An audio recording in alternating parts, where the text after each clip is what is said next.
Thursday. It's time for another day of full court press. We were just complaining off air. The three-teamer came down to the final leg last night, and I'll be honest, I fell asleep. Did we get backdoored? What happened at the end of that game? Oh, it was a Jim Morrison special, backdoor man. Let me tell you something. We had the two free throws from UCSB up 8. There was 14, 16-ish seconds left, Rob, I believe, if memory serves me correct. And I'm like, man, there's a world where Sacramento State just says, hey, we've lost this game and we're going to dribble it out and just go home with our ball. That's not that likely. I was like, all right, so they're probably going to at least throw up a 3. Well, they did, and it went in. So there you go.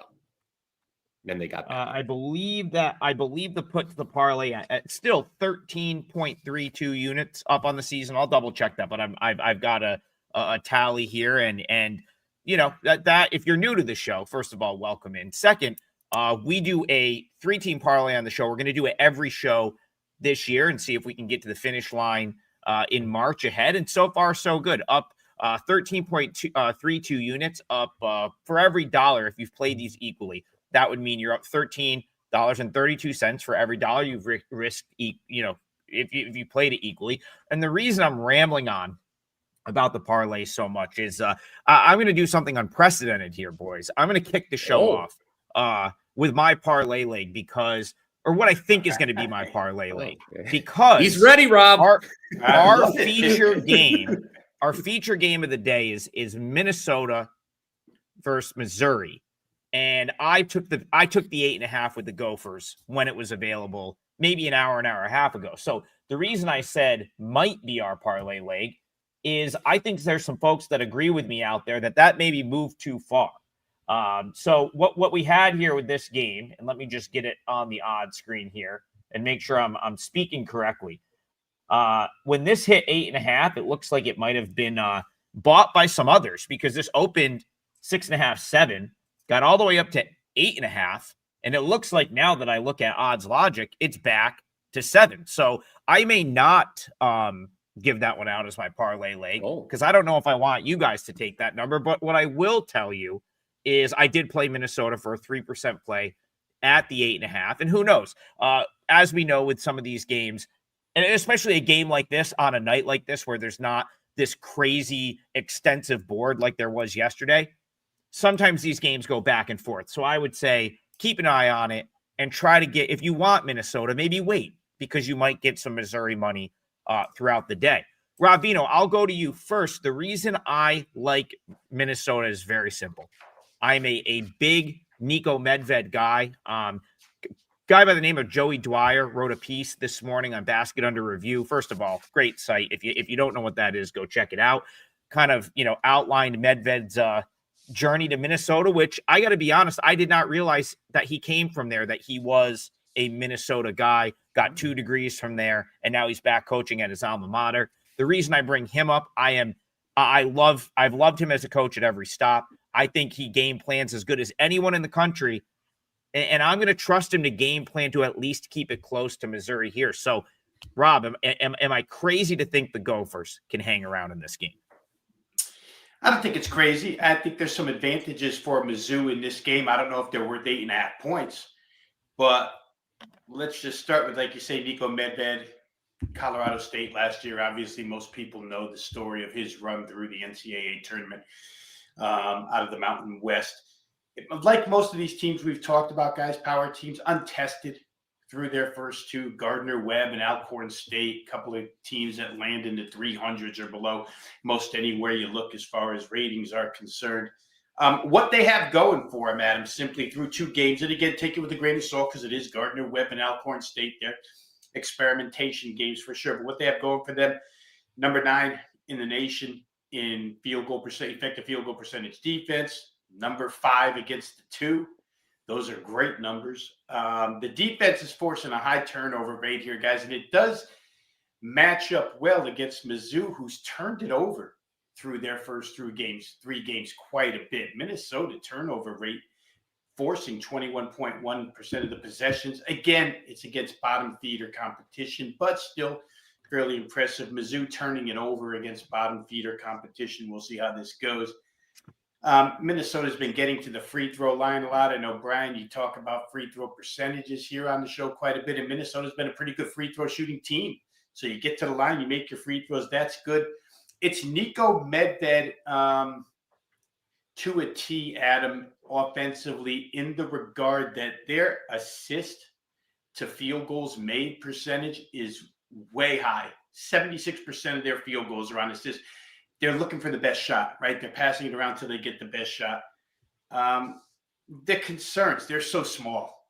They're so small. 6'8", Jalen Crocker-Johnson, the biggest guy. They got two guys down low, right? 2 6'8". Vihol is the other guy here. But there's not a lot of rebounding presence. There's not a lot of rim protection presence outside of those two guys. I think it makes it difficult. The Minnesota Golden Gophers, believe it or not, guys, had 15 of their shots blocked in their first 2 games against that opposition. Against Mizzou with 6'10", 6'11", 7 foot. Now through the portal, they corrected the size problem here on this team. And the last thing I'll say about Minnesota where concerns lie, they don't shoot. They don't have the depth of 3-point shooters that Missouri has. For Mizzou, I mean, the number one asset on that team is Mike Mitchell. Let's face it, probably the best player on the floor here. He had to play the 5 last year. Mizzou played small ball all season long, but as I mentioned, they went to the portal, corrected the size issue. They've got 3 bigs now. They're going to be much better at rim protection tonight than Minnesota will be. Mizzou's relied a lot on the 2, but they can shoot the 3 guys. They've got 4 guys, and I know it's small sample size, but they got 4 guys shooting 46% or better. They can hoist some threes, and they play so fast. I want to see Minnesota play a team that runs extreme tempo. For Minnesota, 14.1 seconds average possession length. That's fast. So I would say that there's enough concern, especially where turnovers go. I can't really understand why Missouri's turning it over so much, but the point guard play was a little bit of an issue. They went and got Sebastian Mack from UCLA to try and help back up the point there. I think that can correct itself. I think Missouri wins because this venue is really tough, having been in there multiple times. My youngest went to that school, so a little familiar with that surrounding. I think Missouri wins the game at 8.5. Again, I think 8.5 is pretty strong against a Nico Medved coach team. But at 7, like you say, Adam, maybe there's a difference in the thought process here now. BP, does it matter to you at all that Nico Medved grew up 15 minutes from campus and his parents still live in that same house? Does that matter to you at all? Well, I'm sure the announcers will regale us with that story multiple times over the 2-hour broadcast. But I just real quick, Missouri. I think the positive for you, Trick, is Missouri was not all that good defensively. You know, Rob and mentioned this is the first real test for both of these teams, right? And we've talked about a lot on this show so far about what to make of these teams that haven't been tested. What are there true data points here coming out of that game? Well, I can tell you Missouri did not look really good defensively until the second half against VMI on Sunday. I think Cade Tyson is going to have could potentially, he's 51 points for the Gophers the first 2 games. So he's a player to watch. But Rob did mention something, and this was my one concern, and I want to tee you up, Trig, because no one's as thorough as you, and I'm sure you have already, in your mind, addressed this. The size of Missouri is the potential problem, I think, for Minnesota, because especially Missouri's getting another their starting center, Sean Phillips, back. That's another big guy. They've got, 4 guys Mizzou does that are 6'9" or taller, and that's bigger than anybody on that plays regularly for Minnesota. So I'm sure there might be some people out there in TV land that have that same kind of concern with the Gophers, and I sort of wanted to just tee you up to address that. Yeah, so the first thing, while we were white knuckling it from Bowling Green to Cleveland, we were tracking that VMI Mizzou first half, which again, I don't think VMI is very good this year. I know other people might disagree with that, but he gave up 40 to VMI. Now that final score got totally out of hand, 106 to 68, which honestly I kind of expected. And you can't draw much from Missouri's first 2 games. I mean, they've absolutely blasted inferior opponents. But here's a couple of things. So yeah, Minnesota's not going to get points at the rim like they did against their first two teams, or the first two teams that they played. But where I do think they can get some points is just straight up Medved being able to get them good shots out of like offensive sets and the the offense that he's going to run there. And I think it is going to come down to Minnesota's ability to score and hit jump shots to stay in this game. Hey, at the very least right now for me, and then for my clients, we grabbed 8.5. It's 6.5. So I feel pretty good about that. But I will hold off on putting it in the parlay because I'm with Rob. I don't know that I want to like force you into, thinking that, hey, I should grab it at 6.5. I liked it a lot more at 8.5. My personal number for this one was 5.5. So when it touched 8.5, I was like, that's enough where I felt like I should fire it. And hey, at least the market to this point has said that was a good decision. So that's what I've got. I did play at 3%, and I'll have plenty. I have a few others today in case that one goes south for me. Also, Rob, I have been to Mizzou Arena as well. It is a very underrated atmosphere. Mizzou Arena is awesome. Got out there a couple years ago. That is a great venue.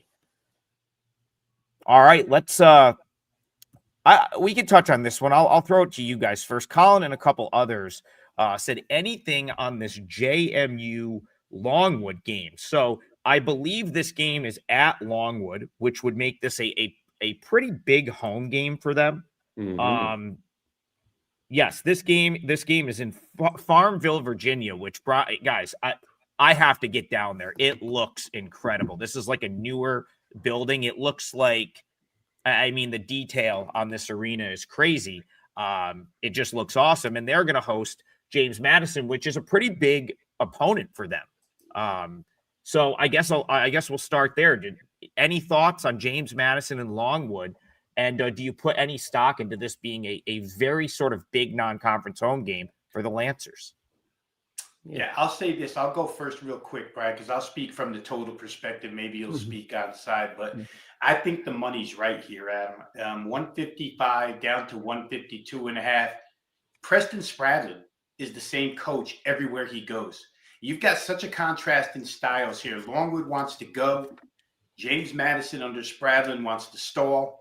155 just seems way too hot. I get Longwood's got the home arena, and I've said on the show multiple times that I always think that the home team has the ability to dictate tempo for a majority of the game, whatever that majority may be, 21 minutes, 19, 28 to 12, whatever it is. I think they can dictate it on their home floor. But for Longwood, it's probably going to come in very short spurts in this game. Aside from runouts, I can't see Spradlin letting this game get out of control score-wise. He does not want to play this thing where Longwood wants to play it in the 80s. He wants to play it in the 60s. You start doing the math in your head, it is a long way to 155 with these two, if James Madison has anything to say about it, which they should.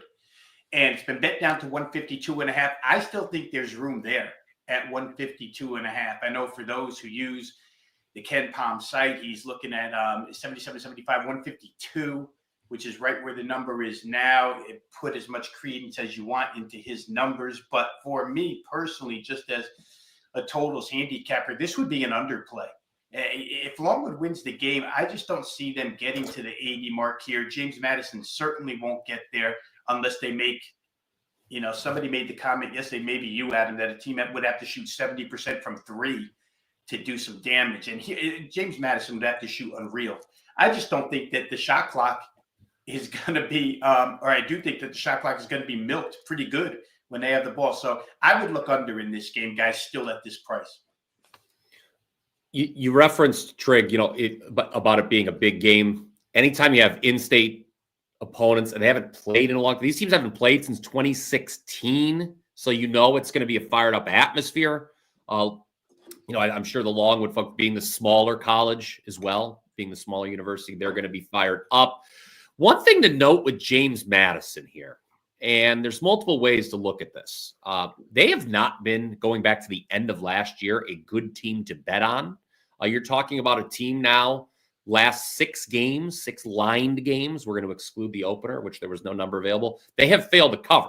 Now, there's a lot of sane people out there, Trig, that will take a look at that and say, well, this is not a team I would want to bet on then. Then there's people like myself, maybe a little less sane, that say, when have we reached the bottom of the market? Because obviously teams are just not going to go on failing to cover forever. Number looks a little light.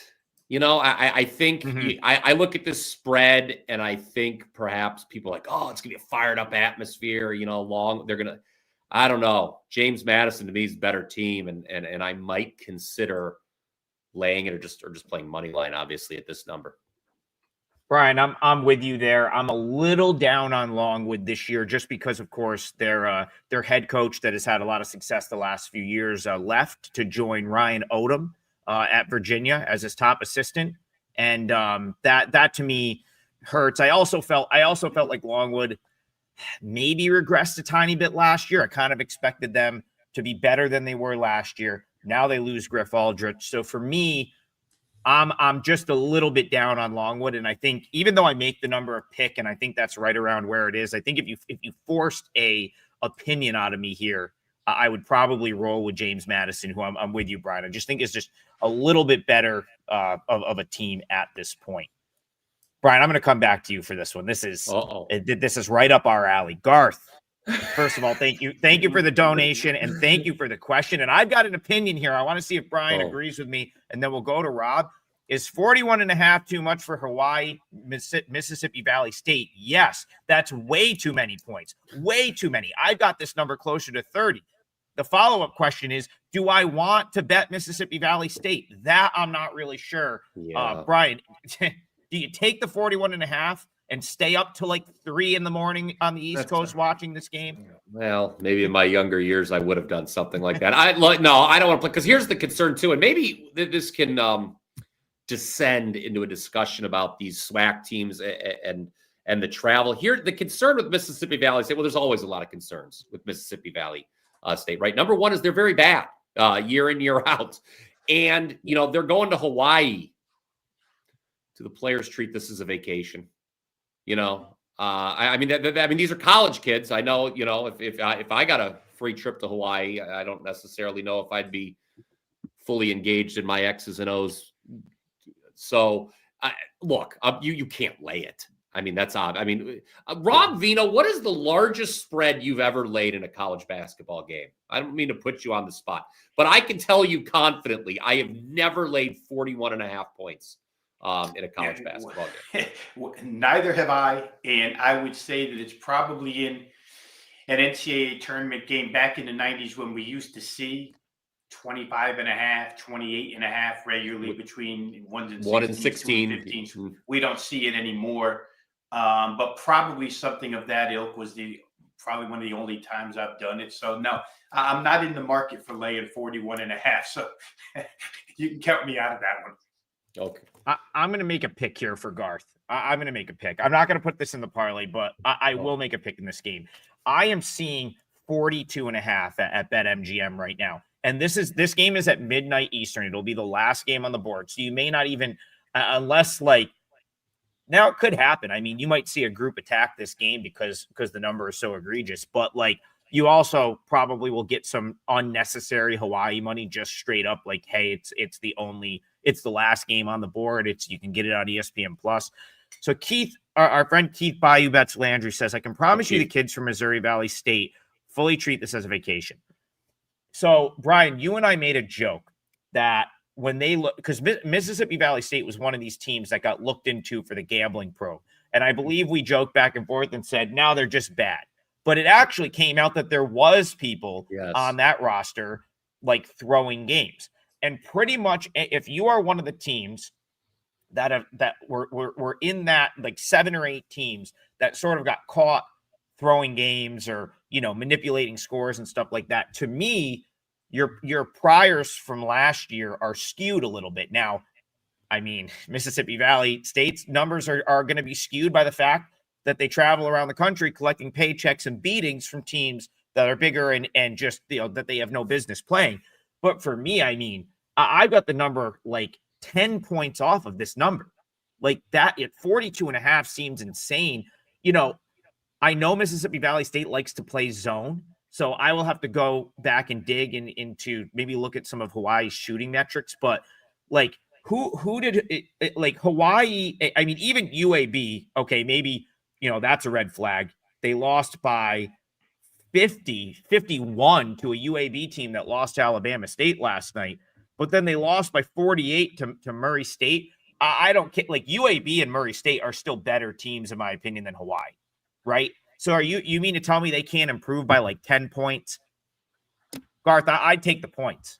Take the 42.5. Like, I'm pretty confident that is the right side in that game. I just don't know if I can bring myself to play it. Go ahead, BP. We have talked in the past on this program about the SWAC and how they have to take a lot of paycheck games early in the year, and they play these insane road trips. Obviously, Mississippi Valley, the players are, we've joked about it, are probably just excited to go to Hawaii and whatever, but still, it's a tough road trip. I just wanted to make note because I had marked a few things down. These games aren't until next week, guys, but I think giving the people a heads up, Trig, is always a good idea. So maybe they can get the best of the number in case these things move. But I circled a couple bad. I just wanted to put some notes here with these SWAC teams. Jackson State. This is an incredible factoid, if you will. Jackson State has not played a home game prior to January 1st any year since 2020. How about that for some scheduling? And next week, they got to go to Auburn and Arkansas in a 3-day span. Oh. So the Arkansas game's the second one, guys. Mark that down, perhaps. And then you're going to have an Alabama State team next week that's going to go to Elevation and play 4 times in 6 days out in Colorado for MTE. So just make note of that, guys, ahead of time. Just kind of maybe circle that. With these SWAC teams. That's something maybe you can get ahead of and get the best of the number. Well, Brian, how about earlier this year, Bethune-Cookman from the SWAC takes Auburn into OT and then strolls into Miami like 3 days later and just gets mocked. The proof is in the pudding right there, guys. I mean, that's going to happen with these teams. Eventually, the tank is on empty. Real quick, I'm not going to put you guys on the spot for this game. I don't have much of an opinion either, but Aaron Pauling says, can we discuss Manhattan, Utah Tech? For me, so this game is also out in Hawaii. This is a little MTE, early season MTE. So that game is also at the Stan Sheriff Center in Honolulu. All I'll tell you is both teams have missed key guys so far this year. Will Sidnor has been out for Manhattan. I don't think Marvel Allen has played yet for Utah Tech. I saw this get bet up, like Utah Tech ended up getting bet up. Now it's sort of come back. I personally have zero interest in getting involved in a game with those two teams on a neutral when they've both been missing their best player, in Utah Tech's case, a couple of their best players. So I just wanted to touch that. But yeah, I've got absolutely nothing of substance to add other than don't want to touch either of those teams right now. Let's go to this game, and I'll bring you guys in here, see if you're going to break my heart or not. Trigger, Siena is getting disrespected today big time. Well, yes and no. Okay, I don't think they're getting disrespected in the respect that people don't think Siena is good. I just think St. Bonaventure is very, very good, and also it is probably not the best stylistic matchup for I was going to say us. I do that with Siena, Brian. I'm not on the team, but I was going to say for us. Anyway. Your heart is done. Yes. This game is out in Olean tonight. It is a great atmosphere for a basketball game. If I didn't have some other stuff going on, I would have probably gone out to this, but I will be going to the Siena game on Monday night out in Albany. But anyway, St. Bonaventure up to 8.5. I have the number where it opened roughly. I believe I made it 7, opened at 7.5. But I just don't like the way I don't like the matchups in this game for Siena. So even though I think that they have the heart of a champion, that's just how they build them at that school, Brian, if you didn't know. I think they might be able to scrap their I think 400 level class or an entry level class. Is it? Oh, okay. I just wanted to clarify there. I think they're going to give their best effort here. This is a very tough matchup for them, in my opinion. Do either of you? I know you might have takes on the St. Bonaventure. I love what Woj doing at this school, by the way. Like, yes. Do either of you want to jump in on the Bonnie side? I'll just say real quick before I send it to Rob that I'm kind of with you, Trick. I was more in line with the opener. I mean, if it keeps climbing, I guess maybe you could talk me into Siena. But no, I thought I don't think it was you see the comment on the screen, disrespected big time. I don't know if I agree. I don't think I would go that far. I think, if there might be a point where we punch back at the market, but I'm not sure we're there yet. Rob, do you know that this is the Franciscan Cup, and after this year, when St. Francis leaves Division I, there will be 2 Franciscan universities in Division I. That's Siena and St. Bonaventure. So fun fact for you, this was actually a rivalry from back in like the 70s and the 80s. It went away for a while. And now about the past 10 years, they play it every year. They alternate Albany and Olean, and it's the Franciscan Cup. And someone will go home with that trophy. And I think the trophy is probably in Olean because I'm pretty sure they beat us the last couple of years. And sadly, I think it might stay there. But I'll be rooting like hell for Siena tonight. So we'll go to you. Yeah, and again, first off, from a totals perspective, I think they've got it right. It's hard to play over in this game, even though Bonnie played an 89-70 with Canisius. But to get good shots against the Mark Schmidt defense in St. Bonaventure, there's got to be a pretty solid mix of transition in there, Adam. You can't just go against their setup half court and score. It's too difficult. This applies to a game we talked about earlier as well, where I think Minnesota is going to have to get some transition against Missouri. But I don't see it happening to the degree where Siena's, I don't know. I don't want to say in the game because, of course, they're going to be in the game, but where the point spread is concerned. I like what St. Bonnie did against Bradley was pretty impressive, just knowing the Missouri Valley a little bit. Win by 6 on a neutral. I'd consider Bradley a better team at this point than Siena. So the number might be in a really good place, but I would lean St. Bonaventure. More than that, though, I think I would be looking at total under the number. Rob, I want to throw something back to you here about the under. I remember this game now. I have just gone back and refreshed my memory. Siena could not get a shot off last year. Like they could not get a shot off against St. Bonaventure's defense. It was, let me find the first half. Yeah, we were down 34-17 at halftime. And I remember they just could not get up. And this was at MVP Arena in Albany. It was a home game for Siena. And they just clamped Siena defensively. Now, I think Siena's offense might be a little bit better this year. But again, that Bonnie's defense is really good. There ended up being 113 points in last year's game. And that's only because Siena scored 31 points in the second half because I think the Bonnies were like, hey, we're up 30. So have fun. Maybe you can have a couple here. But it was a horrific matchup.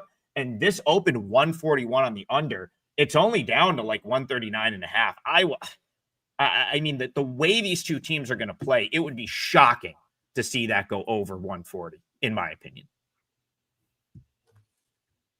All right, let's move it on. Let's see. Let's go to the chat here. Let's see. Well, actually, while I search for one, sometimes I know we come in. What about Houston? Should we talk let's about go Houston? to Houston. They're only the best team in the country. I was going to say that's a good basketball team. We've talked about some fun games that are near and dear to our hearts, but we should maybe talk about the game that's involves one of the best teams in the country. I think Houston, guys. I'm in line. I don't necessarily know of the same order, but I think right now top 3 teams in the country are Houston, Duke, and Illinois. That's I'd like to make that. Houston is not covered yet. Trig, I feel that you and I, across this fine country of ours, had several discussions over the weekend with people about what constitutes a mid-major. Don't you feel? I think we had that conversation multiple times in multiple arenas over the past weekend. You're going to have to take my word for it here, okay? Houston, I marked them down last year as playing 7 mid-majors with a spread of 20 or more. They covered 6 of those games. Now, this number's closer to 30 against Oakland, Rob. 30 is a lot more than 20, 10. I did not take a math class at Ohio University, but I can still do 30 minus 20. I don't know. Like, to me, is this this? It feels like it's a pound of flesh game for Kelvin Sampson, but 30 is a big number. I don't know. Maybe first half with Houston, where, although I say that, my opinion in college basketball, we saw this in Creighton Gonzaga certainly last night. The better team often dominates late. So I don't know. A lot of people are noting in the chat, though, Houston first half. They were a great first half team last year. So I don't know. I'm talking to myself all around in this game. The bottom line is I think Houston's going to win by a lot. I just don't know if it's going to be by 30. Well, I'll say this. One of our colleagues and friends, Ski Profit, is all about Houston first half. And as you mentioned, Brian, it's been nothing but a moneymaker, Houston first half. Opening game this season against Lehigh, 44-23 halftime. I mean, Kelvin Sampson doesn't really care who you are. You could march in there with 5 high school kids, and he's going to block every one of your shots. He's relentless, and he's relentless on his team from a defensive standpoint. I think that the results out of Oakland are a little bit confusing, right? You get destroyed by Michigan, and then you come back and play Purdue to a 10-point game. Greg Campy's a hell of a coach, been around 30-something years because of that. But 87-77 against Purdue makes me think, you know what, no matter how great Kelvin Sampson's defense is, maybe 30 is too much in this particular instance. Now, Purdue, I don't put them on the same pedestal. Nobody does defensively as Houston, but still Purdue's a pretty solid defensive team. Like I say, those results are confusing because after game 1, allowing 121 to Michigan, you think, well, Oakland might be in a little trouble this year in over their heads against these power conference teams, but to bounce back like they did, most think Purdue's a top 5 team, right?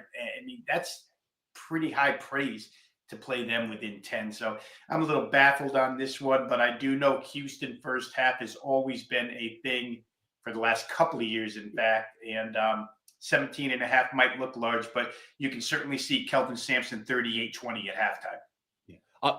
Trig, if I may, could I do something with the chat here? Because I thought Keith made a good point. I want to go ahead. Go ahead. I just don't want us both touching the thing and then screwing it up. And it's crazy. Because I think that's a good point with Houston. You know, if you're settling for the 3 a lot and they're not going, Oakland does, with that zone, that can, if you're not used to it, that always can be trouble. I don't know if that is something you wanted to hit on, Trig, or anybody wanted to hit on, but I thought that was a salient point there. Well, go ahead, Rob, and I'll follow you. Real quick, just looking at their 3-point distribution numbers, ranked number 159 in the country, put up a 330 or 32.1% of their points dependent upon threes. It doesn't seem overly, guys, but against the zone, you're almost forced to shoot threes, right? I mean, you have to be able to penetrate the zone. Houston, it's kind of situational running, situational transition. Doesn't happen a lot, but it does happen. I get the point about they'd have to make threes, and if they're not going down, Oakland stays in the game. But it doesn't look like there's been an overabundance against Lehigh and Towson as far as where their points are coming from. So I don't know. I get the point. I just don't know that I could get to the window because of the point. Yeah, sorry, I'm flustered over here because I was worried that our recording went down, and then so I'm texting our office, and then I realized all these people are still commenting, so they must be watching something. We are live. I've checked that. I meant to get in. I did not mean to alarm you, but yes, there was. You did. You did alarm me, Brian, but it's okay. And I saw the look on your face, which is why I threw it back to Rob, because I'm I think Trig just read my text. Because it's showing weird things here, but yes, being that people are responding to the things I was saying, somebody's hearing us. I don't know if we're on some sort of pirate radio station now or what, but people are able to comment. I looked at twitter.com/. which I understand is now called X. So we're live on there as well. All I'll say about this game, because it's moved off of the opener up to like where I sort of made the number at 31 is, Brian, we were together over the weekend, and I sort of mentioned to you, like, hey, like Towson might match up okay. Like they might actually hang around in that game, sort of relentless defensively. Just to, I think they might win the Colonial this year. They're certainly one of like sort of two, or maybe like it's going to be between them and Wilmington. Probably Towson's probably the clubhouse leader right now, as far as I'm concerned. After, Wilmington's going to get healthy, but that's to digress there. All I'll say is this: like, if you're looking at like, okay, well, Towson's probably the best team in the Colonial. Oakland's probably the best team in the Horizon. Like, I think Towson is like marginally better than Oakland. And, they're kind of coming out in like the same spread area and stuff like that. I guess my point here is like, I had far more confidence in Towson having a chance to like not get crushed by Houston than I do this Oakland team. So I would lean toward Houston, even at the current number. I think they probably win this game by like 30 or 35. So I'll say Houston, but you won't catch me laying the 31 right there. All right, let me go to Rob. We got about 25 minutes left of the show. We haven't officially locked in any legs, but I think Rob is ready to give us a game, so we'll let him kick it off. And boy, I battled myself here, guys, because I'm going to use the Little Rock Marquette game.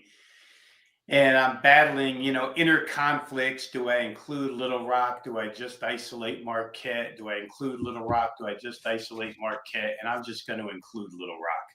I'm going to play this total over 156.5. Watching two Marquette games. Shaka Smart's team is up and down the floor. And then I get a quote out of Shaka Smart after the Indiana debacle where they give up 100, where he basically says, we're good in transition. When we have to set up in half court, it's a tough go.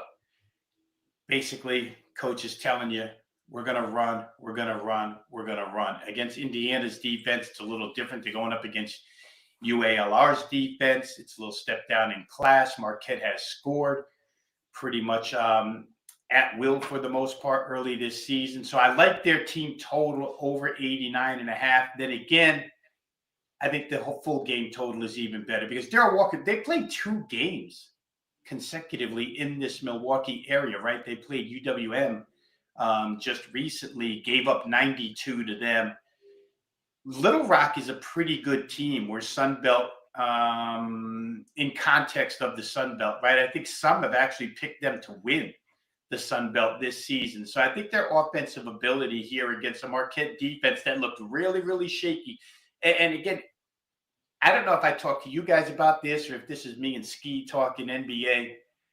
So if I've said it already, it's going to be repetitive. But when these coaches speak off of a bad defensive performance about wanting to be better defensively, or we have to be better. And that's a great quote out of a coach. We have to be better defensively.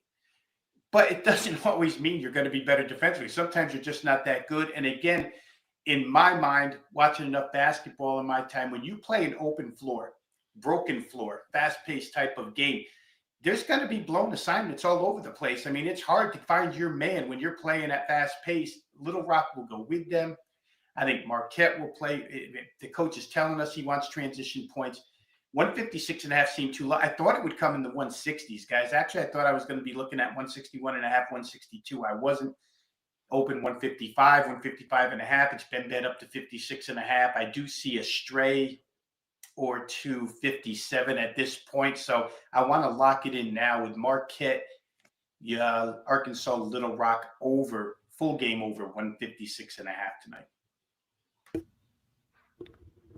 Love that. I have nothing to add there. I think you did a great job breaking that down, and that'll be like leg number one of our parlay. Still 20 minutes left. If you want certain games, get them in the chat. We'll see what we can do. Brian, let's hit him with a promo. I've got a 5% NFL that goes on Sunday. I've been on a really good run with the big NFL plays. Brian and I were courtside at the Bowling Green game on Sunday while I sat there and bite my nails and sweat. I actually wasn't a nail biter.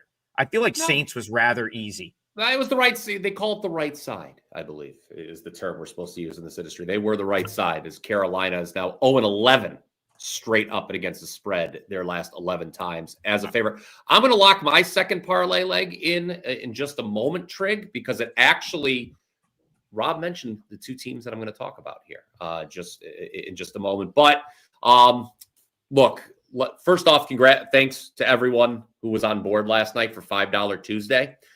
We bounced back. I said we needed to bounce. I mentioned the very frustrating loss I had on Monday Night Football with the Packers. I said we were going to bounce back, and we were going to bounce back where, Trig? Maction. I am one of the most famous Mid-American graduates of all time. I knew it. And guess what I did last night? Guys, I'm a mercenary, okay? I don't play favorites. I faded the alma mater last night.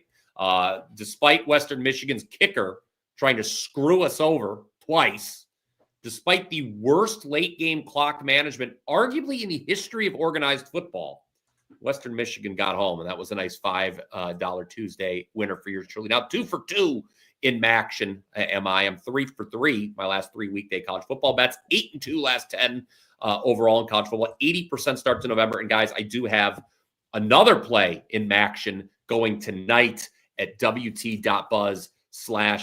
Another one of the games lines up just the way I want to. Of course, this is a college basketball betting show. You guys are obviously very interested in getting college basketball picks, not just from myself, but from Trig, from Rob. You could do that right now. The full court all access pass is live on each of our pages, okay? This is a really great deal. It's similar to the Weekend Warrior that WagerTalk is running for football. Limited time, you can get every basketball play from your favorite handicapper. You can choose all three of us if you'd like. Just $49 from your favorite handicapper. You get all of their basketball plays, not just college, but NBA too. Rob does NBA. I dabble in the NBA as well.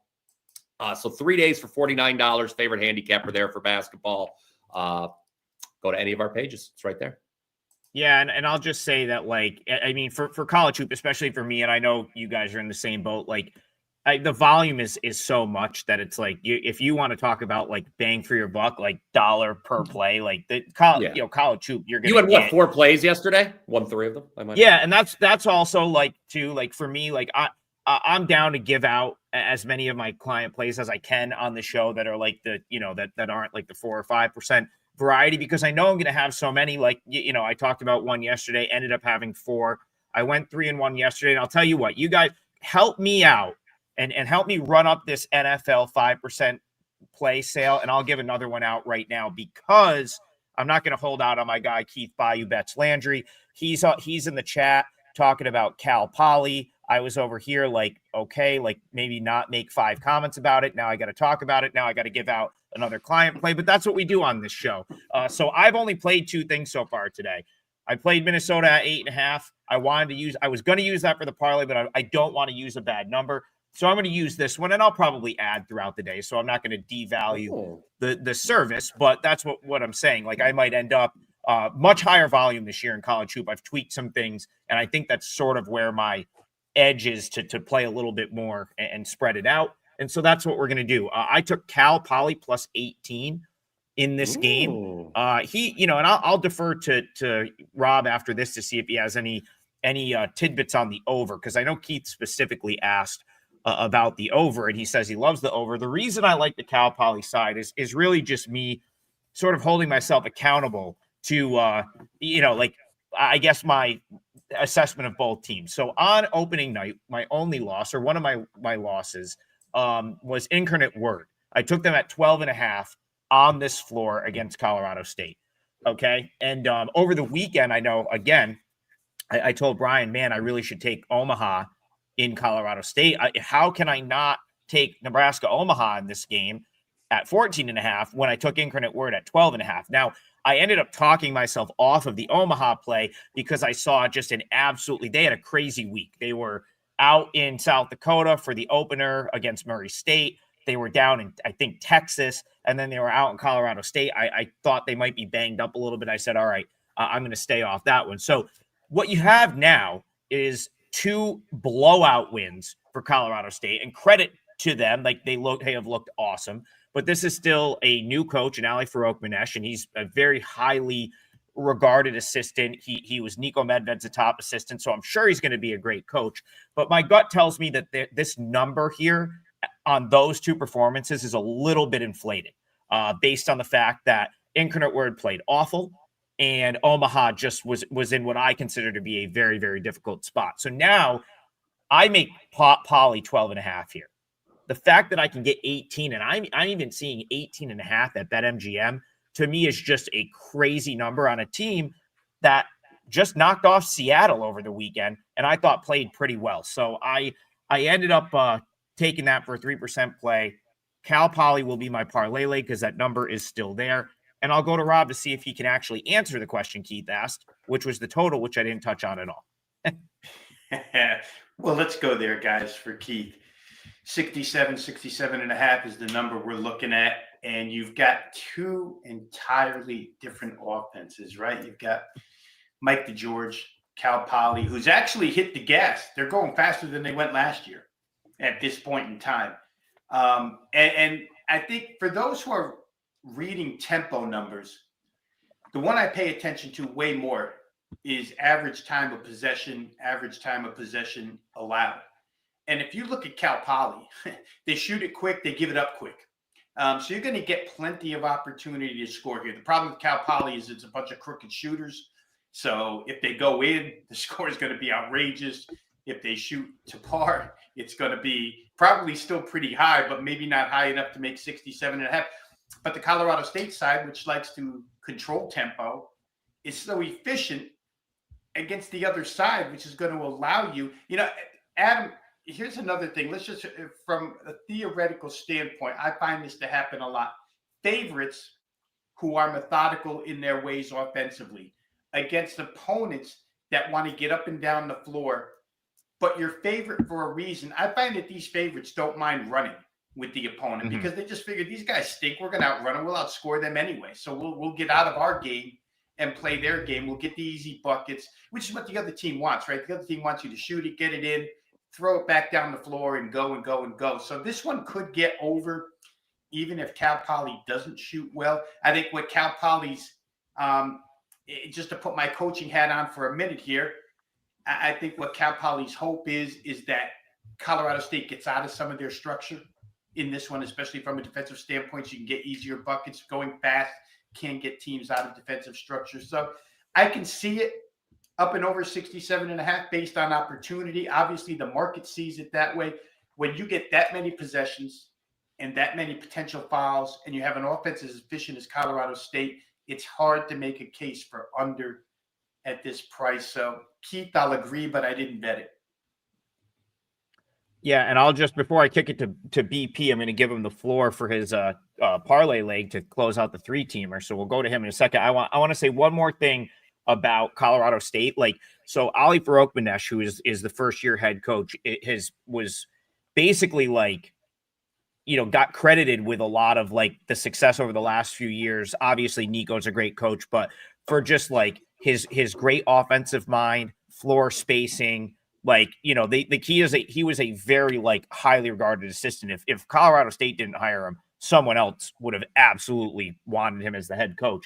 And all I'll say about the first two games is Colorado State looked as good as you could possibly look through 80 minutes of basketball this season. I mean, 98-64 against Incarnate Word, who is gonna be one of the better teams in the Southland. 97-74 against Omaha, who will likely be one of the better teams in the Summit. Right. For them to come out and just play flawless again for a third straight game is that is a little far-fetched to me. And like I said, if I didn't think Cal Poly could play, I wouldn't mess with it, but I think they can.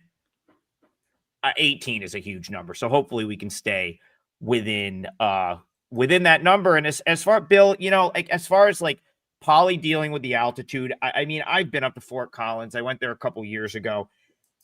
I don't know if it's as extreme as some of the other places. I will tell you this, because I don't have that. Moby Arena during non-conference play does not fill up like it does once they get to Mountain West play. I would say for this game, it's probably going to be half full. And, I thought Omaha was in a horrific travel spot. this isn't quite as bad. Like they were in so Cal Poly was in Seattle over the weekend. They probably went home. It's not like, to me, it's not the craziest travel. So I'm not as worried about that in this case. If it was like Wyoming, I think I'd be a little bit more worried. Like they're like 7,000 feet, which is, it's only 2 hours from Laramie, but I just don't feel like it's as big of a deal. And I know for a fact that most non-conference games in this building, especially when it's not against a quote unquote local team, going to be like 3,000 or 4,000 people. So I didn't put like this crazy home court in for the Rams. And that's how I landed on Cal Poly in that game. All right, enough of me yammering here. Let's go to Brian Power. Let's let him close out this 3-teamer. Yeah, I'm going to talk about the 2 teams that actually just played, the 2 teams Rob mentioned in his parlay. We're going to talk about Milwaukee and Indiana here. Now, I've been going with a steady diet for my parlay leg so far on the show of unders. We did cash the under last night with Moorhead and Clemson. Although, by the way, if you you can always catch the show on replay if you miss it live. Remember, guys, and if you did catch it later in the day, you were able to bet that under at a better number. I did not get the best of the number when we gave it up. That actually went all the way up to 150.5. I told you, Brian, CLV gods owed you from the day before when you had 6 points. They did, and sure enough, it was a double-digit winner even against the opening number, the under there. Although it got a little hairy after. I mean, it looked like it was going to be. It was Moorhead State had 9 points with 5 minutes to go in the first half. And somehow we had to sweat just a little bit. I always get nervous, Rob, no matter what. But that was what we've gone with unders, and we've got a couple short home favorites. Correct me if I'm wrong, Trig. I don't think I've given out a big underdog yet for my part of the parlay. Don't think I have. And we're going to change that here. We're going to go with Milwaukee because this number is getting a little fat, in my opinion, up to 25. Indiana. Rob talked about Marquette earlier. Indiana just destroyed Marquette. I mean, absolutely took them to the woodshed, put 100 on them, shot 50% overall, 50% from 3. DeVries puts up 24 in the first half, 24 of his 27 points. And look, I think Indiana's a top 20 team, guys. If my own power ratings aren't enough for you, I'll tell you, Ken Palm agrees with me. He also thinks Indiana is a top 20 team in the country. However, that is baked into this number. Milwaukee, I just think it's a letdown spot after such a good performance against Marquette, guys. And Milwaukee now, they're off a hell of a performance there. All right, because Rob just talked about Little Rock. Milwaukee destroyed Little Rock by 20 last time out. So they're off a hell of a game as well. That was after splitting their first 2 against Hampton and Wofford, winning against Hampton at home, losing against Wofford on the highway. But here's the deal, guys. 25 is a lot. Milwaukee is not a bad team. This is a team that's won 20 or more games each of the last 3 seasons. And to cover it, well, when you're outmanned, and Milwaukee's outmanned here, but to cover a number like this, what do you have to do? You got to steal some possessions, steal some points, okay? And Milwaukee can do 2 things here. Number one, this is an excellent offensive rebounding team. Now, do I think they're going to be as excellent here as they were against Little Rock? No, I do not. They're against a more formidable opponent. But still, consistently, this has been a good offensive rebounding team through the last several years. And something to watch, even though Indiana killed Marquette, Rob, Indiana was a little sloppy in the fouling department. They fouled a lot. And so if they don't clean that up and Milwaukee can get to the charity stripe and convert, add it all up, I think the Panthers stay within 25 here. That is my parlay leg, and I guess we now have a 3-teamer, guys. Yeah, I think Milwaukee is a little bit undervalued this year. Keith in the chat says the Fighting Bart Lundy's. Bart Lundy's a great coach. I don't think he gets enough credit. He sort of always has that team in the mix in the horizon. And again, like this year, I look at the horizon standings. It seems like people have gravitated toward Oakland. I wonder, I got to be honest, I wonder how much of that is just the name recognition from the great tournament run a couple of years ago. And it's like, there's so many of these teams are close at the top of the horizon. So like, let's just pick the guy we recognize and can't be like, I think Milwaukee and Oakland are very even. And I think if you had Oakland, it would be like 22, not 25. on the Yeah, numbers. I mean, the horizon the last several years is not a league where you want to be betting on the favorite going to the conference tournament. I'll always take the field. I mean, just look at the conference tournaments the last couple of years. Trig, I know, we were talking about it because we went out to Youngstown State. What was that, 2 years ago? They were the regular season champ, got upset early in the conference tourney. I think the same thing happened last year with the top seed. So. Love it. We'll recap that in a couple of minutes. Dougie Fresh, I saw he asked about. So this show, I think Brian mentioned on demand. We broke down Minnesota and Missouri. I gave out a play there. We also talked about Hawaii and Mississippi Valley State for longer than I expected to today. But he wants a thought in a West Coast game. So our West Coast guy is Rob Bino. Rob, dealer's choice. Pick one game out west tonight that's on the later slate that we haven't talked about. And throw something actionable out there for Dougie Fresh, and then we'll wrap it up. Yeah, real quick, guys. It would be Eastern Washington, Seattle. I've talked about Eastern Washington a lot. 3 games, 3 impressive results, and yet the money's going against them again. I know Seattle comes off the loss, Adam. You talked about it a little bit ago. But I'm interested to see for some reason, the money doesn't like Eastern Washington. They bet against them now multiple times. Eastern Washington's can't come through with covers each and every time. So I don't know. I tend to lean a little bit towards Eastern Washington here for Dougie Fresh. We'll see what happens. The market's pretty sophisticated and pretty smart this time of year, but I'm not so sure I want to bet against DW. I've seen them twice. They're a pretty gritty team, and they stay close. Go ahead, Brian. Yeah, I just want to throw in, I think, the reason the market might have moved against it might be an anti-Eastern Washington. So is this was a team that finished with the worst ATS record in the country last year. But let's go back to our earlier discussion about James Madison. What does that do in my mind? That always signals, hey, I think it's time to start buying low on this team. I think Eastern Washington, there's a lot of value on this team, at least in the early going, because the point spread, look, guys, it's the great equalizer. There's no reason when you look at the profile that they should continue that the ATS struggles of last year should bleed into this year. So, yeah, I think there's going to be some value with this Eagles team. Yeah, you play Colorado to overtime at Colorado. You play UCLA to a 6-point game. Played Marymount a couple of days. I mean, I get the schedule's been rough. It's 4 games in 9 days or whatever. But still, these results are pretty impressive, guys. We'll see. I know Seattle's a good team, but I might look Eastern Washington here. It's a team that just keeps covering. I'll throw one more comment out before we recap the parlay because we've got a couple of minutes left. No one asked, but I'm looking at myself in my Binghamton Bearcats quarter zip here, and all I have to say is you were supposed to ask everyone. No, it's not even that because I think this Binghamton team is atrocious this year. But Georgetown laying 28 is insane. Like even with Binghamton being like not nearly as good as they were last year, and the America East being down, I mean that is a crazy number in my opinion. I've got that 22.5. It is. I'm seeing 28 places. Like that's another one where it's like, how badly do you, how much do you hate yourself is really what it comes down to, right? To have to sit there and sweat that out. But if we're just talking numbers, that number, in my opinion, is massively inflated from Georgetown's win over the weekend against what is still kind of a banged up Maryland team. So it goes hand in hand with kind of like Brian's breakdown. I like Brian's breakdown of Milwaukee much better than me. That was not a great breakdown of the game.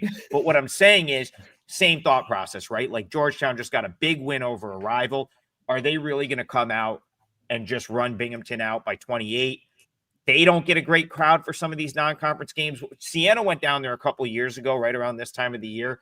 They had like 3,000 people at the Capital One Arena. Like there was no atmosphere. They were actually giving out tickets for free. Like, please come to the game. I think Georgetown basketball is in a little bit better place now, but I don't think Binghamton's going to be a very big draw. Man, 28 is a lot. Even with Binghamton where they are, I think they cover the 28. Okay, we have hit the hour mark. We've got to wrap it up, but I want to so 6-1 on the parlay. Everything is a minus 110. We've got Brian Power going with the Milwaukee Panthers plus 25. I'm going with Cal Poly San Luis Obispo, I think it is. Yes, Something like that. Cal Poly SLO plus 18.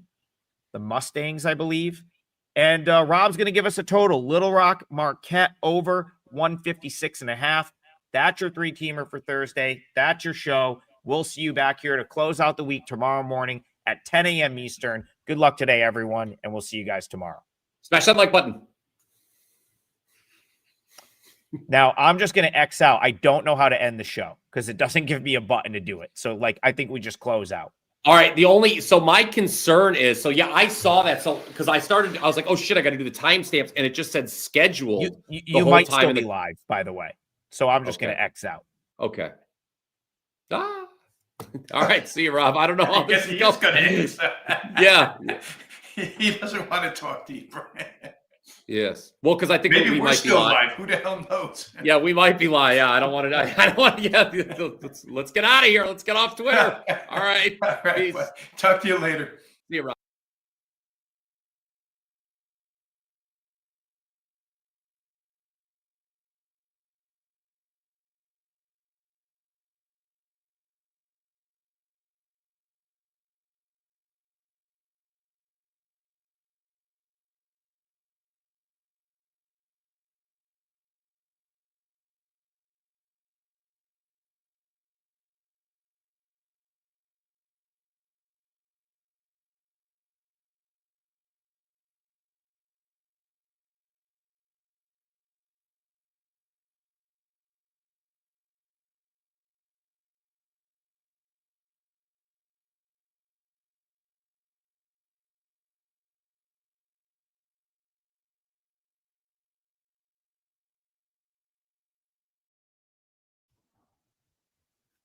Guys, happy Wednesday. Welcome to Puck Time. We are here to break down the small but hopefully profitable NHL betting slate. I am Andrew McGinnis, and filling in for Carmine Bianco, we have Mr. Brian Leonard. Brian has had success for many, many years in the NHL, and he's doing it once again this year. So we got him always ready in the bullpen. I wouldn't even say bullpen. You're a starting pitcher here, Brian, on Puck Time. We're seeing you multiple times a week here on the show. So looking forward to a great, great show. Multiple games worth getting to.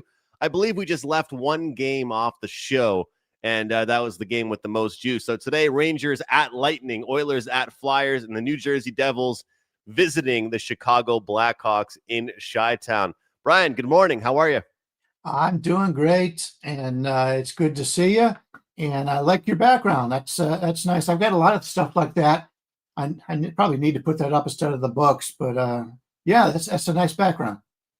Thank you. You know, funny story behind that is that I've had it for a couple of weeks, and everyone kept on joking around. Like Carmine was like, "Dude, looks like you're in a jail cell. You've got just like the most boring your wall background." And I've been trying to mix things up, and I wouldn't say I'm like an overall stubborn person, but I'm not really a handy guy by any means, but I don't like to ask for help with stuff. And this actually used to have like glass on it, but now the glass, I was trying to set it up and I dropped it and the glass sort of shattered. So it was kind of just sitting there for like maybe 2 weeks before I kind of patched it up, made some changes, got the glass taken out. My girlfriend actually helped me. I got to get it for credit, put it up in there. And I want to get more stuff along the sides. But, you know, I give a lot of credit to people that have cool backdrops because it does make it a little bit better. And we've come a long way from all of us doing the green screens. And now we get a little bit more personal. And I got to give you some credit because me and Prez were talking about this the other day about people that have the books. Because it's like, you know, when you have a book background, everyone just wants to know what books they are. Everyone's like, it's so important. You got to pick out which. Yeah, I find that out too. Yeah, maybe I need to just pull them out and rotate them and put something facing the front sometimes. But yeah, I've read them all. I don't remember a lot of them, but it's over the years. But I used to have when I lived what I call it my big house. When I was in that part of my life where, hey, you wanted to show off and you had the nicest cars and the whole bit, I had stuff up on every room in the house. I had a home theater. I had my big office. Jerseys, framed jerseys all over the place. Now, as I get older, that stuff doesn't matter as much. So, yeah, trying to save more money for retirement, which hopefully will be coming up pretty soon. But hey, we could do our jobs on a beach anywhere, as long as we got a computer. Yes, that is for sure. You're saving for retirement. I'm saving for a house. Tired of renting, but right now it's that age-old debate right now. What's more worth it? But it is nice to get a property down. A lot of people in the chat right now. We've got Lex with us. We've got DGen, TZ's with us. Goose is with us. Nebraska's with us. MM is with us. A. Johnson with us. Steven Rogers. Steven says, I was sweating that 5% Carmine had last night. Glad it came through. Gotta love that. Gotta love that. The only time the Dallas Stars led the whole game is when they eventually won it. And what a win for them, 3-2 for the Dallas Stars. So congrats to Carmine. It's not about how you win, it's if you win. And they got the job done. So, Brian, let's get through one game here, and then we'll do some open discussion. I know you had something that you wanted to mention with me, and I always want to talk with you about some strategy as well. So let's take a look at this New York Rangers game here, taking on the Tampa Bay Lightning. And I think it's fair to say earlier in the season, there were two Florida-based teams that weren't doing so well. Well, now we can really only say it's one Florida-based team that's not doing so well, because the Tampa Bay Lightning went on a little bit of a streak. I have not pulled trigger on this game yet, and I feel like I've lost a ton of value on it on my show last night, the pre-scout, which I do have to get you on. I did talk about liking the Rangers here. One thing that I mentioned is that sometimes you can build momentum as a team, even if you defeat a not so great team. And the number of minus 157 open, Pinnacle now showing 136. Do you agree with me that even if the Predators aren't a great team, the Rangers could maybe build some momentum off that victory over the Preds? Any victory at this time, especially a home victory for the Rangers, is something you can build on. Yeah. It's that Carmine, I believe, had a play on the Rangers. Just from memory, maybe it was just on the show here, but it was a situation where the Rangers had not been scoring at home, and I used a free play against them. Actually, I couldn't trust that line the way they've been playing, but hey, they played very well. They took it into account that they needed to get going, and a lot of times, you get it in your head, and I'm sure the Rangers had it in their head, like, gee, what the hell's going on here? And for them to come out and get that little monkey off their back, a lot of people have said that they've been a little bit down this year, but they played 8 games at home, 9 games on the road, and they're -2 in scoring differential on the season. That tells me they're an average team, and they may be a little bit better than an average team overall, but they haven't played well, and they're still not that far behind. Like I said, only -2 on the season. And when you're looking at Tampa's a team that's +5 on goals on the season, 7 home games, 8 on the road. If they play more road games than home and you've got a plus goal differential, that means you're a pretty good team. And we saw how they really struggled out of the gate earlier this year. So they are playing very well right now. And the thing you got to point out about the Rangers, they have not only been great this year on the road. I believe they're 7-1-1 on the road. They've got a 12 goal differential. Since the 21-22 season on the road, the Rangers lead the NHL in points at 221 points and tied with the wins at 101. So them playing well on the road is not something that's a surprise this year. This is one of the best road teams in football in hockey. And we know all about good road teams in football all the time. They talk about them. Certain teams are very good on the road. I don't think the Rangers get enough credit for how they play on the road here. The line right now, we can get basically anywhere from like 118 to 123 on the Rangers. Not enough for me to make it a selection, but I would have to think that's a pretty good payback. I mean, Tampa Bay's very good. When they played the Knights the other day, just the sharpness of their passes, the accuracy of their passes, when they're on, they are on, and they're very good. And this is a very strong home ice advantage. But as you mentioned, the line has come down a little bit on the dog. So I still like the Rangers a little bit. Probably won't get there for clients. Yeah, I agree with a lot of the stuff you just said there, Brian. I agree with a lot of the stuff. And TJ says, I'm going to paraphrase here because he gave both these goaltenders some nicknames, we'll call it. But he says, pretty much, remember the days when Vasilevsky and Shesterkin were dead unders. And Yeah, that's true. Both those goalies haven't had the best seasons by any means here. But looking at the analytics for these teams, last 10 games, all situations, they both fall in the top 10 as far as expected goals against positively. The Rangers 7th, Lightning 2nd, according to my numbers. So, we can talk about offensive numbers all day long with this Rangers team, but specifically their defense has improved. Couldn't agree more with what you said there about them as a road team. At least the joke, like, that can finally be out of play. I mean, I guess they kind of have to follow it up, Ryan. It can't be just one win at MSG. The joke will still be there. What's crazy is it's not even that bad that they hadn't won a game at MSG. It was more so that they had gotten shut out that many times, and it was only like November. It's not like it was like, oh, this team through 4 months of the year has been that. I bet you a lot of teams won't be shut out that much at home all season long. So having said that, though, I kind of lean towards the under based on what the analytics are telling me, but I do think if it goes towards an under, I would look towards this Rangers team. And do you think, Brian, like because you see that people talk about this all the time on social media, and you've been doing this a long time, and the line is what it is right now, right? And you and I can look at what it was last night, and that's one of the reasons why I started doing my show. Sure, if I have packages, I'm going to promote them, but a lot of times I'm talking about a few games that I like. And I think that when you look at this Lightning team here, besides their game against the Avalanche, which they still kept it within one, could we maybe argue that life has been very, very good for them recently? And the Rangers, maybe it could be the hungrier team going into this matchup. But have we lost value, I guess is what I'm trying to say to you. Or is that just how the game goes? Yeah, at least for me, I have at night certain games I'm looking to put out. Most of the time I don't, unless it's like a 5 that I know I need to grab this line as soon as possible. I like to wait because when in the morning the lines go up, so you got a chance to get more money on it. So I've got guys, I'm sure you've got guys that follow you that bet pretty sizable, and I'm the same way. So if I give something out, we can all have a better record, like in baseball. You see it all the time. That's one of the advantages that Tokyo Brandon has is his day is different than ours. So he puts it up at his normal time, but that's early for us. But he only has the overnight lines. So he gets better numbers. And a lot of times you play props, you got to get in, those numbers as soon as possible, or they're never going to be there. So that's an advantage to his guys that can do that. But it's also a disadvantage for guys who can't really bet until later on in the day.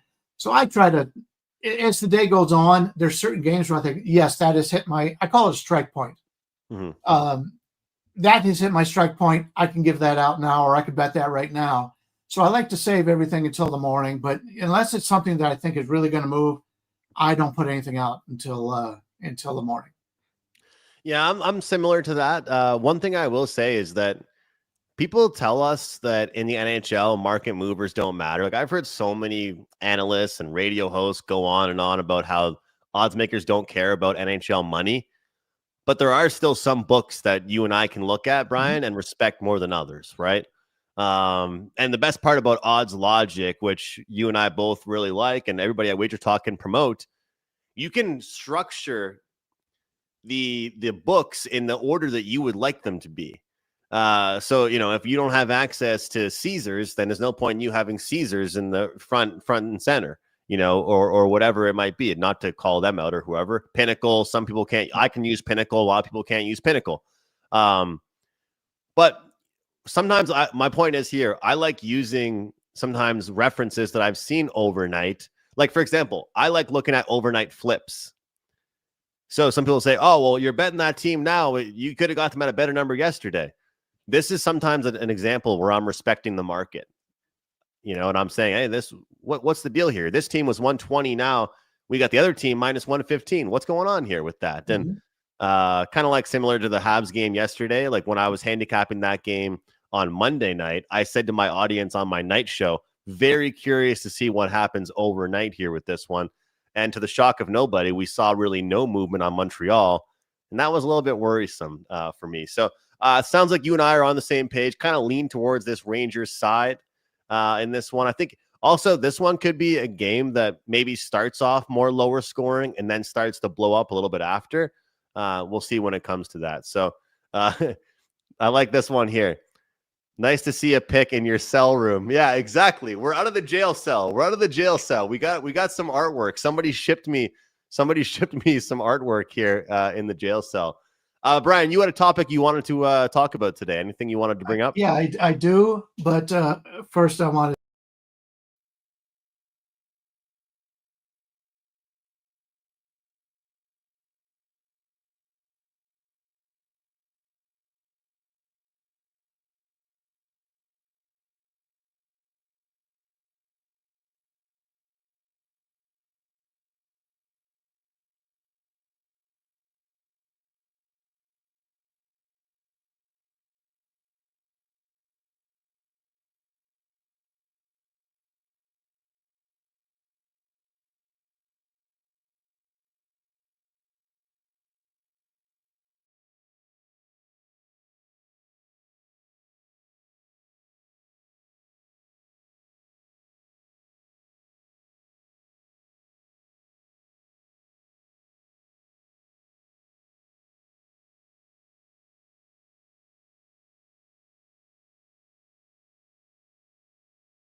San Jose, Chicago, Montreal, a lot of these teams that were more of an afterthought coming into the season, but like the Penguins.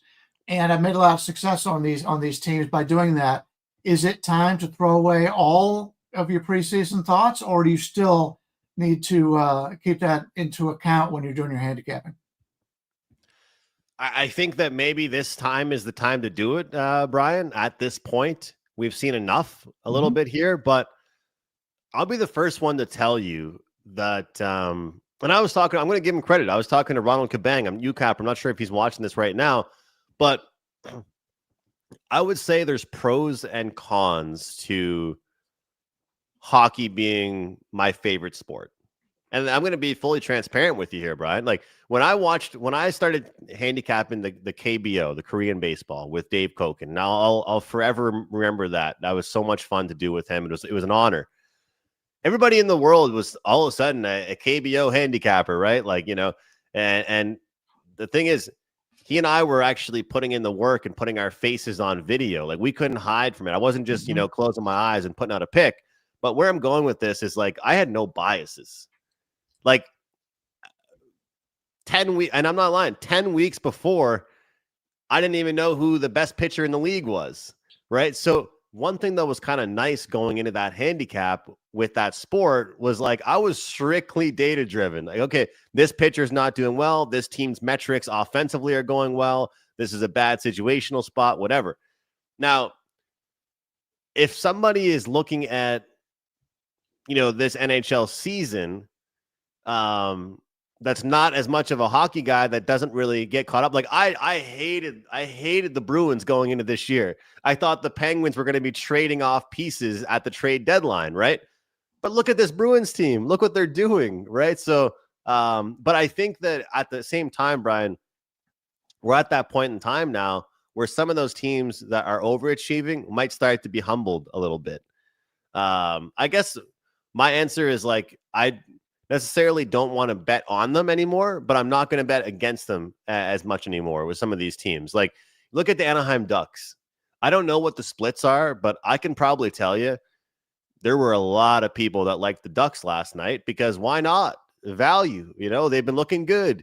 You look at the two divisions, and this is kind of what I was talking about when you talk about looking at the odds pages and bookmakers aren't stupid, right? And they're in business. The casinos look pretty awesome for a reason, right?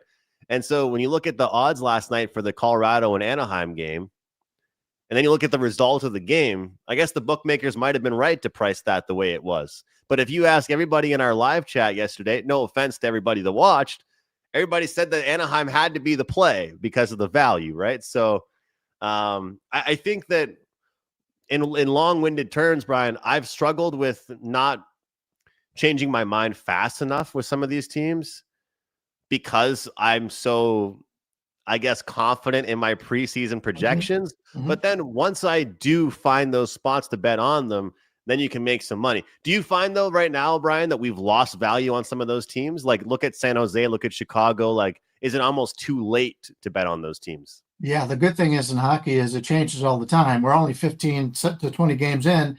The next 15, 20 games could be total opposite. You mentioned the Florida Panthers.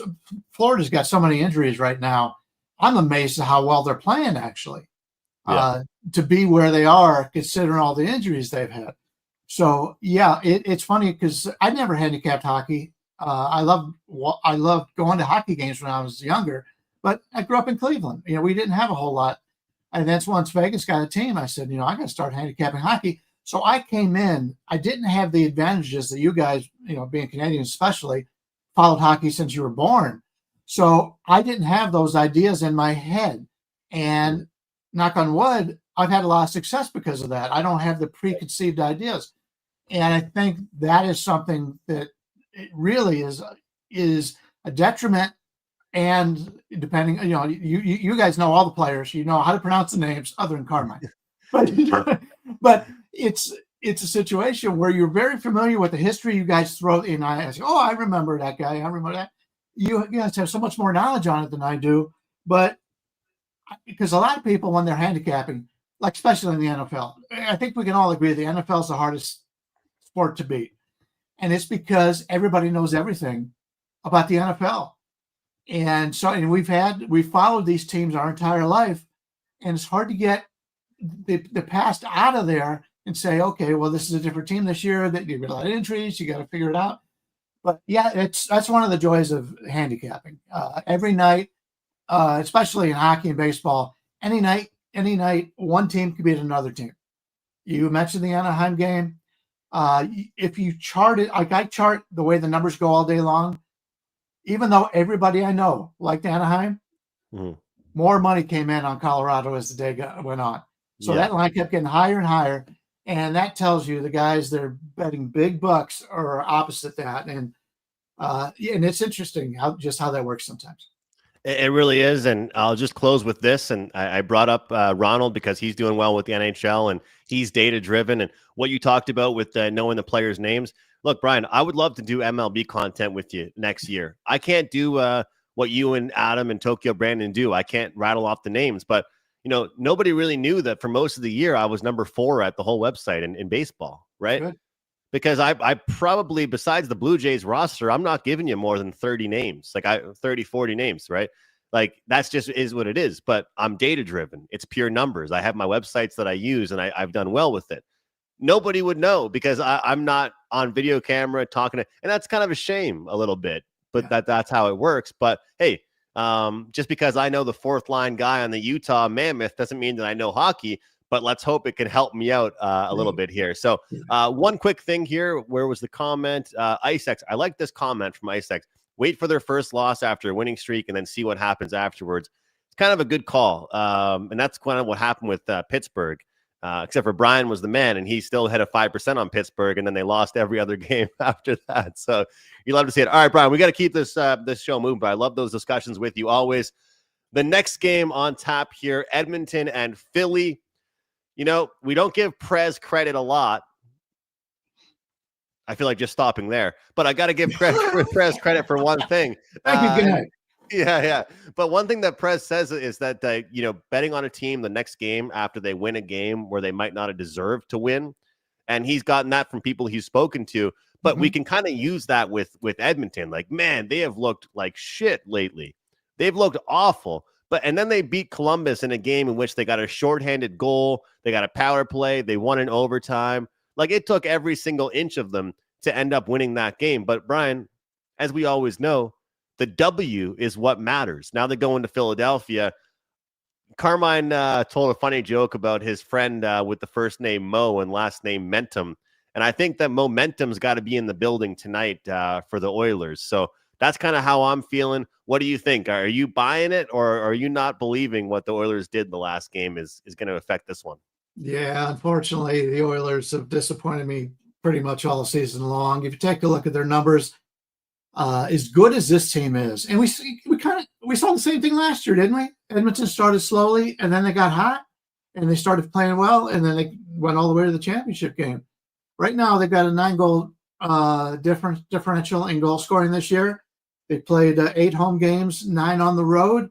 That's not enough to be an average team. And if you take a look at their last 10 games, 4-3-3. That means they've lost 6 out of their last 10. So it's still not a team I'm looking to back in this point range, at least. In Philadelphia, they're +4 on the season, but they have played 10 home games and only 5 on the road. So you've got to give that a little bit of a look. And you're looking at the schedule for this game. We've got Edmonton has lost 3 of 4, and that game against Colorado, I really expected them to come out and dominate that game because they had just gotten beat by Colorado at home 9-1. Now if that's not going to wake you up and make you come out and play hard, and they had the day off between, and then they had to go to overtime. That comeback against Columbus, and it was Columbus's, if I remember right, it was the last day of their road trip. Now, granted, it wasn't a good road trip. They had not played well, but usually if you got a team that has been bad on the road trip and it's their last road trip game, you kind of could see them looking forward to coming back home. So I know I'm not giving Edmonton a lot of success there, a lot of credit for that. And you got Philadelphia, and Philadelphia has been a pretty big surprise for most of the season, but they've had a lot of success at home. But they've lost 3 straight games at home, and 2 of those were in regulation. Now they've got 3 days off before playing the Oilers here, and then they got to go on the road and play on Friday and Saturday at St. Louis and Dallas. I like the situation here for the home team in Philadelphia, and the way that Edmonton has been playing all season long. I just can't trust them here. I like Philadelphia in this spot. You're only getting about anywhere from +112 to +119, but still, the way Philadelphia has played at home on the season, losing 3 straight at home, having this amount of time off, I expect a really good effort out of Philadelphia. And I was disappointed with that effort out of Edmonton, even in a victory over Columbus last time out. Yeah, that is something to be concerned about, is the rest here. For anybody like me that kind of leans towards the Oilers side, is that you're right. Philadelphia, and any game preview or breakdown going into this game will tell you that the rest is kind of an advantage here. I always find Wednesday is kind of an interesting night in the NHL. Mm-hmm. We all know that Tuesday, Thursday, Saturdays are the busy days in the NHL typically. But if you haven't played a game since, let's say, maybe Saturday or even Sunday, and then your first game is Wednesday, you typically are playing a team that's already played a game on Monday or Tuesday, which can make a little bit of a difference. And of course, that's the case for a team like Philadelphia tonight. So interesting to look at. I just I love the idea behind the fact that Edmonton really didn't deserve it. But there were a lot of positive quotes. I'm not a huge quotes handicapper, but there were a lot of positive quotes in that locker room. And I kind of like it. I kind of like how they didn't say, we didn't deserve it. We didn't deserve it, whatever. They were just like, all right, let's go. Let's get this thing going. So we'll see. One thing about this is that Philadelphia versus Edmonton, when you look at it offensively on paper, I think that if they roll the pucks out and say first to 4 or 5 wins, Edmonton takes it, because Philadelphia expected goals, they're bottom 10 consistently. Shooting percentage is not good either. So maybe the rest will help them. We had a comment in here. I'm not sure if I can find it. We'll see if I can find it. MM says the under in Philly Edmonton is the best deal he's seen all week. All right. He likes the under in this one. Maybe the rest factor, Brian, plays into it. Maybe the rest factor could help the under, because a lot of times I talk about fatigue leading to overs. I know you're more of a sides guy, but what do you think here? Does the rest factor help the under here? Well, if you do like it, you want to grab that 6 now, because I'm seeing some 5.5s pop up. So to keep people who are betting early, which are usually guys that bet for a living, they tend to like that under as well. And what you were talking about, teams having the time off. If a team is on a winning streak and they have the time off, I think that's a negative, because you know how it is. I mean, we've all been in high school. Your team wins, everybody's patting you on the back all season long and or all week long, and then you go to the next game, you're feeling pretty good about yourself. You don't have that same fire.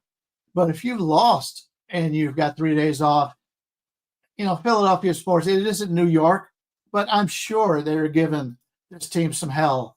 And so I know the Flyers are going to come out with a good effort. And like you said, they don't put a lot of shots on goal. So maybe the Flyers think they need to win this in a low-scoring game. The under makes sense to me. And then we got a comment from Isaac. So I always love it. Can one trust Skinner or Pickard? And then the next comment immediately was to lose. Yes, so we can trust them to lose. So, or to give you negative fantasy points. Yes, so that is the tough thing about looking at those teams, or those goalies, is that you never really know what you're going to get. Look, I'm going to die on the hill though. They're not going to win a cup with either of those goalies, but I also think that it's not their fault that they haven't won a Stanley Cup either. Yeah. Whether it's been defensemen or help on the offensive side of things, it's not necessarily their help. That's not why they lost, I think, to the Panthers last year. It's not. It's interesting because everybody blames it all on the goalies all the time. How many goalies have the Oilers been through during this run where they've had McDavid? It's not the goalies, it's the guys playing defense, and they're not putting themselves in good positions. And when you don't put yourselves in good positions, you're leaving your goalie out to dry. And so that's why I saw a little documentary on one of the Golden Knights ex-goalies, and every year it's different. Every team you get traded from one team to another. You're terrible at this team. All of a sudden, you're great at the next team. It's all comes down to the defense, which is one of the reasons why I don't, other than the elite goalies, I don't give a lot of credit to that. They're all, any single game, you can have a guy come out there with a terrible goals against average and you throw a shutout. It's just the way it is. It all depends on how your team protects you.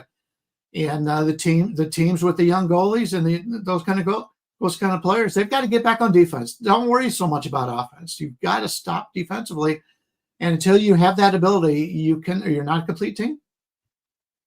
I think you might find it funny that I'm somehow going to relate this back to the Toronto Blue Jays, but I'm the one that was the most pissed. Not only it was 1 solo home run, 2 solo home runs, 3 solo home runs, but when I look back to it, how many runners did they have in scoring position in Game 6 and Game 7? Right?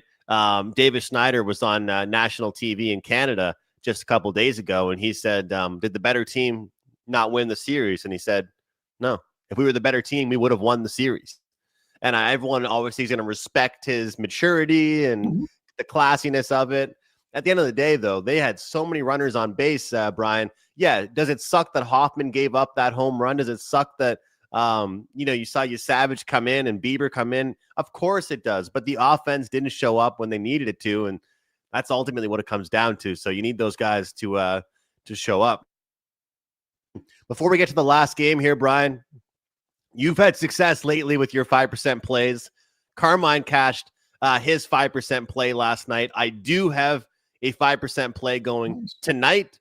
Everyone looks at Wednesday as kind of a quieter night in the NHL, right? And you think of those busy days, Tuesday, Thursday, Saturday. Sometimes I almost find it nice because you got a handful of games to break down, usually less than 5 or 6 games. You get to dive deep into those games particularly, and I love this situational spot. This is kind of a situational play for me, and I really love this one on Wednesday. So I'm going to encourage people to go grab that. I feel like it's been a good couple days here for me in the NHL. Started off hot. We hit a wall. We went into a slump, and now I'm starting to see the board very, very well. But we have this special running right now here, Brian, and it's available for yourself, available for Carmine, for anybody at WagerTalk.com. 10 days of picks for less than $10 per day. You guys can go to my page right now and you can get my 5% NHL big bet for $35. But look, I would love for anyone to do that, but for $99, you're going to get every single play I release across multiple sports for less than $10 a day. And I'm on an 11-2 NFL player prop run. We've cashed back-to-back college basketball team total plays. You know, this is an opportunity to get more than one sport. This is an opportunity to get more than one 5% play. I got the CFL Grey Cup on Sunday night. I know there's only a handful of you out there that will be watching that game, but I got a best bet planned in that game. And it's always a good game, Brian. And, you know, based on the last couple primetime games we've seen in everybody's beloved NFL, maybe you guys should start watching the CFL a little bit because we don't see 0-0 games at halftime by any means. And we see a little bit more action. So, guys, 5% play tonight. Looking forward to it in the NHL. Make sure you go grab that. If you don't want to grab that play, really good idea to buy that. And, of course, for some reason, I have Bill Krackomberger's promo up here. But it applies for me as well. I guess I downloaded the wrong one. So shout out to Bill. But you guys can go to my page, wt.buzz/am. Brian, I'm out here. I don't think Bill needs me to promote him. All the respect to Bill. Yeah. But I don't think that guy needs me. So I'm just going to pull that up. What? It's still there again. I'm giving Bill all the love. Anyway, wt.buzz/am. That's my profile page. I got a 5% play going tonight. Bill's in the back end. That's why he's getting the sales. He continues to promote himself. No, I know Bill. He's a great guy. I've known him for many years, and all success to him. But yeah, he's on every show out there. I'm surprised he's not on the he even makes an appearance on the hockey show. He doesn't even handicap hockey. But yeah, talking about being hot, yesterday I did the show, and my play was Washington in the first period, and they win that 1-0. I saw Marco, who's having a really nice hockey season. He used Washington as a free play yesterday, and they win the game straight up. I also had a 4% play on Winnipeg yesterday, so that won, and that brings my NHL record to 7-1 the last 8. My 3% and higher in every sport are on a 13-3 run, and so we won that again yesterday. College football 28-13 run, and I've really dominated the MAC over the years. I went to Akron University. I know the MAC like the back of my hand. Swept the MAC the last 2 weeks in these midweek games.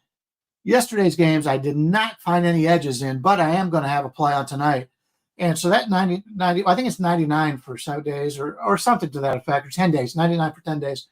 That is a great deal. And right now I'm hot as hell. And even in the NBA, I haven't put out many plays going back to last year, 12-6 in the NBA. So yeah, I've been very selective on my selection on my plays, but we've had a lot of success doing it. And I know I'm going to have at least 2 plays going today. I'm not going to have a 5%. I'm very tight with those 5%ers, but I'm sure I'll have a couple in the next 10 days. So that's a really good deal if you're looking to do that, whether you buy any of our handicappers, it's a way to go. And if you've got a 5 in the NHL, I'm going to talk to you after the show, make sure, see what you got, because I'd like to get a little piece of that. Well, stay hot, Brian. You're seeing the board very well. That Winnipeg call was great last night. I liked that play as well. I was close to getting to the window on that one. And Washington, way to catch Carol. I wanted to ask you today because I know we're long past that game, but do you kind of think that for similar reasons to liking the Rangers is kind of similar to liking the Capitals last night? I feel like the handicap is very similar. It is a little bit similar. Carolina had been a team, comes back from a successful road trip. They were okay in the road trip. And then they come back home and they've been very successful at home. They got a team coming in Washington. They look at Washington and go, oh, this team continues to blow leads. They're not any good. Washington was the team that out-hustled them yesterday. And that's really what you want. If you follow a team, and I know you do this with Montreal, I do it with Vegas, I can tell by the hustle that they're playing if they're going to be in that game or if they just don't have it early. Another reason is why we love betting live hockey, live sports like baseball, football. That's really the way it's going. You know, even though in the United States and Canada, especially in the United States, there's a lot more pregame action. If you go to Europe, especially with the soccer, everybody's betting in-game. It's like 70% of their bets are in-game. In the United States, 70% of the bets are pregame. Yeah. So the United States, like in many many reasons, or a little bit behind the times in this country. Yeah, the amount of in-game bets that we see, it's just growing and growing more and more. Also, those parlays and all that good stuff as well. Bruce, I got to mention to you, I'm one of the original Ice guys. I was on that show as well. I was with them, and we have no competition with any NHL betting show. We love everybody else that's handicapping. We're friends with them. Alex used to be a part of Puck Time, actually. So, hey, we've got no competition. We want everybody to win. We want everybody to win. And, Brian, I got to do this to you. I hate to pull the prez here and keep promoting, but there it is. Just so you guys know, it's applicable for myself as well. And you can get it at Brian's page as well. WT.buzz/BL for Brian and /AM for me. All right, last game of the night here. Chicago. This team's looked pretty good in their last couple games here. But is it a tough situation for them in this particular game? Devils off a loss, but it was a tight loss against the Islanders. What do you think here, Brian, about this one? Is Chicago the real deal? We talked about the concept of, hey, is this team good? Are they not good? So, hey, what's your take on Chicago? Are they pretenders or are they contenders? Well, I talked about Edmonton earlier being at 25.5 more points expected on the season. And this one is 21 for New Jersey, 21 points better than Chicago.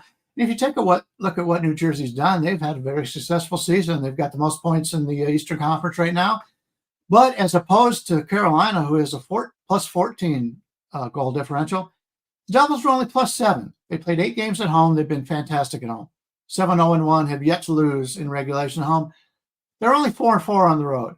If you take a look at their last 10 games overall, 6-4. I always count the loss in overtime as a loss because I don't. It is a loss when you're looking to bet it in that range. So they come in here, and New Jersey, from a schedule standpoint, they have won 2 out of the last 3, but they did lose last time out to the Islanders at home, and that game went to overtime. And in fact, if you take a look at what they did at home, yeah, they beat Pittsburgh, but they had to do it in a shootout. They win that game 2-1. And your Montreal Canadiens, and I believe I was on Montreal. If I remember correctly, I might have been on Montreal in that game. But they had to go to overtime to beat Montreal. So, yes, they have done very well at home this year, but that tells me they haven't been playing that well. They were able to beat the Kings in the previous road trip, but then they lost second to back-to-back to Anaheim, and Anaheim's got a lot of good, young, fast players. And anytime Anaheim is going to play a team in the second of a back-to-back, I think you could make money by betting on Anaheim just blindly in that regard. But when you take a look at Chicago on the season, and you just look at the numbers, you take away the names on the jerseys, like as I mentioned, the Devils are plus 7, 8 home games, 8 road games. Look at Chicago on the season. Chicago on the year, they only have 19 points compared to the 23 that the Devils have. But if you take a look at their goal differential, they're plus 12 on the season, and yet they've only played 6 games at home, 10 on the road. That tells me that this team is legit, at least right now. And if you take a look at their schedule, they are off of 3 straight wins, all on the road, and it's their first game back. So I like Chicago. I hate the situation here for Chicago because they come back from that road trip. I believe they went 3-3, but they won the last 3. They beat Vancouver, they beat Calgary, they beat Detroit, all by multiple goals, 3, 4, and 4. Now they're at home, where traditionally, if you've watched them the last few years with this young team, they play much better at home than they do on the road. They may be a little bit full of themselves, and that's going to keep me away from Chicago in this game. But this Blackhawks team has been very good, and we'll see if I'm kind of hoping that New Jersey blows them out tonight so we can continue to get better value on Chicago, because I want to be part of this team. It's going to be a while until they're going to be a favorite against some of these teams, and but I hate the situation tonight. Yeah, this is one of those ones here, Brian, where I think like if both teams were like well rested, neutral site, you're getting a price that's pretty reasonable. Everybody would want to be all over Chicago here, but situationally, you kind of look at it, you're like, okay, what's going on here? I'll tell you what, I think I like the over in this game, though. I think that, Chicago, they have been, how do I say it, like falsely good defensively lately. I guess I don't know if that's a good way of putting it. They have been like undeniably, I guess, better defensively than they probably should be over their last couple of games. And I know that you and I said earlier in the show, a win is a win, but you also have to look at who a win is over for a certain team. In Chicago, hey, good for them. You put up some goals on this team and on that team. I think everybody's scoring goals on a team like the Predators right now and certain opportunities to play certain lighter teams like Vancouver. So we'll see. But I do like the over, back off a road trip. Chicago's going to contribute to the scoring in this one, but Devils are going to be motivated as well. Devils are mostly a team that I want to look towards at home because of the last change. They're great center depth, but Carmine talked last year about how this was actually not a bad road team whatsoever. This is a pretty good road team as well. So that will be it for the show here. Brian, we'll circle back to you for some final thoughts. I want to mention, guys, I got a parlay. I'm waiting for my graphic to be created here. I got to have that done here soon for you. The same game parlay or the prop parlay is coming out to plus 917 for tonight. Sometimes they're like plus 300. Sometimes they're plus 500, whatever they might be. And we always want you guys just to have a little sprinkle on it. I got a few shots on goal and a few points in this one. It's involving 2 games, 3 picks from one, 2 from the other. And yes, this is a recreational. This is a fun thing to follow each night. This isn't a regular size bet by any means, but you guys can follow me at McGinnis Picks, at MCINNIS Picks. Brian, I do believe yours is B Leonard Sports. Is that correct? B Leonard Sports. And I do want to point out, I don't do the props. If I find something, I'll put it up, but that's not my major handicapping. Why change what's worked well over the years? But I will say that if you're handicapping the card today and you're here watching this, and I asked Andrew about how you treat how many games into the season do you take a look at dropping off the preseason expectations. If you go into the YouTube situation for the replay, let us know. Let us know what your number is that you look, or if you don't even pay attention to it, or if when the season starts, that's it. I wait and see, because I know Marco does a lot of that. He waits time. He doesn't get into action early on, and he just sees how the teams are playing this year. Let us know what you the way you treat those. And maybe we can learn something from you guys, because we got a really smart group of people that watch the show every day. It's awesome because everybody approaches it differently. Yeah. That's the best part. But Carm and I have talked about it. I like the word he used, landmine. Like, there's all these landmines earlier in the season you got to be aware of. I always say the best time to bet the NHL is January. I feel like you have a very true identity about which each team is or what they are, probably post-Christmas. And this year is going to be very interesting because it's going to be an Olympic break, Brian, which kind of sucks for us on Puck Time. We'll see if I end up doing any hockey content for the Olympics, but Olympic break, we'll see how that goes and which teams get affected by that. But guys, Brian's been red hot. Make sure you get his plays, WT.buzz/BL. And also that deal is great for both of us. Get 10 days of plays for less than $10 a day. Works for both of our packages. And we're both doing multiple sports, not just hockey. So that will do it, guys. 5% play for me tonight. I know it's a small board, but I really do like it. Thanks, as always, for joining me here, Brian. And, guys, special shout-out again to Carmine. Carmine cashing that 5% play. He is in the chat right now, and he's telling you guys to hit the like button. So, hey, if you're going to take one piece of advice from Carmine today, that's the advice you got to take. Hit that like button. He's always right. Yeah, come on. Especially off that 5% win. We appreciate it. And, guys, show us some love. So, thanks for watching. We'll see you guys next time right here on Puck Time.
Welcome into Drew's Daily Diamonds. We are talking college football midweek maction. Got a couple games coming your way, guys, nationally televised on Tuesday and Wednesday night. Let me know in the comments below where you agree, where you disagree. All is welcome. Helps grow the show. Any questions, fire away. Your picks. I'll be in there chiming it up with you. Let's talk first game here for the show. 8 o'clock Eastern, 5 o'clock Pacific, Tuesday night. It is the Ohio Bobcats in the Western Michigan Broncos. 47 being the total. We are seeing Ohio anywhere from -1 to -2 point road favorites.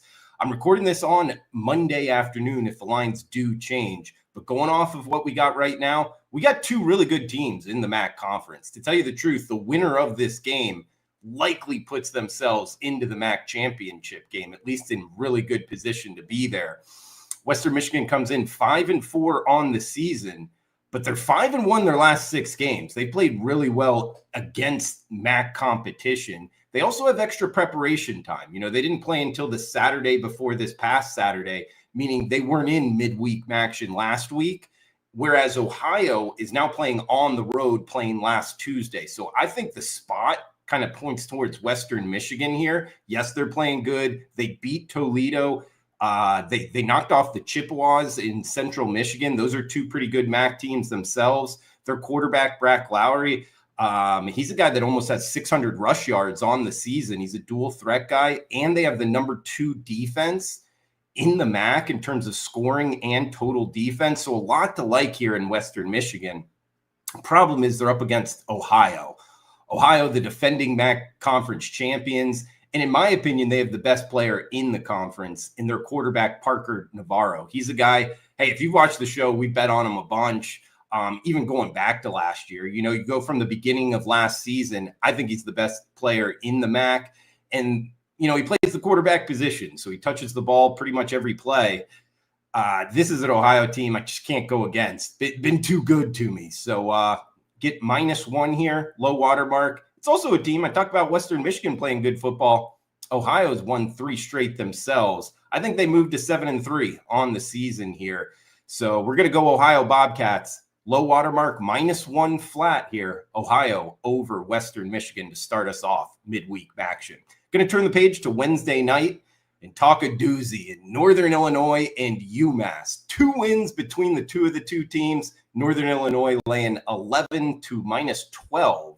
As the double-digit favorite on the road, 43.5 being the total. Always difficult when a team is 2-7 on the road, laying double digits. Man, the market's telling you something's up here. And sure enough, UMass 0-9 on the year. It's a team that's dealt with a bunch of injuries all over the field, both on the defense and offensive side, mainly on the defense. They're rotating quarterbacks right now. They've not thrown the ball well, talking about the Minutemen here. And now that Sam Houston State won a game this past weekend, UMass is the only team left in FBS without a win. They're the only winless team in all 130-plus FBS teams. I don't think they're going to get it here. Now, they got a shot. You know, it might be rally the troops, let's get the win type deal. They are at home. Northern Illinois did play during midweek action last week, now going on the road. Difficult, I guess you could say. The problem is the level of competition. Northern Illinois just played Toledo. You might have watched it nationally televised last week. And now they're playing UMass. Toledo is one of the best teams in the MAC. UMass is the worst team in the MAC. In my opinion, the worst team in all of college football. Talked about the offense really struggling here, guys. It's going to remain Fade City on UMass. As I'm recording this right now, Northern Illinois -11 as the road favorite. We're going to lay it with the Huskies, Northern Illinois over UMass. Got one game left. Wanted to break down here on the show. It is a 5-game Tuesday and Wednesday night midweek MAC, if you will. Who doesn't love some action? But reminder, if you could comment below, anything is more than welcome. It helps grow the show. Smashing that like button as well. If you're interested in premium picks, check them out.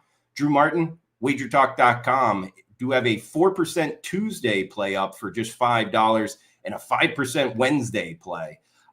So 2 big bets going this week if you want to check that out. 3-day, 7-day, 30-day all access plans are discounted. And the midweek MAC, Yeah, it's been good on the show here, Drew's Daily Diamond. It's been even better for the clients. 12-1 midweek run here. So bringing that into the week 12 slate.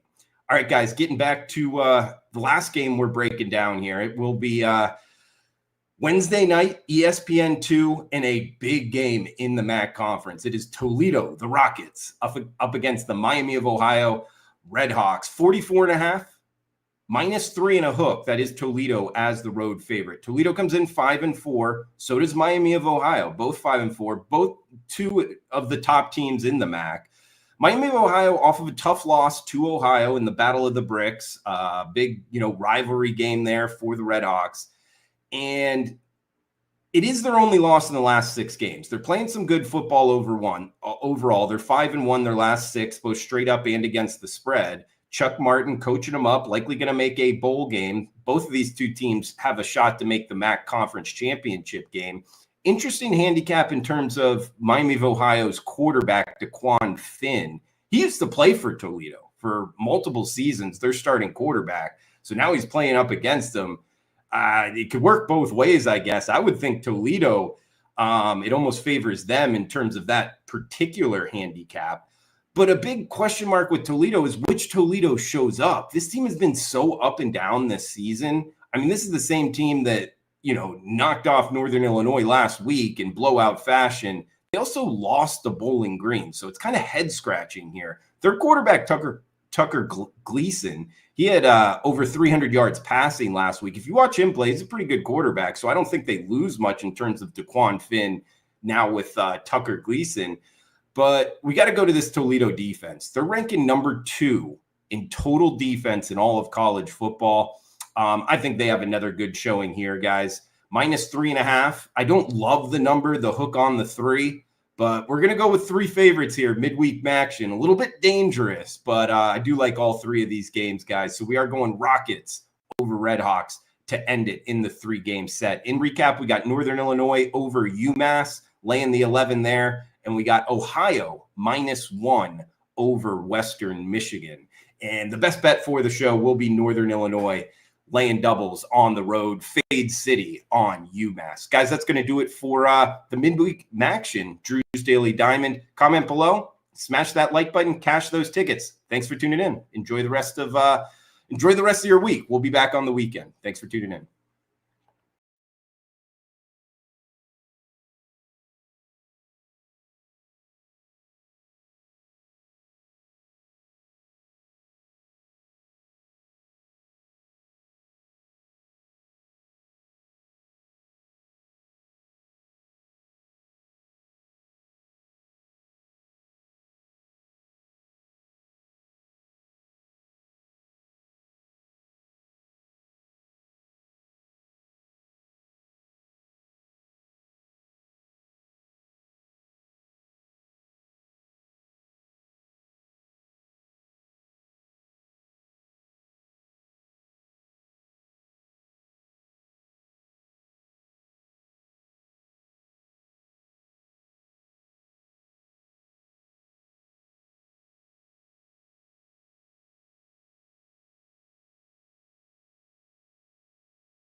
Welcome to Wager Talk today, the gold standard of sports bet the walk. It's Wednesday. Board is stacked.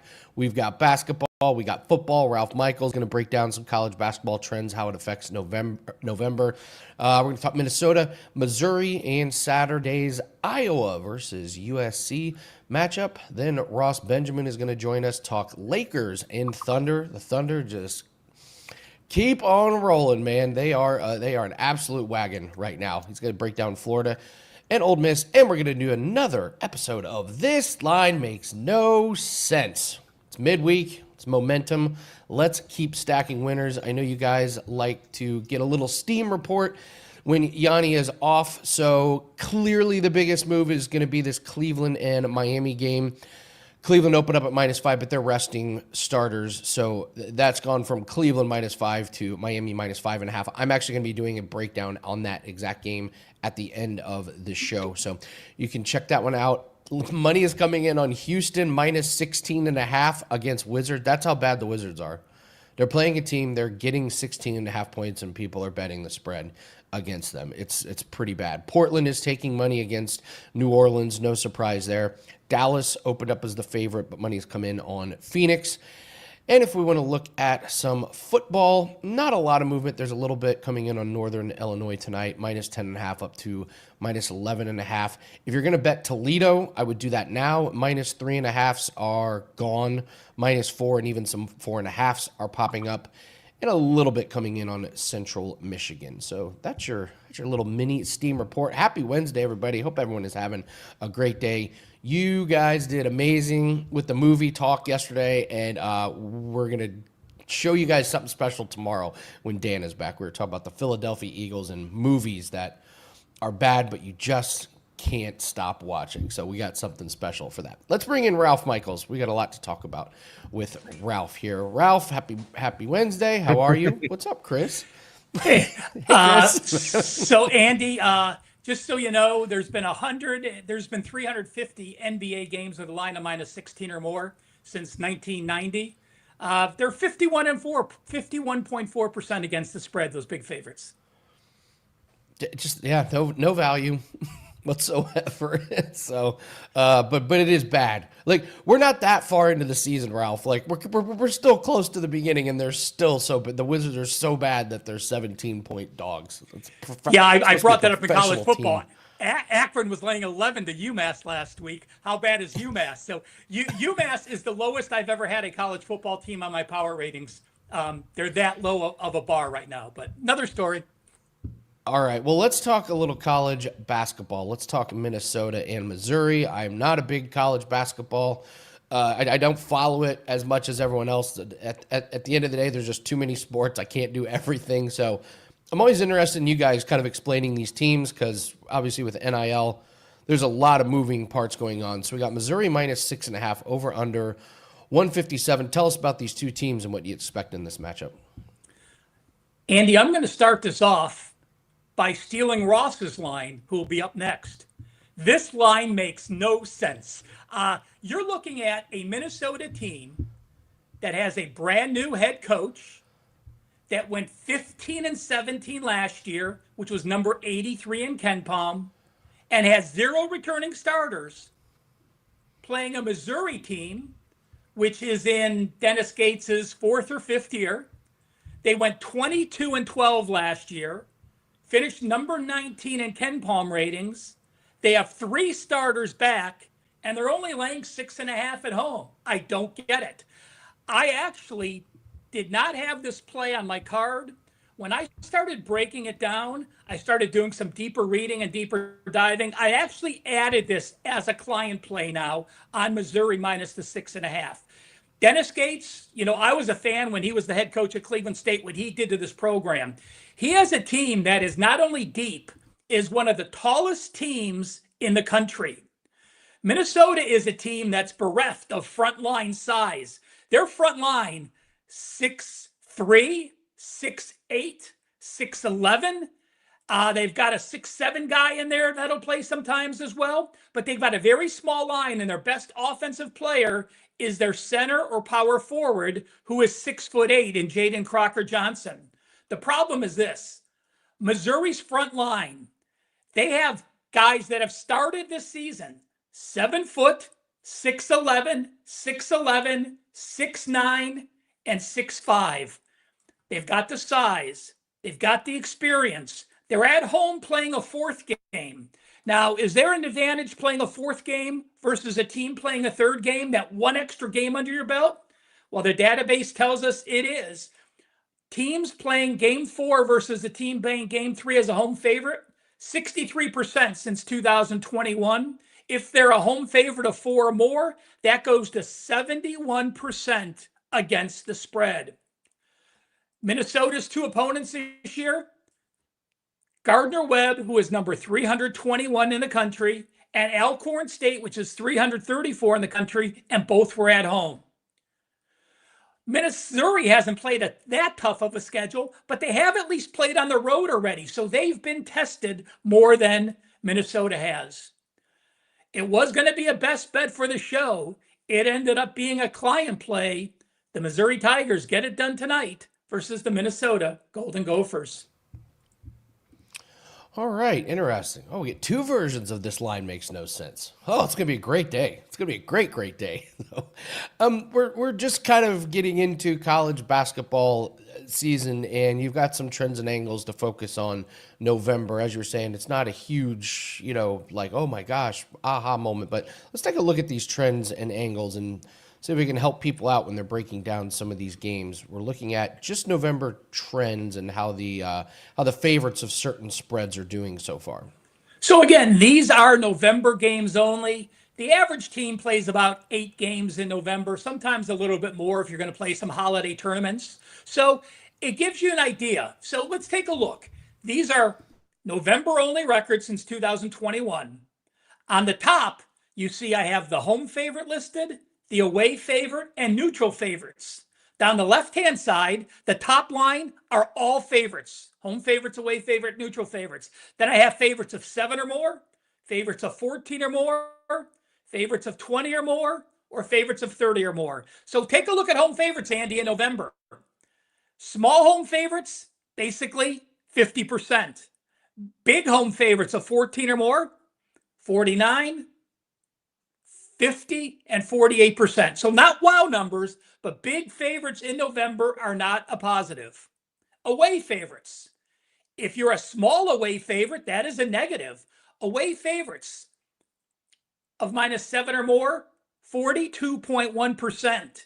If we took out big favorites of 14 or more, 20 or more, 30 or more, those are a combined, 14 and 8? If we took that out, those favorites of under 14 would be about 38%. So that is a significant fade.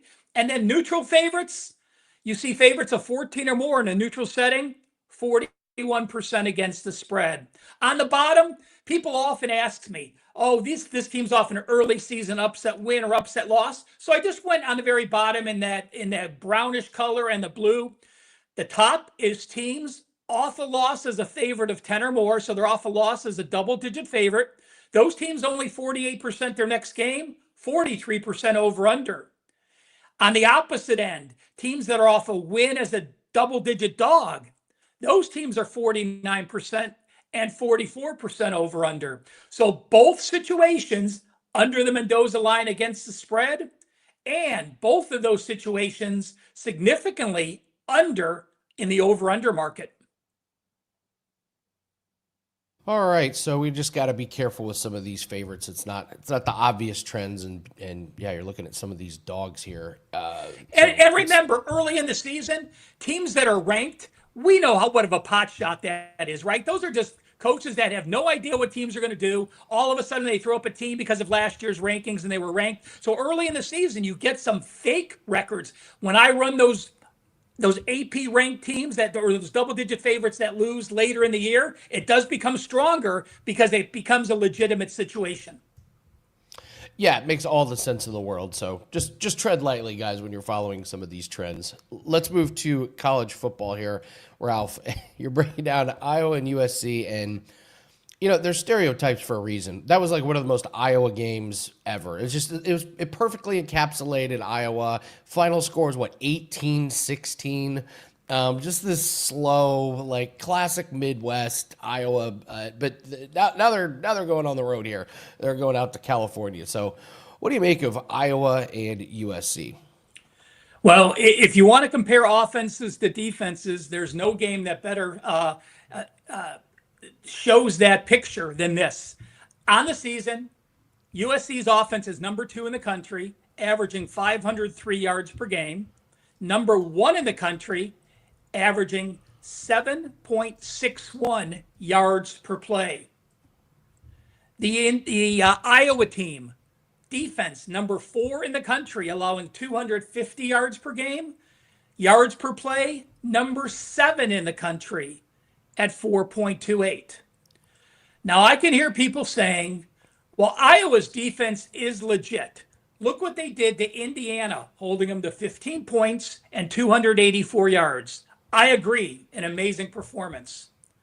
Look what they did against Oregon, holding Oregon to 239 yards and 16 points in that 2-point loss. Again, I agree, an incredible situation. Those are offensive numbers. My apologies. Indiana had 337 yards and Oregon had 373 yards. My apology, I gave you Iowa's offensive numbers. But the difference is the Indiana game against that elite offense and the Oregon game against that elite offense were both at home in Kinnick. It is so much different for Iowa to go on the road. Their only road games this year at Iowa State, at Rutgers, they allowed 400 yards at Rutgers, and at Wisconsin, they allowed Wisconsin. They did shut out Wisconsin, but again, that is the Wisconsin offense. Iowa is going to struggle with their defense on the road against this elite offense.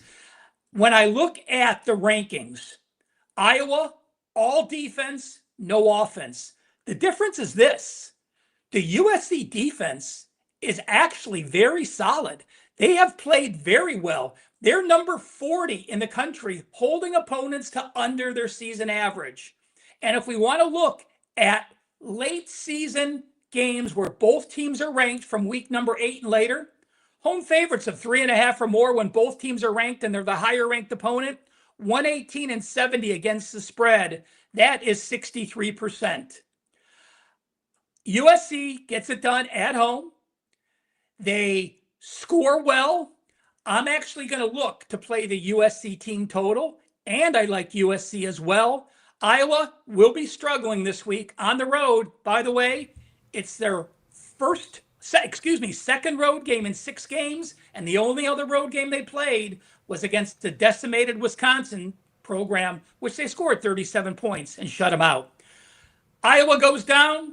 They get their 4th loss. USC still in the chase. All right, great breakdown. Yeah, I'm not playing Iowa on the road. No chance. Ralph, you in the pen. What do you have up at WagerTalk? College football, number 1 the last 4 weeks, number 1 the last 5 weeks, 5%, 12-2. I'll have one for this Saturday as well. But again, 2 options. The Weekend Warrior for $49, or this week, any capper at WagerTalk. Basically, you're getting a free 3-day all-access pack, which is $69, because our 7-day all-access for $99 is now bumped up to get 10 days for $99, under $10 a day. No coupon needed. That's the way to go to get the end of this weekend, taking you all the way into next week. 10 days of football, basketball, and NHL for under $10 a day.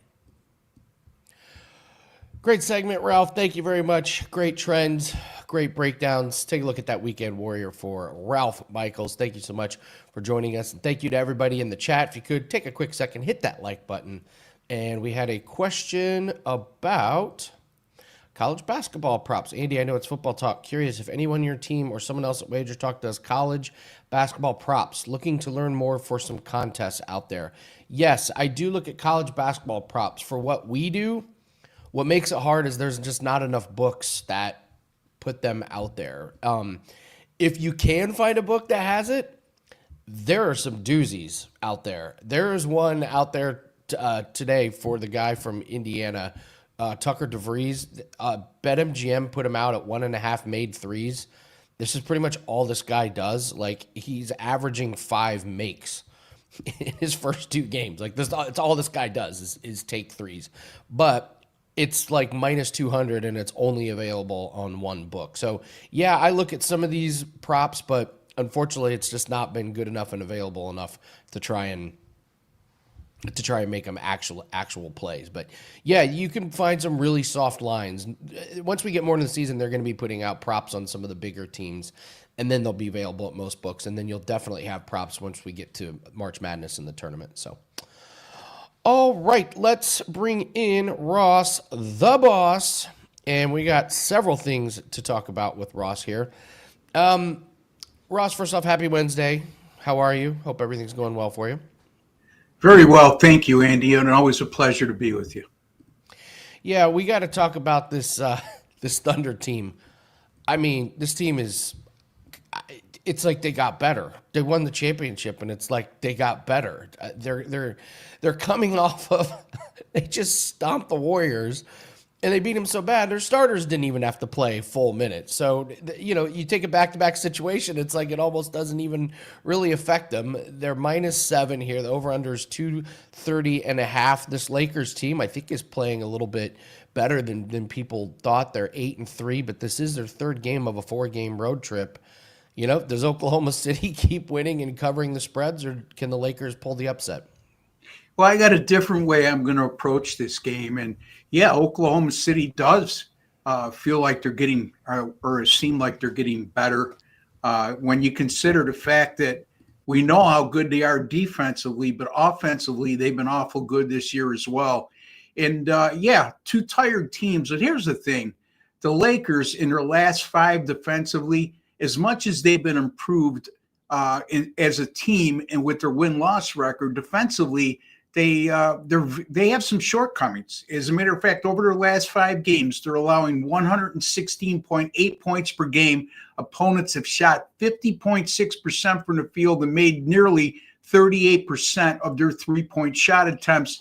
And they've also allowed 28 free throw attempts per game. A lot of people, when they handicap the NBA or college basketball, do lose sight of that statistics, and free throws are very important. The ability to knock them down and what the opposition may give up in terms of free throws per game, you should heavily consider when handicapping NBA or college basketball. Having said all that, Oklahoma City, number 5 this year in scoring offense at 122.4 points per game. Speaking of the last 5, Oklahoma City over their last 5 games, averaging 125.6 points, shooting 49%, also 38% from beyond the 3-point line, and they're averaging 26 free throw attempts per game. Now, here it is with the free throws. The Lakers giving up a lot of free throws lately. Oklahoma City getting to the free throw line a lot in recent games. Oklahoma City, number 1 in the NBA when it comes to free throw percentage. They are knocking down 86.2% of their free throws to start the season. Just incredible. Oklahoma City's also number 6 in offensive efficiency. I'm going to look at the team total here of Oklahoma City, which is 118.5. And I think you guessed it by now, folks. Oklahoma City over their team total of 118.5 against the LA Lakers. Yeah, it makes sense. Lakers playing better, but the defense certainly can be exploited. So, wanted to ask you, the Bills are your team, right? Yes, they are. Yeah. All right. What's your take on the Bills, where they stand right now? It's easy to kick somebody when they're down, and they're certainly down after that performance. But, I think I mentioned it before the Kansas City game. Even though they won that Kansas City game, look, there's nobody on the outside, meaning their wide receivers, that can stretch the field. And their intermediate passing game is non-existent. And teams are catching on to that. And their defense, every time they seem like they're improving, 3 or 4 players get injured in a game, and then there's 4 to 5 players not available, key players, it seems like every week. I might be a little bit of an exaggeration in terms of player availability defensively, but I don't think I'm far off. I mean, you look at the fact they lost Michael Hoyt for the season. Their free agent acquisition was playing very well. Ed Oliver, torn bicep. He's out probably until the playoffs if they make it, which is no longer a certainty the way they're playing right now. And you also look at their secondary. Their cornerback Benford has been banged up. Their linebackers seem to be a revolving door because of injuries. And again, their running game's very good. Their offensive line's very good. We know how good Josh Allen is, but without somebody to stretch the field offensively, and they failed to pull the trigger at the trade deadline, which is very disappointing. I don't think this team is even close to Super Bowl caliber as we speak. I couldn't agree more. Yeah, teams have. You're right. Teams have figured out that they're not getting over the top with us. We can just focus on that short yardage, and it really does stink for you guys because that defense on paper should be good, and then just injuries galore. It's like, well, this isn't the defense that you guys had before the season. So I personally think, Andy, if I could just interject, I'm sorry to interrupt you, but I think Bobby Babbitt's the defensive coordinator of the Bills. I said it last year, and it's even more apparent this year. I think he's in a little over his head, and I think that's cost the Bills a lot. You see that Sean McDermott is now starting to take over some of the defensive play calling, and that's writing on the wall to me. Yeah, agreed. It was like in Detroit when coach took away the play calling duties of the offensive coordinator. It's like, well, if you're not calling the plays, what are you doing here as a coordinator? So let's move to college football. Let's talk Florida and Ole Miss. Ole Miss is kind of becoming this just darling team. Lane Kiffin completely resurrected his career. It's really just, this guy was dead to the world, wasn't he? He was like, oh, nobody likes him. And how things change. We got a big spread here, minus 15.5 over under 53.5. I guess this just comes down to, do you think Florida can slow them down at all? What's your take on this game? Yeah, look, this is a Florida team that's a wounded animal right now. You look at, they upset Texas a few weeks back, and then they go to Kentucky last week, who had this long SEC losing streak. They broke it the week before, and then they wallop the Gators at home, 38-7. And that was a horrible loss, and that really, to me, speaks volumes as to where this program is right now. A lot of uncertainty, and I'll get to that in a bit. But their quarterback, C.J. Longwood, 11 touchdowns and 12 interceptions this year. And that includes when they play FBS opponents, which they're 2-6 against, it's 8 touchdowns against 11 interceptions. Big regression from a season ago when he was 6-1 as a freshman starter for the Gators. And I just think Florida right now is in a bad place. Ole Miss, they've had some close calls this year, Andy, but you know what? They're 6-0 straight up and 5-1 against the spread at home against FBS opponents this year, and that includes 3-0 straight up in ATS against SEC foes. So this is a team with a very strong home field. Their only loss this year, 43-35 at Georgia, in a game they blew a fourth quarter lead.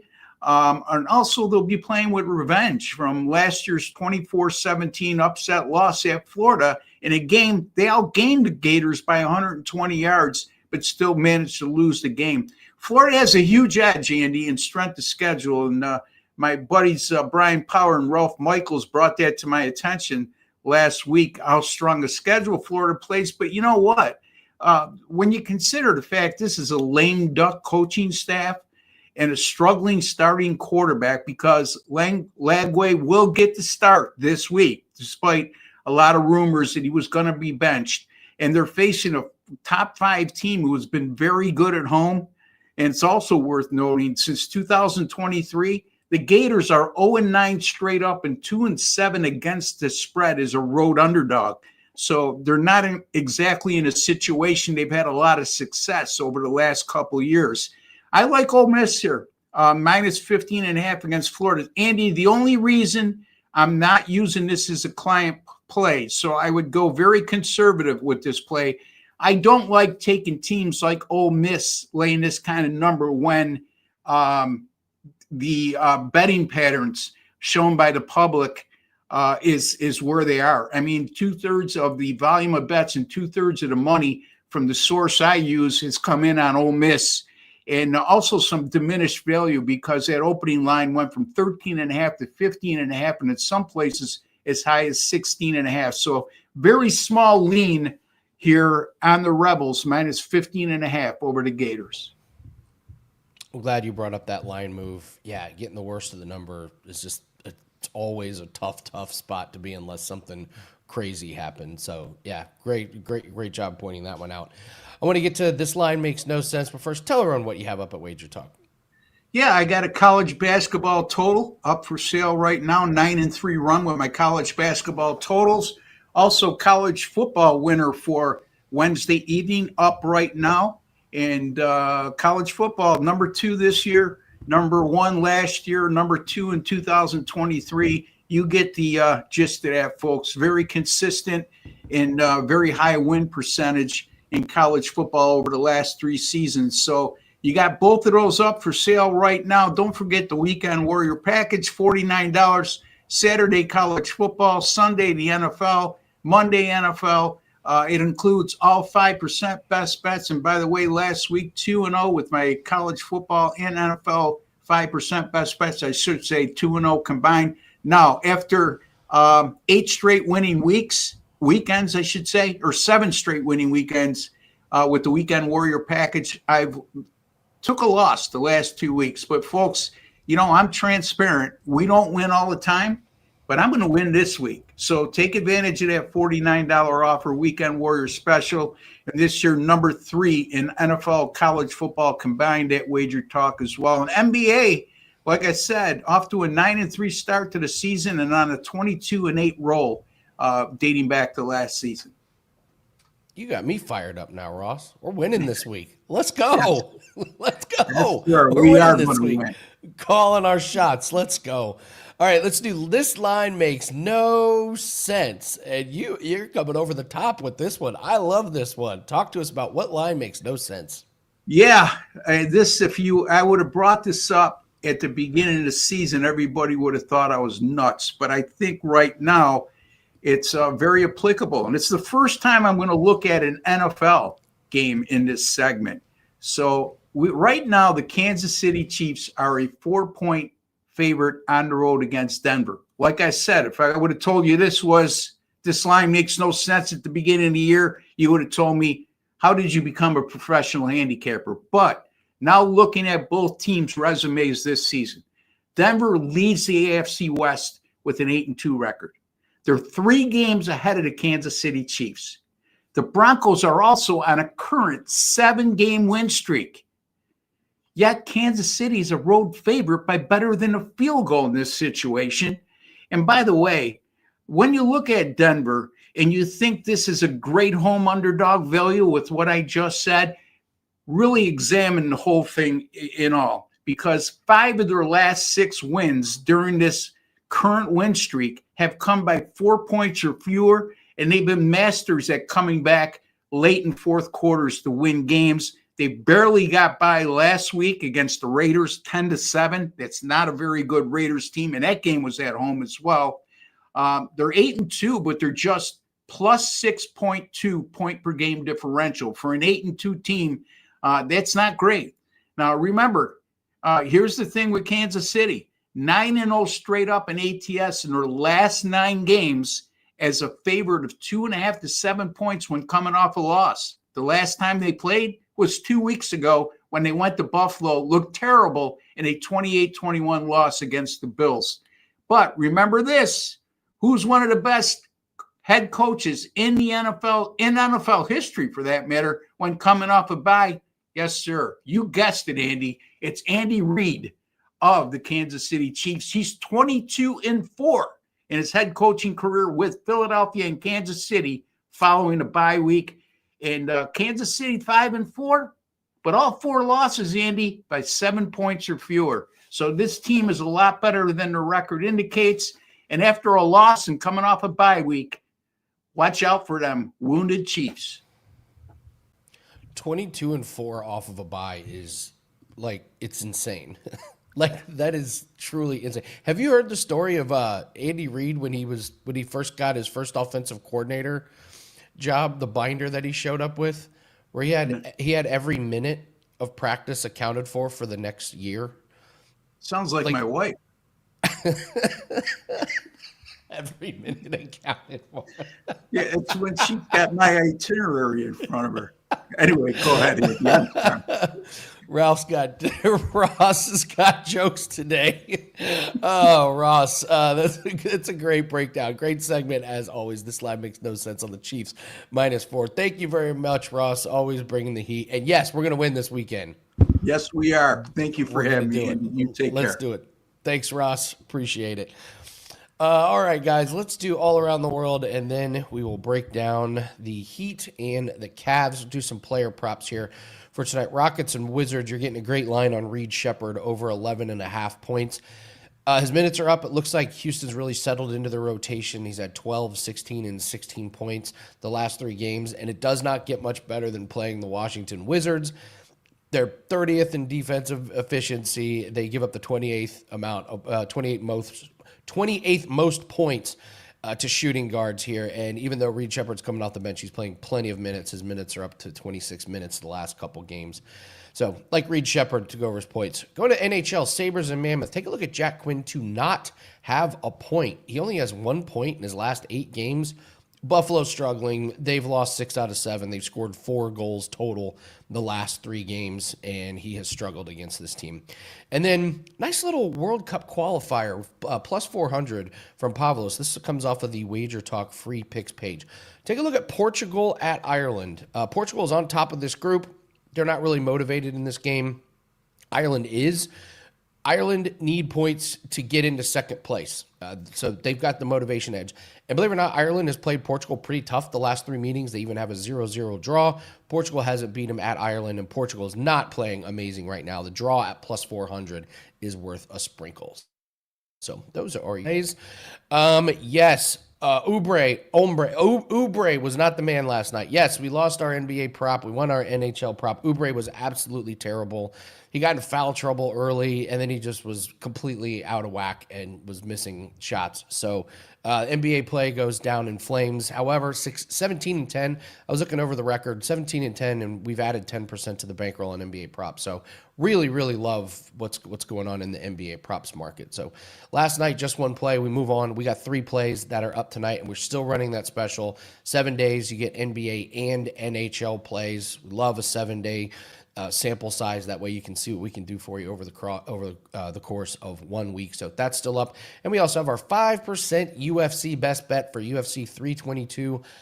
I love this card. First off, this is like one of the best cards of the year, maybe the best card of the year, and it's also one of the most bettable. There are a ton of bets. The tough part about this one is not finding bets, it's narrowing it down to the best of the best. So we have our 5% best bet that is up. We're waiting for props, and there will be more bets that are added to that. So 5% UFC, we've won 4 UFC best bets in a row, and we got the NBA props and NHL prop special. It's up wt.buzz/AL. And Adrian, you are absolutely 100% right. I am so glad you said that. So what we're talking about, the play last night was Oubre to go over 1.5 3-pointers. He wasn't very good the last 2 games. We expected a bounce back, and he was really bad. The key to these props is playing them over and over and over again. You find these guys that go on streaks. That's what we're looking for. Player props that are going to go on 4 out of 5, like 7 out of 10, these types of streaks. So when they lose once, it's a really good idea to go right back to it. And it's really hard because you're like, I lost. I'm never playing that guy again. So it's the way to do it, Adrian. You play that prop, and if it loses again, you move on to the next streak. There's a million props, and we have a ton of props to take advantage of. So, all right, let's break down this Cavs and Heat game. Cleveland Cavaliers, Miami Heat. This is in Miami. Cleveland opened up -5. Then they decided to sit most of their players. They're going to be sitting Mitchell, Garland, Moby, Tyson, and Strus are still out. So this line is now Miami Heat -6 with an over-under of 238.5. These teams played on Monday. It was an incredible game. 140-138 Cleveland overtime win I'll go over some basic numbers here. Offensive efficiency, Miami is 9th, Cleveland 12th. Defensive efficiency, Miami is 6th, Cleveland is 13th. I think you can kind of ignore some of those numbers for Cleveland. It's the same system that they're running, but when you're missing those main guys, those numbers are probably just not going to be accurate. And I will say this, sometimes when teams rest their big name stars, we've talked about this, we see a letdown from the other team, and the team that is sitting their stars, and they end up covering, and sometimes they even win outright. So we have to try and figure out, is this something that is going to happen tonight? I don't see a letdown spot for Miami. First off, Spoelstra and this team knows they're 1-6 against Cleveland the last season, last playoffs, and this season. Spoelstra and the team certainly know it. Here's a chance to get a win at home. And talk about motivation. You could lose motivation with these guys being out, but losing in overtime on your home court on Monday, really, really good revenge spot here. And also, they're in Miami. We've all heard the stories that you like to party in Miami, and now the Cavs have been in Miami for a couple days. Maybe the players enjoyed their stay in Miami just a little bit. The other thing Ralph brought up, Ralph knows the Cleveland area really well. There was a local story that Cleveland has been very open. Hey, we're going to rest guys throughout the regular season. We went way too hard in the regular season last season, and we ended up tired and injured going into the playoffs. So you're going to see Cleveland do this, fairly often. But there are capable players coming in. Sam Merrill's been really good. Lonzo Ball's having a really good season. I just think this is a great spot for Miami. I don't think they're going to be unmotivated coming into tonight. Give me Miami to cover and the points. And as always, we will go over some props here. Mobley, over 10.5 rebounds. The last game he played against this Heat team where he played and Mobley didn't, he had 20 rebounds. So I think we're getting a great number on Mobley over his rebounds. Fontecchio for Miami, over 1.5 made threes. He's been over in 8 out of 11 games this season. He actually had 3 against Cleveland on Monday. He's shooting 5 per game, and he's shooting 49% from the field. I think the defense struggles mightily for Cleveland. And Dean Wade, over 8.5 points. He's starting tonight. He's normally coming off the bench. He's going to get a lot more minutes. He had 9 on Monday. He made 3 3-pointers. I just think he's going to get more shot attempts tonight. So those are your props, and we're going to look at the Heat to cover the spread at -6. As always, our props that are official for clients go out on wt.buzz/AL. We're number 1 in NBA props the last 2 seasons, and we've added 10% to our bankroll this year just with NBA props. So invite you to partner up with us. Props are absolutely 100% where it's at. These are plays we bet with our own money, so invite you to join us on those plays tonight. Thank you so much, guys. Please hit the like button on your way out. Leave us a comment. Tell us what your favorite bet is tonight. We got a great show for Thursday, and don't forget Football Friday on Friday where we get you ready for the weekend. So make sure you do not miss that show, but we're going to be back tomorrow. Same time, same place, 12 noon Eastern, 9 a.m. Pacific. Good luck on all your bets tonight. We'll see you tomorrow. Take care.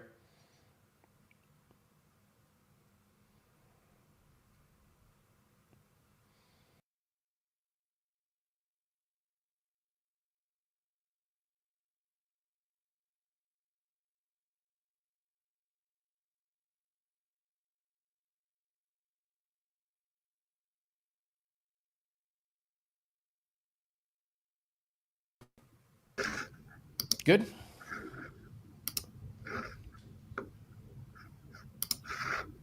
Yeah, sorry. StreamYard is messing up. It's been wonky, huh?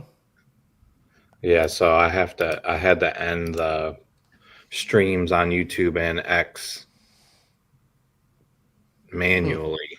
Who even knows about fucking Twitch? So yeah, let me go check. 3 months straight. Yeah, we just never go.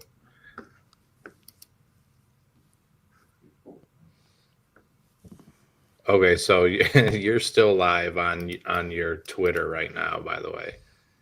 Hey guys, I'm still live on Twitter. Awesome.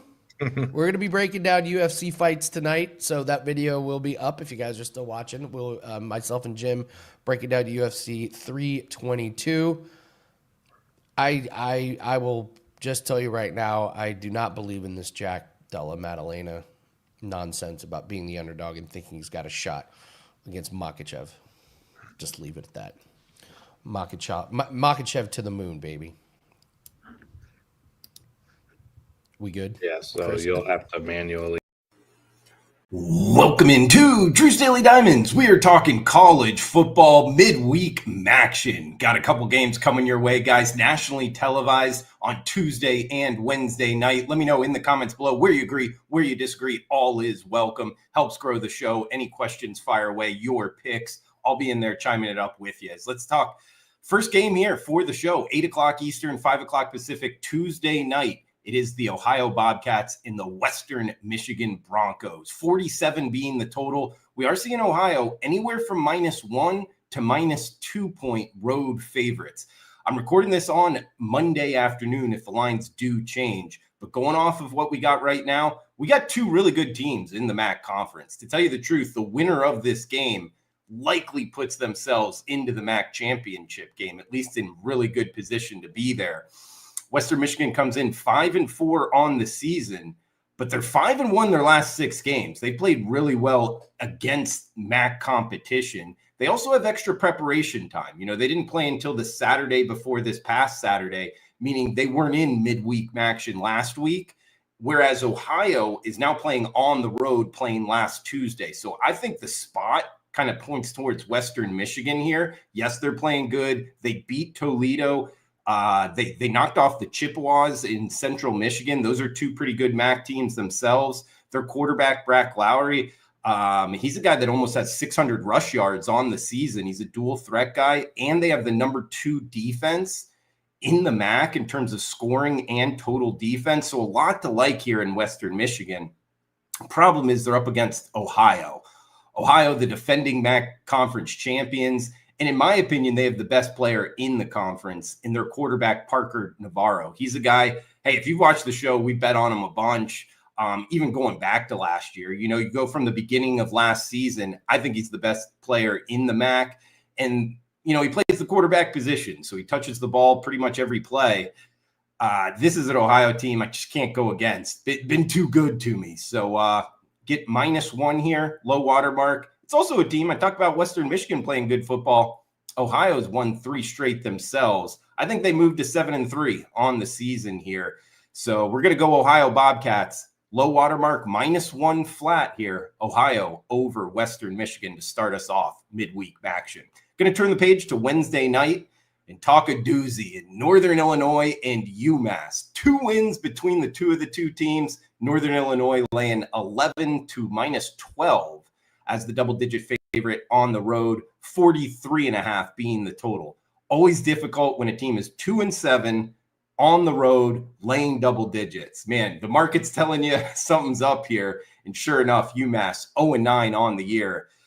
It's a team that's dealt with a bunch of injuries all over the field, both on the defense and offensive side, mainly on the defense. They're rotating quarterbacks right now. They've not thrown the ball well, talking about the Minutemen here. And now that Sam Houston State won a game this past weekend, UMass is the only team left in FBS without a win. They're the only winless team in all 130-plus FBS teams. I don't think they're going to get it here. Now, they got a shot. You know, it might be rally the troops, let's get the win type deal. They are at home.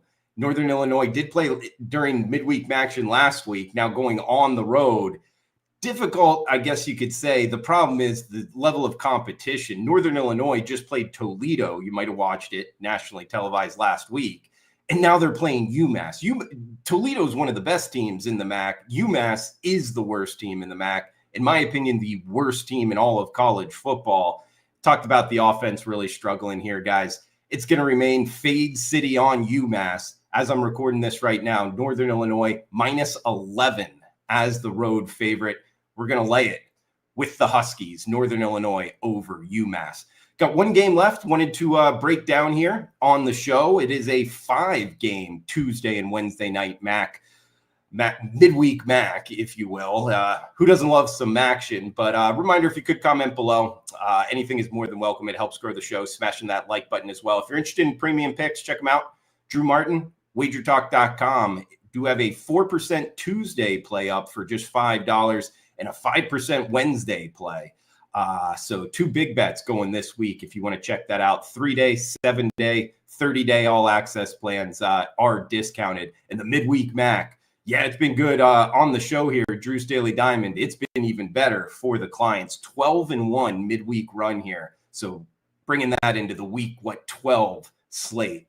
All right, guys, getting back to the last game we're breaking down here. It will be Wednesday night, ESPN2, and a big game in the MAC conference. It is Toledo, the Rockets, up against the Miami of Ohio Redhawks. 44.5, -3 and a hook. That is Toledo as the road favorite. Toledo comes in 5-4. So does Miami of Ohio, both 5-4, both two of the top teams in the MAC.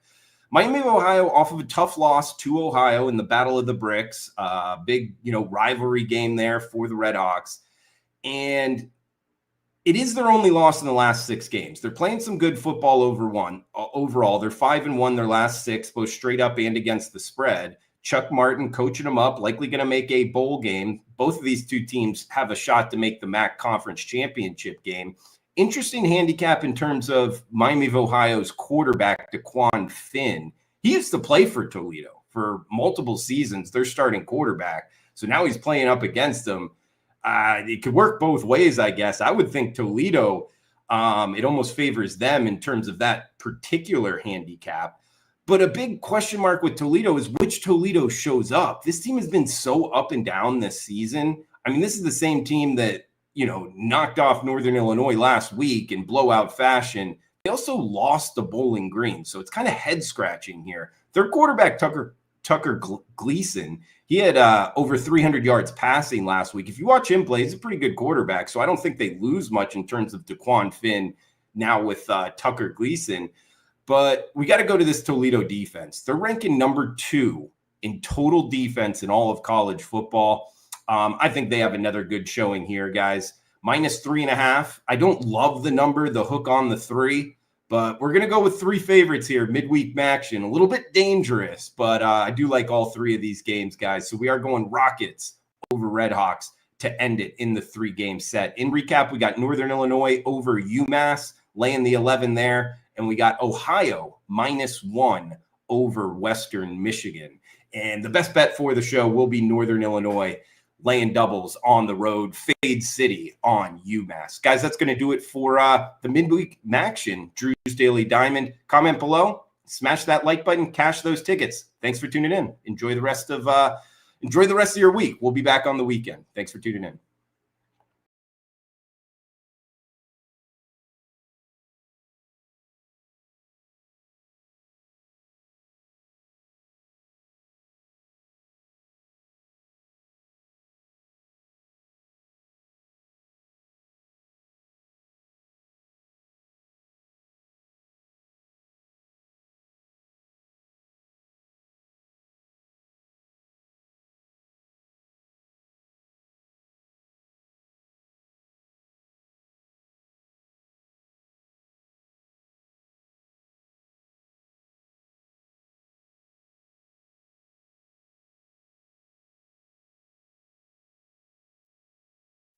Oh, welcome everybody to the NFL Presidential Address. This is week 11, and this is going to be a big one.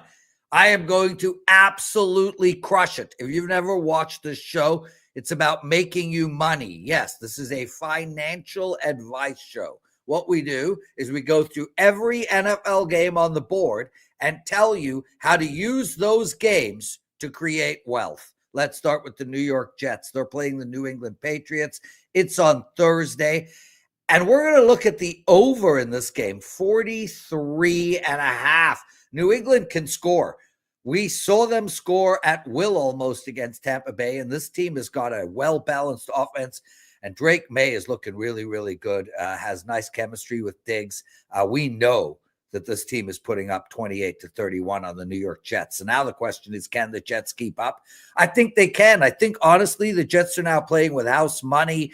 They're free. They've traded away their team. They know they're not going to make the playoffs. I think we're going to see them play loose. I think we're going to see them play open. I think they're going to be able to get us 20 points. I think this game has 31-20 written all over it. Take over the total, and it's only 43. Now we got a game in Spain, and it might not rain, but they're definitely going on a plane. I am a horrible poet. You know it. Let's get into it. Miami, -2.5 against Washington, and I can't believe this. I like Miami here, guys.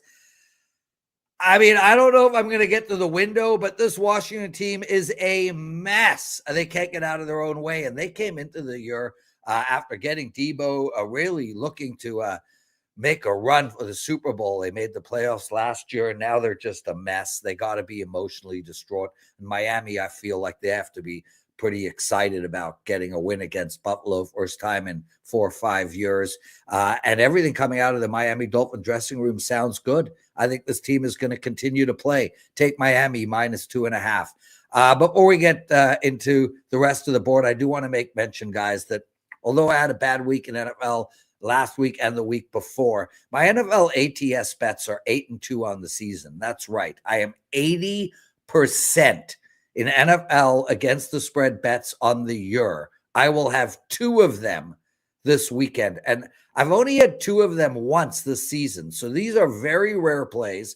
And I have 2 of them for this Sunday. So if ever you're going to bet me, this is the weekend, because those are my strongest plays. And they're the most consistent plays I've had for 5 years.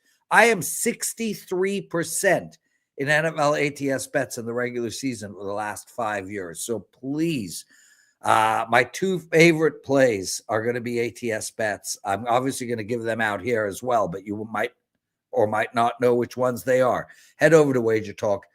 Grab my Sunday package, please. Okay, Green Bay playing the New York Giants. New York Giants just fired Dable. Doesn't matter. I don't know. Jackson Dart's in concussion protocol. Doesn't matter. Yeah, that matters majorly, because if Russell Wilson gets a sniff of this field, Green Bay -17.5 seems like a good bet. With that said, I assume they'll play Jameson. And if they do, the over is a good bet. So if Jackson Dart plays, I like the Giants.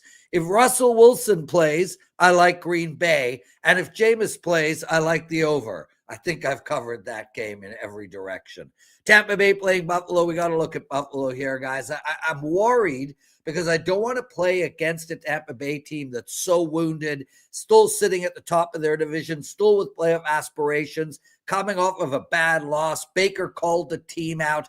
Everything suggests Tampa Bay is going to bring it. I don't know if it's going to be enough. Firstly, they're going to be playing in cold weather. That's important now. Secondly, they're playing Buffalo off of a humiliating, disgraceful, and embarrassing loss.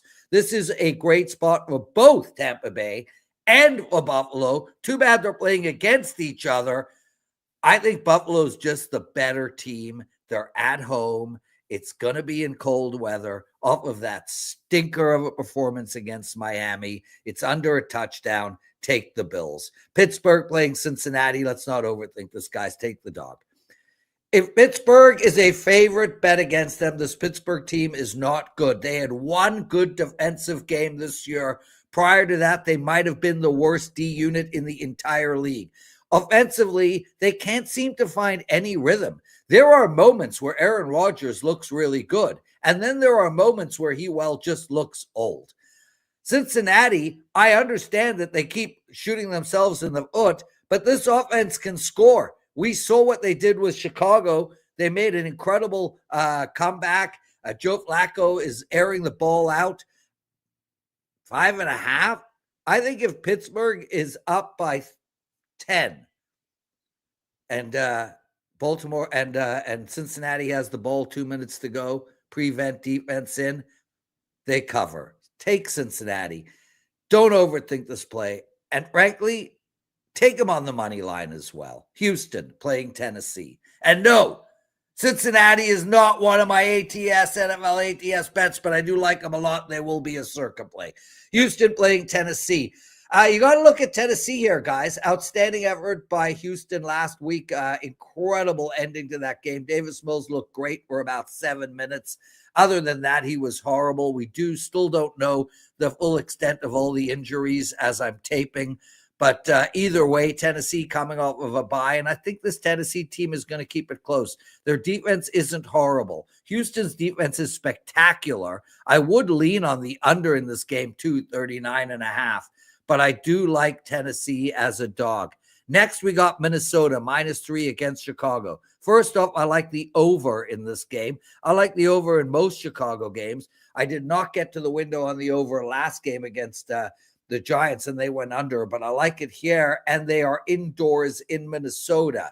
I also like Minnesota here at -3. I think this Chicago Bears team, I just don't feel like they're getting it done the right way. Yeah, they've won 6 of 7, but every one of those games has been like they've been down and then they had to come back, or they were up and then they gave it away and then they had to come back. They just are not a team that has a winning pedigree quite yet, and Minnesota is. Minnesota gets right back in the thick of things with a win here. Take Minnesota -3. Now we got the Chargers -2.5 playing Jacksonville. This Jacksonville team is not good, period. End of story. Not Carolina. Oh, there we go. Image change. They really just can't get out of their own way. This Jacksonville, Trevor Lawrence is like a current Aaron Rodgers. Every now and again, he looks amazing, and then every now and again, he looks horrible. One thing we know about the LA Chargers is they are probably the best coach team in the league. Herbert is spectacular. I mean, this guy can get it done no matter who is running behind him or who is catching the ball. Their wide receivers are doing good. And even with their 2 injured guards, they're able to protect. On top of all of that, I don't think Jacksonville's got some wild pass rush here. The Chargers are 7-3 on the year. They got to keep their foot on the pedal with Denver ahead of them and KC right behind. I think the Chargers get this done handily. I think Jacksonville shoots themselves in the foot again. Take the Chargers. Now we got the game of the week. Seattle playing the Rams. -2.5 for the Rams. 48.5 is the total. I like the over here, guys, and I like the over a lot. I also like the dog Seattle. Now, originally when I started the year, I thought San Francisco was going to win the division. They were +150, and I made that bet. They got so badly injured, the division is not theirs anymore. And then I'm like, okay, the Rams are looking so good. I mean, Matt Stafford is playing lights out ball. Now I don't even know if the Rams are going to win the division. I was not high on Seattle coming in. I'm high on Seattle right now. I mean, if Seattle was a strain, it would be like Seattle Kush. I would be smoking it. This is a really, really good team.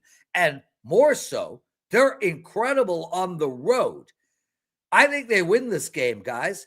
And I think this game will be super close regardless. But I do like the over here, too. I think there's going to be a lot of scoring. Both defenses have played spectacularly.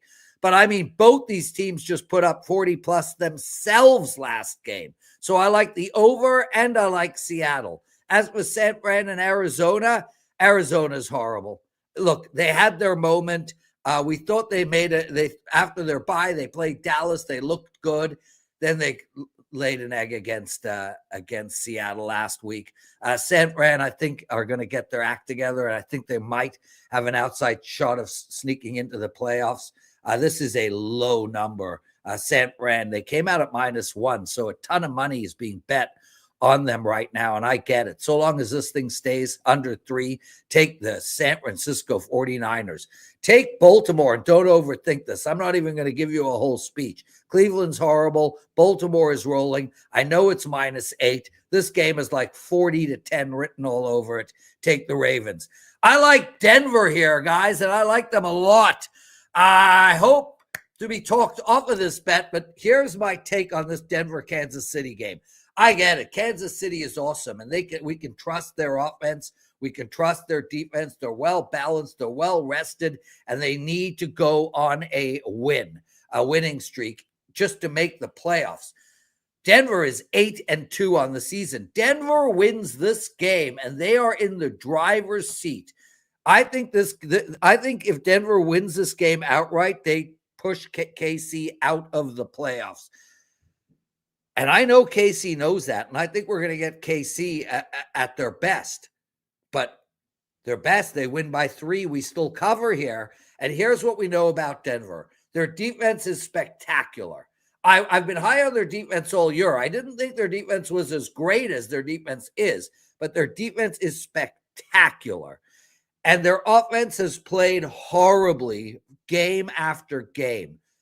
They are going to play great this Sunday. You know how Miami hasn't beat Buffalo in like 4 years? Buffalo's a juggernaut. Miami sucks. Miami can't play against Baltimore the last week. Yeah, Miami won that game. You know how Carolina went to Green Bay and they beat Green Bay and looked like world beaters, and then they go home to play New Orleans? Yeah. New Orleans won that game. You remember how Buffalo went to Atlanta? Yeah. Atlanta won that game. Remember how Atlanta went to Carolina? Yeah, Carolina lost that game. You remember how Cleveland beat Green Bay? Yeah. Denver is going to win this game, guys. Denver is going to find offense somehow, some way this Sunday. Take Denver +4. Detroit playing Philadelphia. I got to pass here, guys. I mean, look, I want to take the over on every single Detroit game. I want to take the under on every single Philadelphia game. I want to take Detroit every game they play. I want to take Philadelphia every game they play. This is an outright pass, and they don't happen often. My apologies. And as for Dallas playing Las Vegas, I don't know what to do here either, guys. So I'm going to pass again. And my apologies. I'm not looking to pass, but if I can't come up with a bet, I ain't going to give you one. That is the NFL presidential address for week 11. Guys, I got 2 ATS bets up for my clients this Sunday. Please take advantage of that. Also, please hit the thumbs up button. Please like this video. Please comment. Please subscribe to our channel. I'm so greatly appreciated. I so greatly appreciate you guys watching these videos. Lots of love, and let's have a monster week 11.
Welcome in to the opening line report. Kelly Stewart here. As you can tell, there are some palm trees behind me. I'm on vacation. We're going to pray for good Wi-Fi.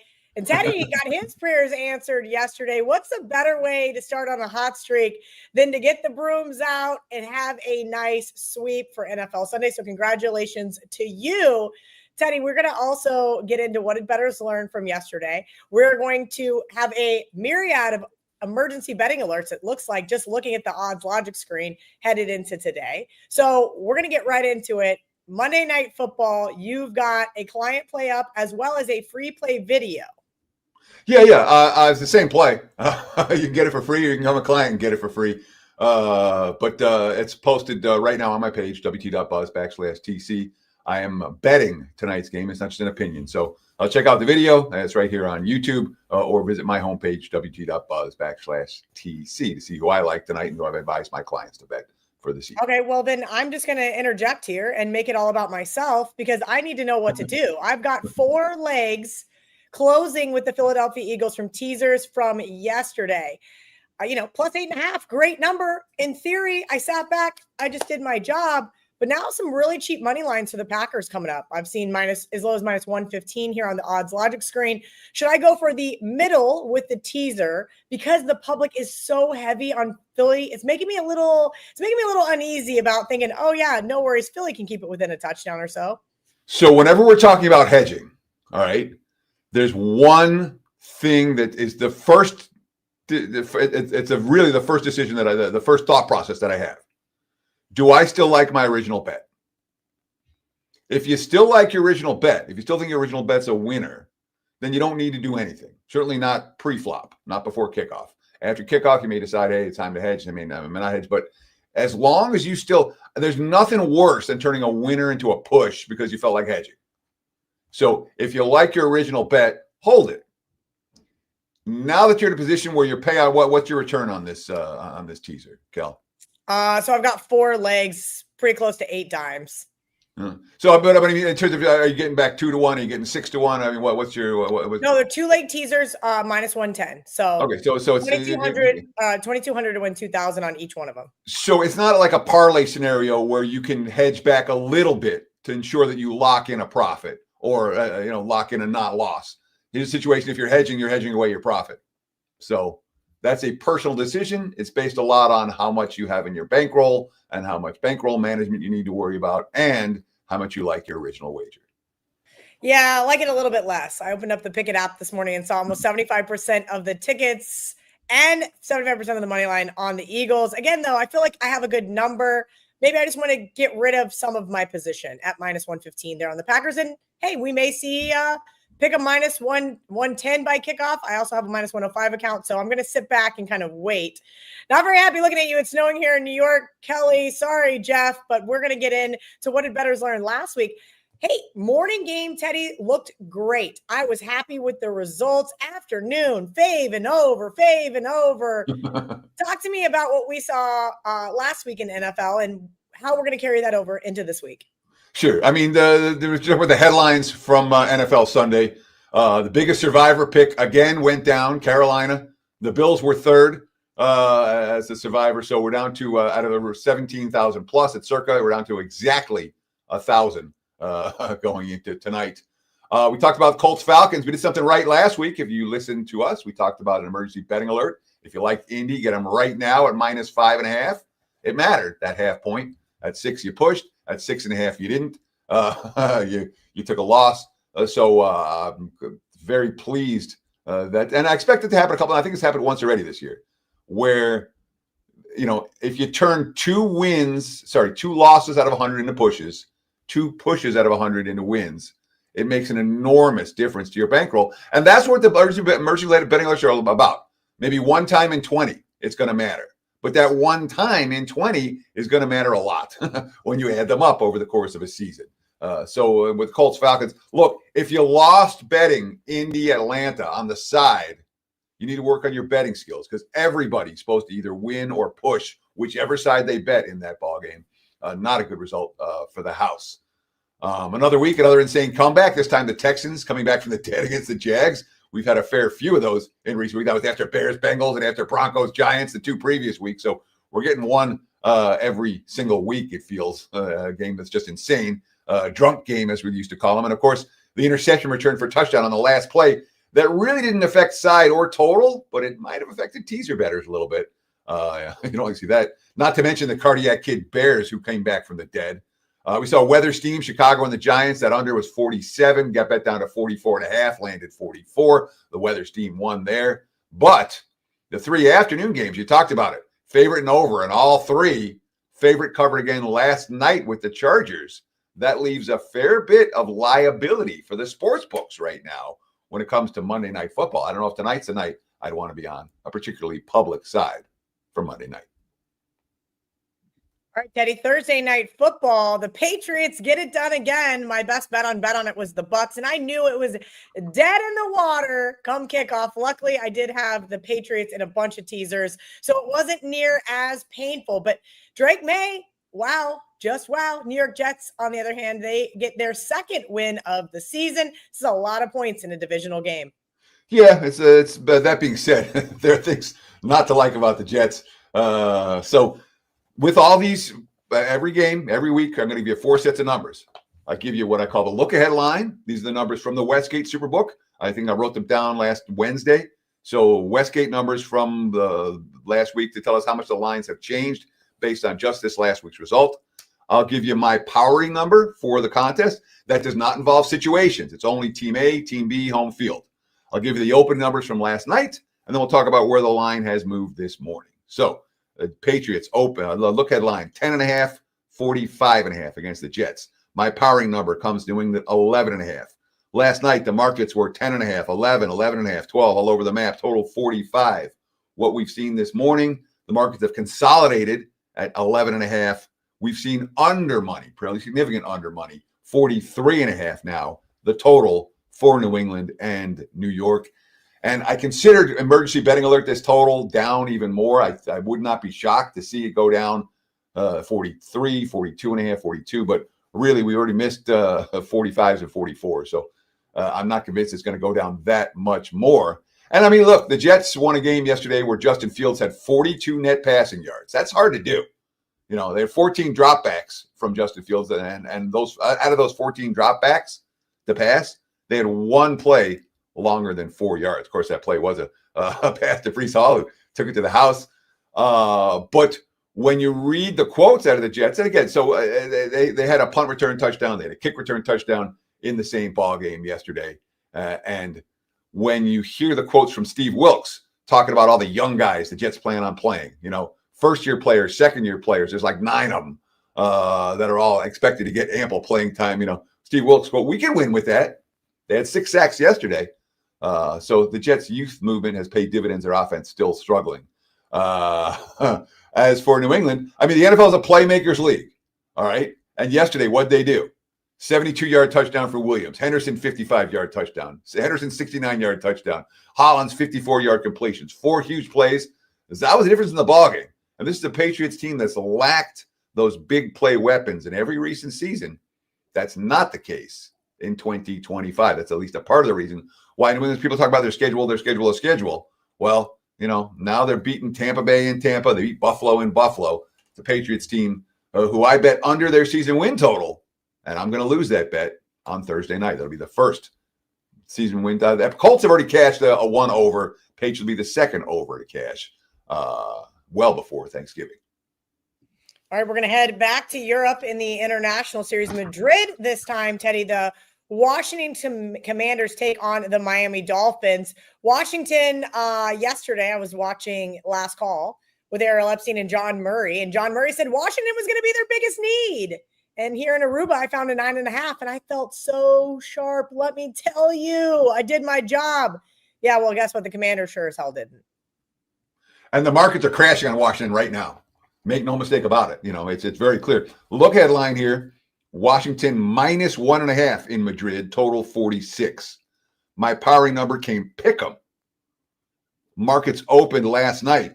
Miami 2 and 47.5. So note, that's a 3.5 point move, not injury related. Just this is what Washington did this week. This is what Miami did this week. Boom, 3.5 point move. That is fairly significant. And the 2s are mostly gone. Now I'm seeing 2.5s out there for Miami. 47.5. The current total hasn't really moved a whole lot. Marcus Mariota at 9.7 yards per pass attempt, but you can't win games with a backup quarterback when you're allowing 226 on the ground. Remember, this defense, they put a ton of resources in the defense in the offseason. You know, big free agent dollars. It is the oldest team in the league. In the last 4 weeks, Commanders 31st in the NFL in yards allowed, 31st in the NFL in points allowed. They gave up 8.8 yards per play when Jared Goff and the starters were on the field in that ball game. And we saw, you know, Darren Payne get ejected. There's frustration for Washington right now. And certainly when you think about a team that was expected to compete, you know, last year they made the NFC Championship game. They're expected to compete for big things this year. Now they're 3-7, playing with a backup quarterback, going to Madrid for a week. The markets are saying that warrants a 3.5 point move over what we thought this team was going to be, especially with Miami showing up yesterday. You know, they're 2-1 straight up the last 3 games. They haven't quit on their coach. You know, they haven't quit on their season. Mike McDaniel, I think it's pretty obvious from the play they didn't believe their season was over. That's difficult to do when everyone's talking about you and everyone's talking about the season being over. That being said, they lost 7 in a row to Buffalo. Felt like yesterday's game was circled for Miami. You know, the quote, every time you win in the NFL, that's special. But given the times we played Buffalo in the past and have gotten close and have gotten blown out, I think this one definitely makes it that much more special than it was against Buffalo. They've had our number for years. That's a Tua quote, which tells me that was the game they were looking for, which means laying a price in Madrid with a team like Miami coming off a win, I don't know if I'm going to get there. I'll leave it at that. All right, Teddy, I was just looking on X to see if Jackson Dart was going to be available for this one. The Packers play tonight. Now they're a sizable road favorite at the New York Giants, who had, multiple opportunities to beat the Bears yesterday. Russell Wilson, though, I knew it was over when I saw number 3 in the game. So did you find anything on Dart? Because I didn't see anything. I haven't seen anything yet. It's still early for what we're going to know about Jackson Dart. Obviously, Jackson Dart's status will affect the point spread, but maybe not as much as you think.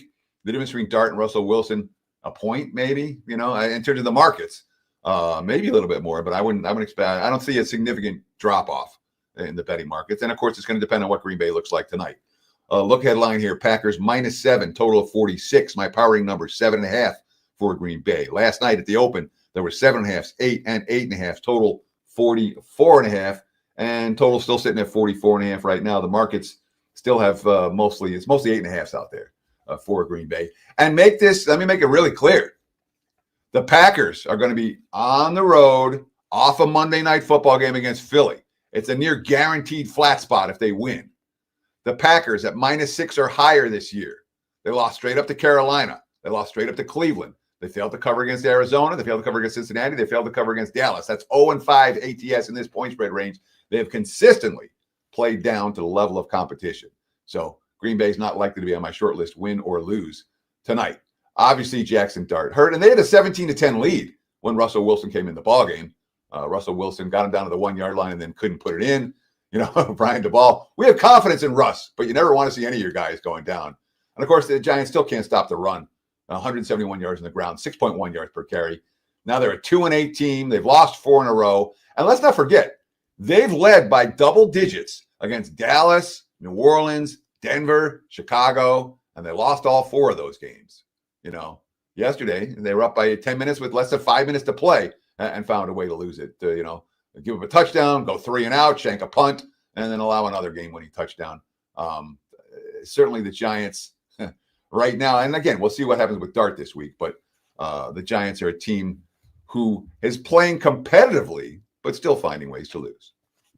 Yeah, that is frustrating to have teams like that, especially from a point spreads perspective there, Teddy. Next one up is going to be the Bucks headed to Buffalo. Both teams just absolutely got worked yesterday. Like I said, I knew before kickoff, Bucks was going to be a bad bet, and I was going to get off of it in some form or fashion or another.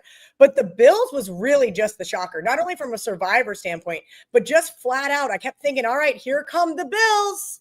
1 touchdown, and the rest of the fourth quarter, I was sitting around all these Bills fans here in Aruba going, yeah, what was that? Just jaw drop. They were in awe. It was a true no-show for Buffalo yesterday. I'll talk about it in just a second. Look headline here: Bills -6, total 50.5. My powering number: Bills -4.5. The markets opened 5.5, 50.5 last night, and yeah, we got to do it right now. Our first emergency betting alert of the show. Like under, find a 50 right now. I'm seeing 49.5s out there. I'm seeing 49 starting to pop. It looks to me like this total is going to get bet down, and I'm not surprised when you consider Tampa playing in Buffalo in November. When you think about what the Bills defense did when they allowed 197 yards to 6.2 yards per carry yesterday. Again, if you like this total under, you can get 50 right now. I'm not convinced that's going to be there an hour, 2 hours, 2 days from now. So under is our emerging betting alert for Buffalo and Tampa. Baker Mayfield, after the loss yesterday, quote, offensively, I'm hoping our guys do get pissed off about this. This isn't the end of our season. I know that. We still have very important games ahead of us. But games like this, when you don't win them, it should sting. It should really hurt. He said they were lacking in killer instinct yesterday. And, of course, I talked a minute ago about the Patriots' explosive plays, 4 of them of 50 yards plus yesterday. Well, they all came up against Tampa's defense. So, worth noting, the Bucs in 2024, they had a 4-game midseason losing streak. In 2023, they had a 4-game midseason losing streak. Those are straight up. Now, what happened in the end? They won the division in both of those years. 1.5 game lead over Carolina right now after yesterday's loss. Worth noting, they played the Panthers week 16 and week 18. So for all the urgency for the Bucs, I don't know there is that much urgency for the Bucs necessarily. As for Buffalo, we talked about that was a true no-show game. They didn't score a point till the fourth quarter. Huge letdown off that Kansas City win against a team that they've owned. They won the previous 7 meetings against Miami. They just beat their arch rival, or their playoff rival in Kansas City, and they came out and played. They laid an egg. Josh Allen after the game, quote, "They wanted it, obviously, a little bit more than us. I've got to be better. We got to be better in the protection game, in the pass game, blah, blah, blah. Anytime you turn it all over 3 times, it's a recipe for disaster." But to hear that, the starting quarterback say, "Yeah, they wanted it more than us." You don't hear that quote every week. The last time the Bills lost, they lost at the Pats at home on Monday, Sunday Night Football. They lost again the next week at Atlanta. We'll see if they can to prevent 1 loss from turning into 2 here. Tampa's going to be every bit as hungry as they are. Yeah, I already have the Bucks written down as my spot to look for to back. That's usually how it works for me, Teddy. I bet on a team, they lay an egg, and then I should run it back the next week. Speaking of laying an egg, the Pittsburgh Steelers, our producer Dan told me he fell asleep during the game last night. They take on their divisional rival, the Cincinnati Bengals, this week. Break down this one for me, because I don't know what to make of the Steelers here. Yeah, I wasn't falling asleep. I was convinced that the Chargers were going to find a way to blow it. And then Dicker missed that field goal, and I'm like, oh boy, here we go. We're going to sweat. But Pittsburgh ended up, or the Chargers ended up closing out my sweep yesterday, which was very nice for the clients and I. And by the way, guys, if you like this type of content, please give us a like. That's really all we ask for. Comment below. Both Kelly and I get in the comments throughout the course of the week. We'll answer as many as we can. And of course, if you haven't done so already, subscribe to the WagerTalk YouTube channel. We're approaching 250,000 subscribers now. And the reason we got all these subscribers, we put out kick-ass content every single day. Get instant alerts every time these videos go live. Check it out. Again, subscribe to WagerTalk TV on YouTube. Cincinnati and Pittsburgh. Look headline, Steelers -6, total of 50. My powering number, Steelers -5. Markets last night, there was a mix of 5 and 5.5 at 50, although it's not a true proper market because Pittsburgh was playing at the time. And that's basically what we're seeing right now, 5.5, 50/50.5 for Pittsburgh and Cincy. And certainly, it's a Bengals team that that truly found a way to snatch defeat from the jaws of victory before their bye week. If you remember, they got to recover the onside kick, rally back from 2 touchdowns down to beat Chicago. Except for that, they left Chicago with like 30 seconds, and that was enough against Cincinnati's defense. 47-42. They lost that game and went on by. Zach Taylor afterwards, it's sick to lose like that. It's what happens, so we got to own it. And again, they became the first team in 59 years to score 38 points or more in back-to-back games and lose them both. And boy, it felt like there was some pretty the locker room was here's a quote from Chase Brown. "We put the ball in the end zone and go up in the lead again. Finish the effing game, just end it. Like, that's it. That's what we need to do. Just end the effing game. Make them give us the ball back. Let's go to 22 victories. Let's end the game. That's how I feel." That's throwing your defense under the bus, my friends. Best performance of Flacco's 18-year NFL career. Maybe he's rested now. Has a chance to learn the offense a little bit better. Rushing yards in that ball game, by the way, Chicago 283, Cincy 46. As for Pittsburgh, Aaron Rodgers turns 42 next month. He sure looked it last night. I'll leave it at that. Shots fired, Teddy Covers. Shots fired. So every quarterback gets old eventually. Warren Moon got old eventually. Tom Brady got old eventually. Peyton Manning got all that last year where Manning was, he was a corpse. It didn't matter. He still won a Super Bowl. Yeah, I know. The team around him was unbelievable. The defense around him was unbelievable. That is exactly what that was. All right, let's keep on moving this one along. Houston taking on Tennessee. Teddy, what do you look for when teams won in such an insane fashion like the Houston Texans did? Like you said, they were dead on arrival and were able to somehow win that football game. So Denver rallied from 33 down against the Giants, or 32 down against the Giants, and managed to win again the next week. We saw Chicago in that crazy win against Cincinnati that I just talked about, rally to win again the next week. I wouldn't put, momentum. Momentum's a fickle mistress. I'll leave it at that. Sometimes, they got momentum. Yes. Well, we'll see how much momentum Miami has when they travel to Madrid this week. To me, that's the ultimate. One team has momentum, one team doesn't. I tend to think that momentum is overrated in the betting markets. Momentum lasts as long as your team plays well. That being said, Houston, look at line -7.5 total. It was 37.5 and 38.5 out there for the total for the Texans and the Titans. My parity number came 8. The markets opened 7, 7.5, 38 last night, which is right between the 37.5 and 38.5. We are seeing over money coming in on this one. Fairly significant over money. Enough over money right now to say, Dan, let's light up another emergency betting alert. If you like over it right now, okay, Houston, Tennessee, you can still find 38.5 out there. There are 39s out there. Looks like it's going to 40 plus. Texans flew over the total yesterday. The Titans have cost 4 straight losses since their only win of the season in that miracle game against Arizona and coming off a bye. Again, they were 27-20. They lost to the Chargers for the bye. They had 10 first downs, 206 yards of total offense. They had a pick 6 and a punt return touchdown and still lost by a TD. But the markets expect Tennessee, rookie QB, extra time to repair. They expect this offense to be a little bit better with that extra week off. You tend to see that learning curve for the rookie QBs. In general, you like them off a bye. As for the Texans, they trailed 29-10 in the fourth quarter. But Nico Collins, he made Davis Mills look real good yesterday. Houston has finished 4 of 5 in the red zone, 10 of 15 on third downs, yards per play edge 6.0 to 3.9. Outgained by more than 2 yards per play. Will Anderson, keep showing up, keep fighting, never quit. Danielle Hunter, who had a monster game. We just locked in. I felt we had the feeling the whole game we were going to come out on top. D'Amico Ryans. I look at the game as I look at life. Bad things are going to happen. Do you hang your head and go run and hide? Do you quit? Do you give up? No, you got to keep punching.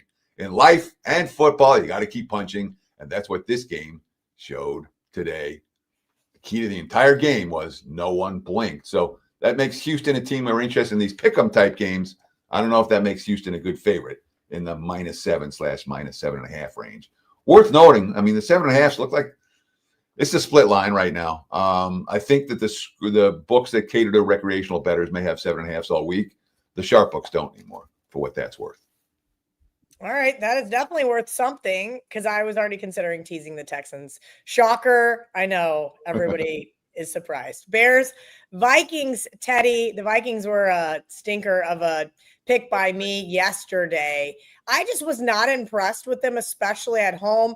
Was that more of an indication that it was the Vikings, or maybe we'll talk about the Ravens here in just a few minutes?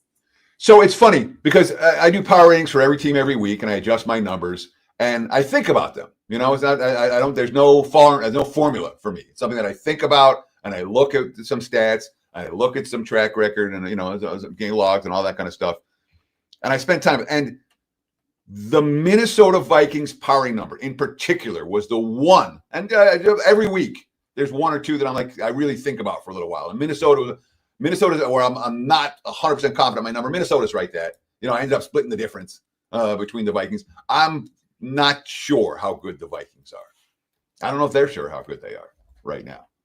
Their team had the most difficulty with in creating a PR number. Look headline, Vikings -3, 46.5. My powering number. Again, I split the difference and put it in the middle of where I was thinking. Ended up with Minnesota -2. The markets opened 3 with some 2.5s last night, total of 46. And look what we're seeing today. 3s, 2.5s. The markets hadn't decided which is better for this one. Total's been bet up like crazy. 48, 48.5. I had a mercy betting alert, but I think it's gone already. Once you're on the wrong side of 48, that's one that if you didn't get it early, you didn't get it. Because Chicago is a dead nuts over team. The markets realize that even though yesterday's game finished with 44 points in the conditions, you have 171 rushing yards at 6.1 yards per carry and they gained 171 rushing yards. They allowed 169 rushing yards at 5.6 yards per carry. And when you can't stop the run, they're going to bet the over. That being said, for the last 6 games, Caleb Williams has led them to come from behind wins late in the fourth quarters. They beat Vegas, they beat Washington, they beat Cincy last week, they beat the Giants this week. Quote, it does build confidence. Doesn't matter where we're deficit we're at. Doesn't matter how much we're up. Doesn't matter what happened throughout the game. We came through as a team. That's what we did today. Ben Johnson, quote, they have this belief that we're going to find a way in the fourth quarter. Provided it's somewhat close, we're going to find a way to come on top of this thing. It's week in and week out that they're proving that. TJ Gardner-Johnson, quote, we got some ballers. We're ready to make a push. Certainly a confident team right now. And for Minnesota, bizarre game plan in a sense that they're not going to win with J.J. McCarthy dropping back 43 times and being the team's leading rusher and the running backs combining for just 13 carries. That's not the recipe for success. 8 false start penalties at home. That's on the quarterback. That's on the offense, not being in sync with one another. They outgained Baltimore by 1.1 yards per play. But you committed 3 turnovers. Defense didn't force any. They got stopped 3 times on 4th down, and J.J. McCarthy's not very good right now. I don't know what to do with Minnesota. I'll probably pass them and pass on Vikings game until I have a better read on this team. Very fair point. A couple of teams that I also don't know what to do with here. You've got the Carolina Panthers taking on the Atlanta Falcons. I was heavy on the Carolina Panthers coming into the season. I thought this was a year they could take a step forward. I thought they had a shot to win their division. Then they go into Lambeau, kind of shock everybody as a double-digit favorite, and then lay an egg at home to the New Orleans Saints. Yeah, so look at line here, Atlanta, 3.5, total 44.5. My powering number, which does not factor into the situation. This is a very negative situation for Atlanta. My powering number has the Falcons 5 in this ballgame. The markets opened 3.5/4 last night, total 42.5/43. And looking at my odds logic live odds screen right now, markets is mostly 3.5. There's still a couple of 4s, but it's mostly 3.5. Total 42.5 for this ballgame. So we've seen under money, and we've seen the market settle with Atlanta 3.5. And given the situation, I mean, I get it. They're on a 4-game losing streak, no bye after a chip to Germany and an overtime loss. They're 3-6. The last 2 games they've lost on a missed extra point and then overtime. They've gone 3 of 29 on 3rd down conversions over the last 3 games. They forced 2 turnovers against Indy. They got 2 4th down stops. The Colts missed their 2-point conversion try. The Falcons made they had the Colts 3rd and 21 on the final drive of regulation, and they still found a way to lose the game even with all of that. In overtime, you've got a Colts penalty to get them started, but that was it. Panics couldn't move them. And you're not going to win many NFL games allowing 323 rushing yards or giving up 40 minutes of possession. Raheem Morris, we had plenty of opportunities to win it. We just got to find a way to get better, whether it's stopping the run, whether it's covering kicks better, returning the ball better, converting on 3rd down, all the things that kind of hurt us today. That, in my mind, not an inspiring quote. I'm not a Raheem Morris fan when it comes to NFL head coaches. That being said, I know what Carolina is. Carolina is a garbage team. All right. We talked about them on Bet On It last week as a team we wanted to sell in the stock watch section. And Bryce Young is playing like Justin Fields. Let's call it how it is. Right? He has 1 game all year with 200-plus passing yards. Last 3 games for Bryce Young, all in the 5 yards per pass attempt range. That's below backups. He's had at least 1 reception 4 times the last 5 games. Bryce Young, a mobile, dual-threat QB, right? He had 40 rushing yards week 1. Since week 1, he has a total of 38 rushing yards. Bryce Young's longest pass of the year, 40 yards. All right? And he was lucky yesterday. He had a roughing the passer penalty, wiped out an interception. There were 2 early tip passes that could have been picked as well. Rico Dowdle, 2.9 yards per carry. If they can't run, they can't win. But the last 4 weeks, 13 points, 9 points, 16 points, 7 points. This offense isn't working. Ted McMillan, the rookie, is the only receiver with 200 yards through 10 games. That means no one else on the team is averaging 20 receiving yards per game. Bryce Young after the contest, quote, "We know we're better than that as a team. Only get so many opportunities in this league and in life. Only get so many opportunities." Dave Canales, quote, "We didn't play our best version. We didn't play our version of football. That's not us. We can't have that. We can't pick up big plays and turn the ball over. Our offense has to be more opportunistic, blah, blah, blah, blah, blah." Carolina, not a team I'm excited about. Not a team I'm excited about in this one. But spot-wise, I do worry about Atlanta bouncing back off a pretty rough couple of weeks. All right. A couple of interesting weeks, to say the least, for the Jacksonville Jaguars, right? Got lucky to get out of Las Vegas alive. Should have got out of Houston alive, but didn't. And we mentioned the Steelers-Chargers game last night. Teddy, it was a snooze fest. And Steelers didn't play well, but there was nothing really impressive outside of a couple of long passes and a couple of rushes from Justin Herbert that said that I think the Chargers should be warranted as road favorites here. Look at line anywhere. Well, there were 1.5. There were 2. There were 2.5 for the Chargers. Total 44.5. My powering number, and I thought there was lots to like about the Chargers last night, as LA -3. That's my powering number. The market's open 1.5 and 44 last night. And what are we seeing right now? We're seeing 2.5s with juice and 3s out there. That tells us one thing and one thing only. Dan, light it up. you want the Chargers, bet them right to frick now. This line's going to 3. It's already there at many books. And if you haven't, if you don't get it, again, it's not like I know it's going to hold there, but it's sure going there. The Chargers, from a defensive standpoint, were brilliant in yesterday's ballgame, and that's the strength of this Chargers team is on the defense side of the football. The other thing we like about the Chargers is Justin Herbert, who is a leader and a gutty player, and every quote out of the locker room is we believe in this guy, and this guy's leading us to victory. The opposite of the quotes that we're seeing from Aaron Rodgers at this stage of his career. So, and that's the only reason I had the Chargers last night. I'm like, I believe in this defense. I believe in this quarterback. And that's two things to like about L.A. That being said, West Coast team traveling east for an early start game. There's always concerns about that. And the Jags, I mean, they're like 29-10 going to the fourth. They missed the 2-point conversion. That ended up looming very large. Trevor Lawrence, 28 dropbacks, 119 total yards. He was sacked 5 times. Jacoby Meyer, they got him on Tuesday from the Raiders. He ended up there being their leading receiver. Liam Cohen looked pretty frustrated after the game. His coaches were really frustrated. You got a 19-point lead you can't hold on to. That's disappointing. That's really disappointing against a divisional opponent on the road where you're controlling the game for the majority of it with all 3 phases having an impact. It's worth noting, since they beat Kansas City, thanks to the 99-yard pick 6 in week 5, they have 1 win. That came in overtime against the Raiders when the Raiders went for 2. Markets are saying the Jags aren't a good team, and I don't disagree with that. I think there's a class difference between these two squads. And again, if you like L.A., bet them now at -2.5. Don't wait till it's -3 later in the week. All right, let's stay in LA. We're going to go the Seattle Seahawks taking on their divisional rival, the LA Rams. Teddy, we keep hearing about Drake May. We keep hearing about Baker Mayfield. I think Sam Darnold is getting a little bit of rumblings, but he's so flying under the radar. I think he is playing out of his mind there in Seattle. And this Seahawks team, they're just I'm speechless. Every time I bet against them, I'm going, why the hell did I do that? Yep. I have a bet against the Seahawks in my season wins. And on paper, this team was going to get thrashed this year. And that has not been the case. Nothing more impressive than what their offensive line has done. They've won 4 times this year by 2 touchdowns or more. They have a plus 103-point differential. That's the second best in the NFL. Yesterday, they won 22 points despite 3 turnovers, 2 of which set up Arizona touchdowns. And again, games like yesterday's where there's 2 early defensive scores, they're up 35-0 by midway through the second. The box score doesn't tell you much. Most of the game was garbage time. Still, you got 198 yards on the ground in that contest. Look at line here, Rams -2.5, 48. My powering number, Rams -2. Markets open 2.5, 48.5 last night. And I'm seeing 2.5s for this one now. I'm not seeing many 3s. I'm not convinced it's going to get to 3. If it does get to 3, I think we'll see Seattle money at 3.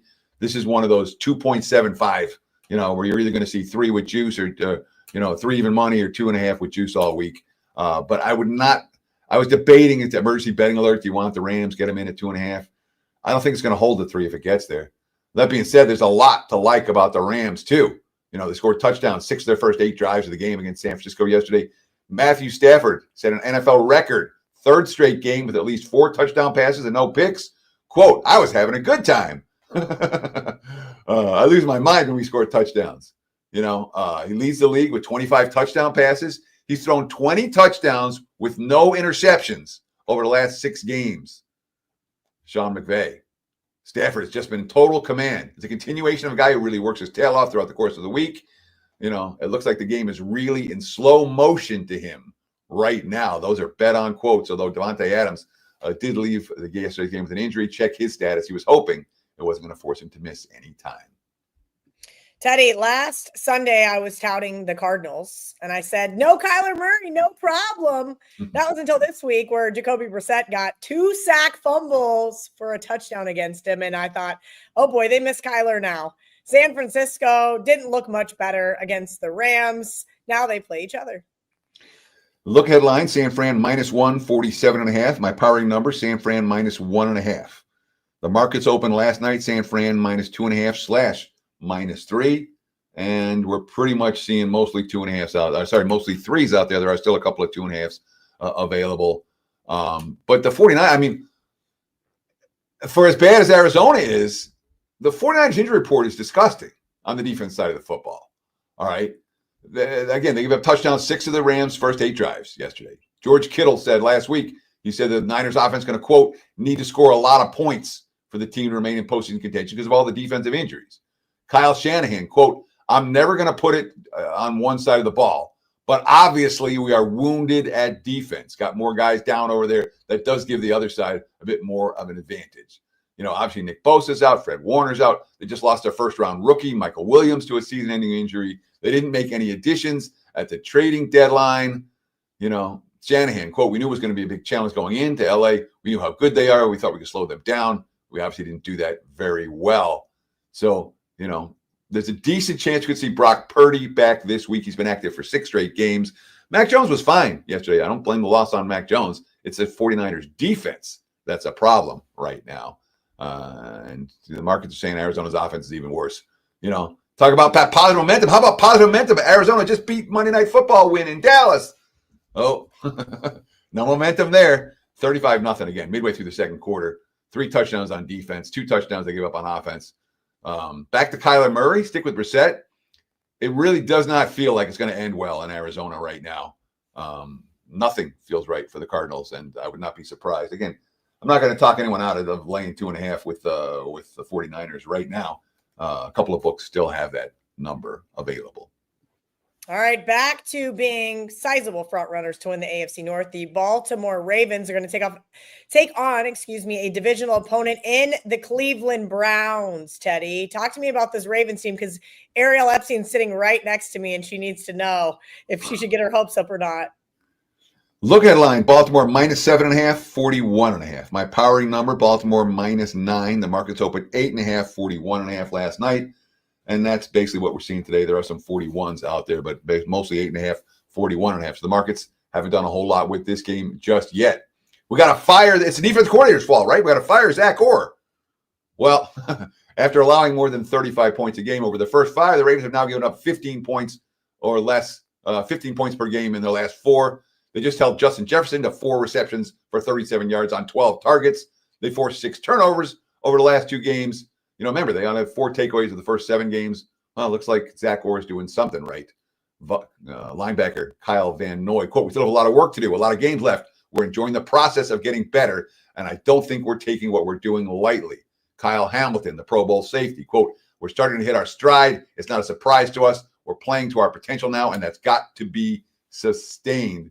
And, of course, 3-game winning streak for Baltimore. Lamar Jackson, 100 career starts. Number of quarterbacks that have more wins than Lamar Jackson through 100 career starts. Patrick Mahomes, Tom Brady, Roger Staubach. Those are not guys that are bad to be in the same breath with. And maybe the best quote of the weekend. I love the quote from cornerback Marlon Humphrey. Quote, talking about the Ravens defense yesterday. Quote, that's been a big key. The mindset shift of, even though we have Lamar Jackson, let's give him a smoke break. Let's give him an off day. He bailed it out so many times. How about we do it? Defense obviously made big plays yesterday. The offense got outgained by more than a full yard per play. As for Cleveland, they were able to find a way to lose a game. That Justin Fields had 42 net passing yards on 14 dropbacks. You know, Judy, Fannin, Judkins, they don't have weapons. They got above 17 again. They had a 23-12 first down edge, but they allowed a kick return touchdown and a punt return touchdown. You know, after the game, Kevin Stefanski, is he going to go to Shedeur Sanders? No, he's not. Quote, this is a young player, and we're always going to try to get one game better in these type of things. We have to play better as an offense. Myles Garrett, quote, frustration is frustration. Another locker room where there's offense and defense is not on the same page. Quote, frustration is frustration. You try your best not to point fingers. You just got to go out and clean up what you can. We've just got to be better. That's his way of throwing. Is throwing the offense under the bus. The defense has played much better than the offense all season long. All right, we got almost 3,000 of you guys watching us live here on the WagerTalk YouTube channel as well as social media. So shout out to you and special shout out to our insiders, WT.buzz/insiders to join. Just $2.99 a month. Gets you lots of early access to things like Bet on It, the Steam Room. We've got some more special things for those insiders in store as well. Teddy, really quickly before we hit these last few games, you are fresh off a Sunday sweep. I am very jealous. Let's hear what you got going on for this week in the NFL.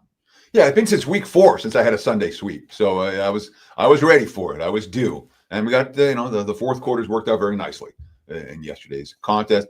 I'm in play for Monday Night Football tonight. Don't buy it; you can get it for free. Just look at the video on my homepage, wt.buzz/TC. I do have a single NBA best bet available for tonight. Number 1 at WagerTalk in NBA profits since 2022, up more than 220 units during that span. I may add an additional NBA play after the show is over, but I wanted to lock in for the 1 in early start action. So again, check out the homepage, wt.buzz/TC. And thank you so much for taking time out of your day to hang out with Kelly and I right here on Monday morning. We appreciate it. I know I'm running long, but it's my host chair, so I'm going to ask the questions I want to ask. And I want to know why the Denver Broncos are 3.5-point underdogs here at home, Teddy. This is one of the best teams we've seen out of Denver in a very long time, but Kansas City continues to be power rated at such a high level. Well, let's talk about it. Look ahead line. Chiefs -3, 45.5. My powering numbers, Chiefs -2.5. So my powering number agrees with your assessment. Markets open, KC -4, 3.5 last night as well. Total 44.5. And the 3.5s have mostly been bought up. Now it's KC -4.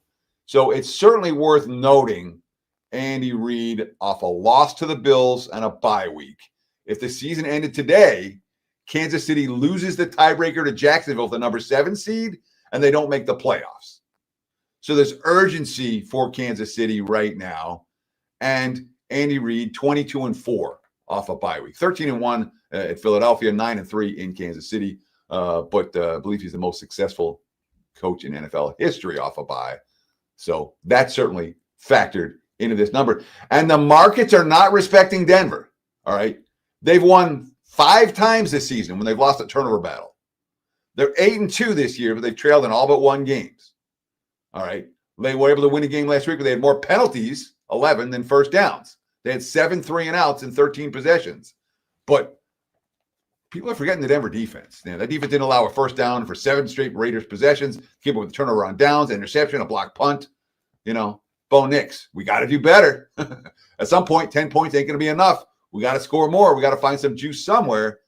And that concern about Denver's statistical profile is absolutely the reason, and the situation here for Kansas City is why we're seeing 4s for this game, not 3s, not 2.5s, and why my powering number feels short. But there are 2 schools of thought. The other school of thought here also is Denver. What have they won? 8 straight in a row? Or no, they won. They're 8-2. The only team sitting at 8-2 going into the game. The longest winning streak in a decade. They've won 10 in a row at home. And there's certainly a school of thought out there that, this team's not going to win every game forever. KC certainly a step up in class. KC hungry and focused. Broncos are not on my short list this week.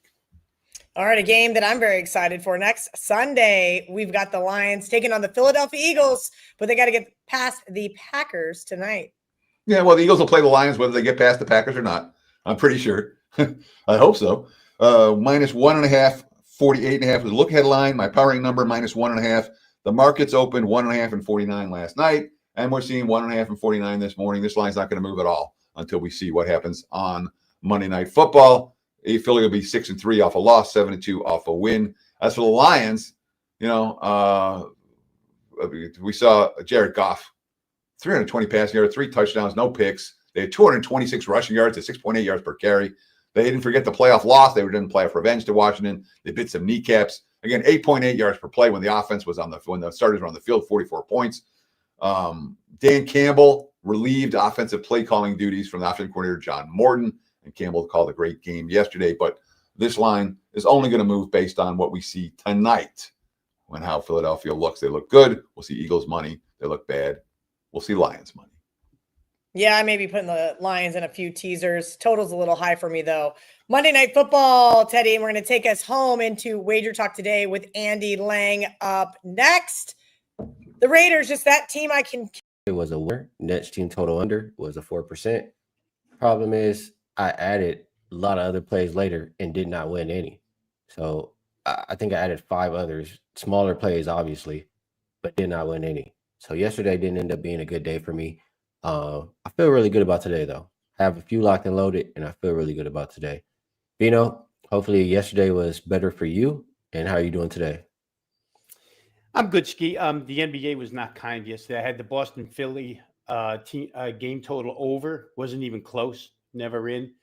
One good thing I did was I stopped from betting Golden State plus points. I had heard after we got done, I was reading and listening to some stuff, and I find that the Warriors were complaining about being completely exhausted.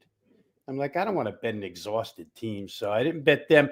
But I found out that TJ McConnell was going to play, and I said, man, Nembhard and McConnell, let me get to Indiana. And that lasted for about, I did that too. know, I did the that first too. quarter, maybe that lasted. So Yep. that was a bad addition there. So 0-2 NBA. But I have played already today a couple of spots. So like you, it's a huge card. So you have to, it would make sense that we like a little something here. I feel really good about today's action. For really quick before we go through the card, Financially Free and Focused says, need some NBA action tonight, looking for good prop spots. I'm going to tell you right now, I'm not focused on props right now. Props is too much shady stuff going on. Too much. I don't want to look at props. I got 12 games. I'm just going side and totals for today. But one of my losers yesterday, and I said this before, I said it to one of my friends, Ravino. If they play with Maxi's minutes today, I'm going to know something's up, because I know a lot of people bet Maxi yesterday. And sure enough, Maxi played his lowest minutes of the season yesterday. So I'm not getting involved with those props right now today. All right. First game up, Milwaukee and Charlotte. And we have seen this line come down from 5 as the opener to about 2.5 with Milwaukee as a favorite. Total also came down from 232.5 to 229. Usually with a couple big moves like that, it means somebody's not playing. And yes, Giannis is out for the Bucks. No Taurean Prince, still no KPJ. Charlotte, I mean, a little bit lengthier report. No LaMelo, Brandon Miller, Williams, or Josh Green. Kalkbrenner is now questionable. Simpson, Sexton, and Connaughton are all probable. Yeah, this is turned into a really dirty game with no Giannis. So, we have a lot of games to talk about here. I'll just say if I'm betting this one, I might just go with that guy from Duke. Cut nipple. He's been balling. He looks damn good. And he's probably the one person I would trust in this game over everybody else. There you go for your prop guy. Anything on Bucks and Hornets? Well, now, the Giannis news just came within the last 20 minutes. So I was tempted to play a little bit of Milwaukee, but now I'm not. So we can skip. I mean, it's an injury-filled game. No reason to look at it. I do wonder why they take Giannis out of this one. Maybe they think they can get by without him, because it's not necessarily the second of a back-to-back, but could be the first of a back-to-back. There's a few of those today. Yeah. Actually, it's not even. They're going to play Charlotte again in Milwaukee on Friday. So I don't know, but I won't play that game. Yeah, we can go ahead and skip that one. This next one, we did see open as Detroit -1.5. We've seen a flip of favorites there. Now Chicago is a 1.5 point favorite. Total went up from 232.5. Looking at, it's as high as 235.5 as far as who is available. For Chicago, Giddey is questionable. Ankles got snatched off the earth the other day. And Kobe White, Zach Collins look like they're both out.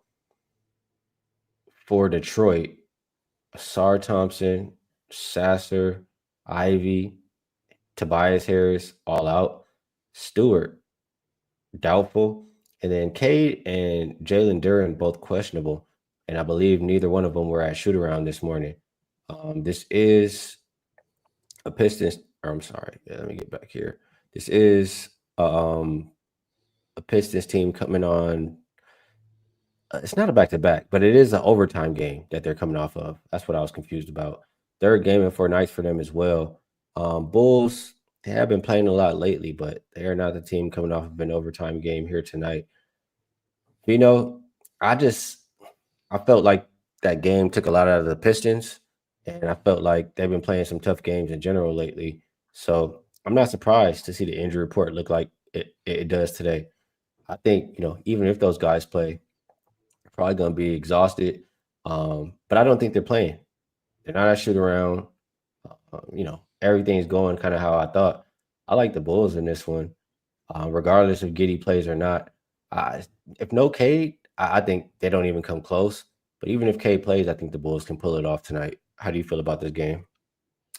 Don't disagree at all. It's one that I played, and I'm glad I played it when I did, Ski, because I played Bulls team total over 116.5. It's now as high as 118.5 within the last 20 minutes. Again, 20 minutes or so. I mean, I released this play to clients maybe 35 minutes ago at 116.5. So, and a couple of reasons why. First of all, if I just start with Tobias and Asar Thompson, that's a lot of defense there missing for Detroit. And then when I saw no Duran at shoot around, downgraded from probable to questionable, that probably means no defense at the rim tonight.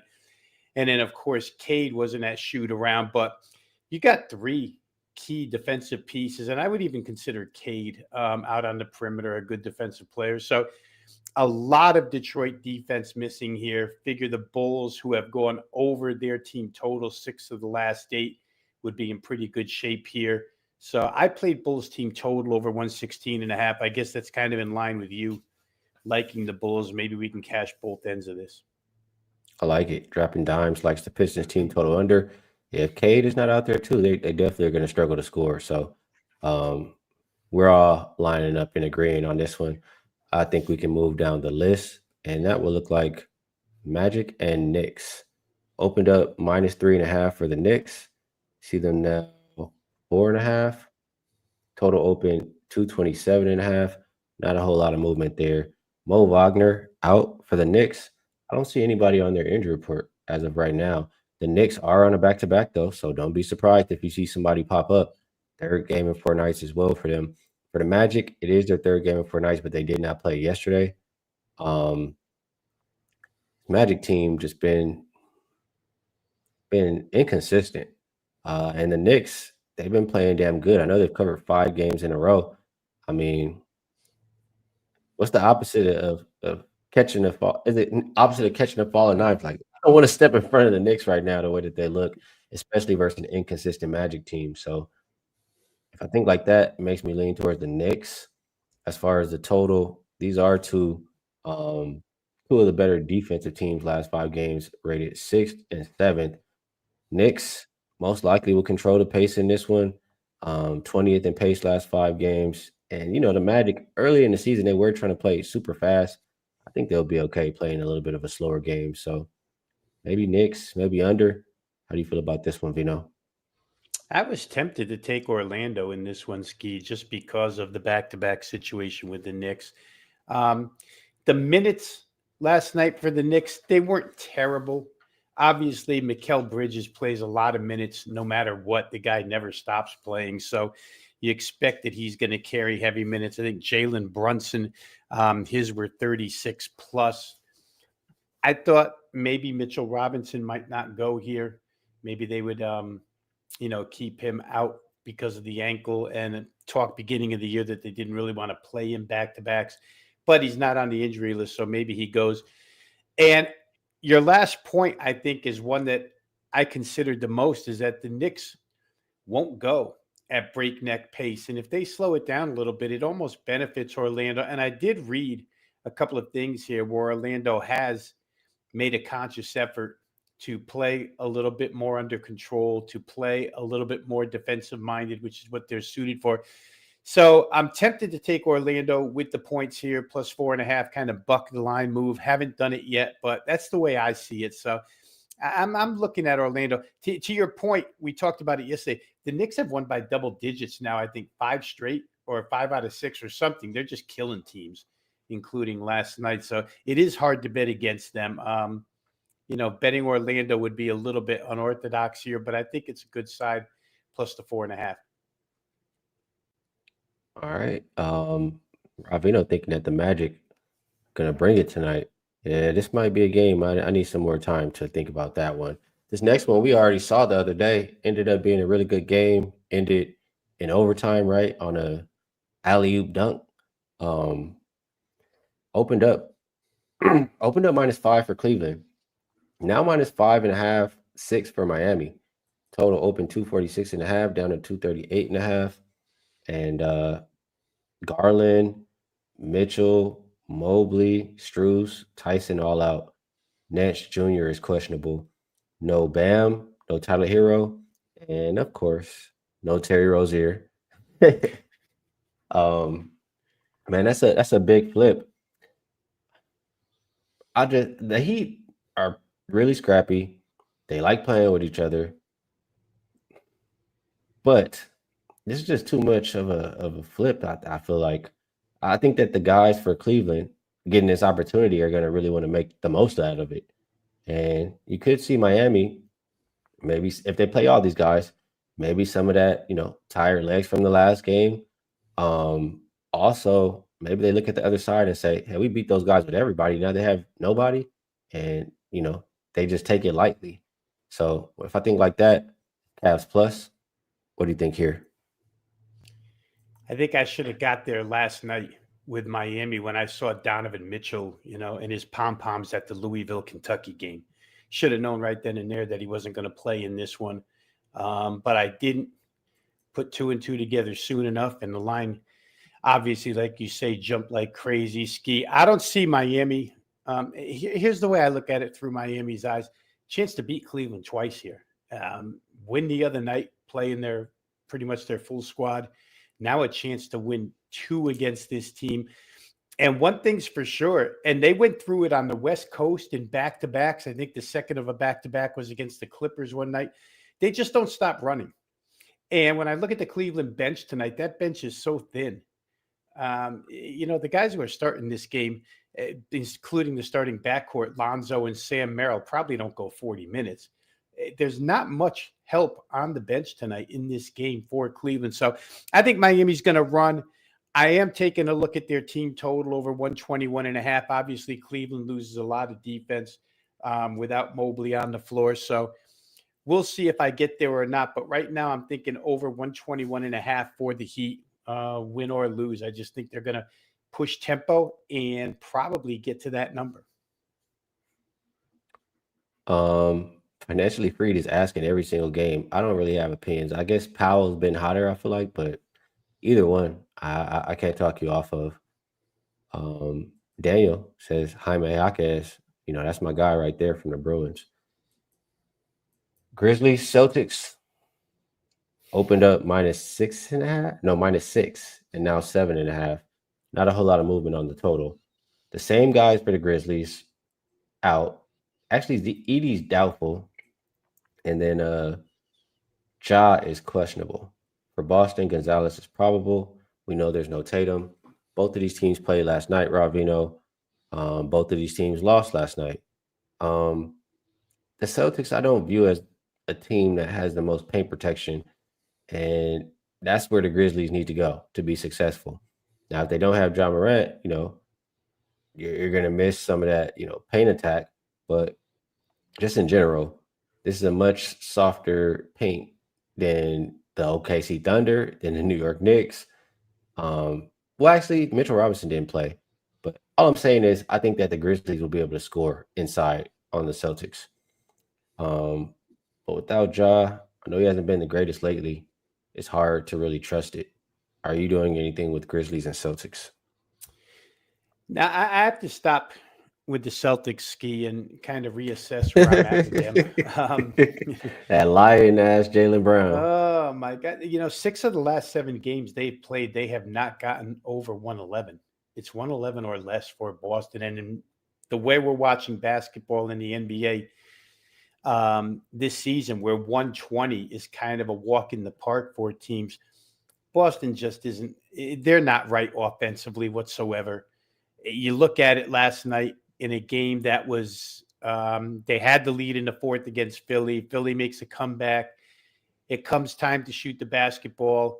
Jaylen Brown wants every shot. The shots he doesn't get, Derek White wants all of those, and nobody else wants it whatsoever. So it's a weird kind of rotation and kind of ball distribution at this point in time. So I'm off of Celtic games for the time being. If Ja's not involved, he didn't shoot it well last night, but he had a double-double. He put up double-digit assists. scored in double digits, but I think his shooting was like 4 of 14 or something crazy. So I don't think he's right either at this point in time. So I'm going to let that game go. Fair enough. We can keep going down the list. We have a lot of them to talk about. I don't know that this one's any better. I promise you there are some good games here, though. I think most of them are on the back end. I think that's what it is. Washington and Houston, 17-point spread, 234. The opener, 234.5 right now. Who's available? Bilal is out for the Wizards, to DFS, and Van Fleet out for the Rockets. I mean, what do we really have to say here, Rob? The Wizards were able to compete with the Pistons in a little bit of a fatigue spot for the Pistons in that last one. But other than that, the Wizards have routinely been getting absolutely demolished. Rockets, I feel like Rockets can name their number. Like maybe Rockets team total. Yeah, it's hard to get involved with this game as well. Maybe just expect points. Rockets get up by so much, they probably won't even, care that much about the defensive end. Some kind of over would probably be my choice here, Rob. What do you think about it? Totally agree. In some way, shape, or form, if you're afraid Houston pulls players second half, the first half over is 64.5. They can certainly get to 65. What's interesting about the Rockets here real quick, Ski, is they're the number one offensive efficiency team in the NBA right now. Their offensive rating is higher than anybody's, and they're so well rested. And I don't think they've played in the last couple of days. They're not going to play tomorrow. Then they'll play. Then they won't play the next day. So the Rockets are pretty fresh as far as legs are concerned, as far as rotational bodies are concerned. Their team total is 125.5. Washington gives that up on a nightly basis. So I'm going to find a way to play Houston here, whether it be first quarter, first half, full game. Just haven't come to the best decision yet where the numbers are concerned. But I think probably full game is the best. To ask the Rockets to get to 126 here is not out of the question. But I haven't bet it yet, so I won't commit to that. Yeah, I think they can name their number for sure. We're seeing this one pretty much the same. Guys in the chat liking some Şengün props. I could absolutely understand that. Warriors and Spurs. Now this one opened up -4. See 3.5 now. Total open 229.5. Looks like 232.5. Post is probable. Kuminga is questionable. Melton is out. For the Spurs, Dylan Harper is out. Man, Rob, I made a mistake yesterday. I jumped in on that Warriors train, and these guys, I don't even know that they like each other right now. I mean, that's what it seems. I know you said that they were tired or whatever, but it seems like maybe that they don't like each other. You see the interviews, everybody's pointing fingers different places. That's not the sign of, a team I really want my money on again. I do think, though, at 6-6, they're desperate for a win, but they got to show me something. And going up against the Spurs, who've looked really dominant so far this year, Spurs also have the rest advantage, right? Who the hell is doing anything with Wemby in this game? The Spurs a pass, And since De'Aaron Fox came back, Ski, they've put up 126 and 121. He just picks up the pace a little bit even more for that team. The interview with Draymond was pretty telling, right? Draymond said that last year when Jimmy Butler came over, it seemed like everybody was focused on doing the right thing and winning. And he says he doesn't see that commitment from anybody right now. He's pretty brutally honest about his team. Almost, basically talking about personal agendas that don't agree with the team agenda. So to your point, who the heck wants to bet somebody like that? And on top of that, to have Steve Kerr telling everybody that his team's complaining of physical exhaustion 10 games into the season is nuts. I know they're older. Warriors. Yeah, the old ass Warriors. We're going to have to get another team with walkers and tennis balls. But it's, San Antonio with rest, with Fox at the head of this thing now. It just seems like a little bit too much. This total is going a little bit crazy. Like they're betting the over every 30 minutes. It's picking up a half a point, a half a point, a half a point. It's up to 232.5 right now. The Warriors did not extend themselves last night minutes wise. Kerr held them back as far as minutes are concerned. So again, there's not a lot of excuse to be ready to go here. I haven't played it yet.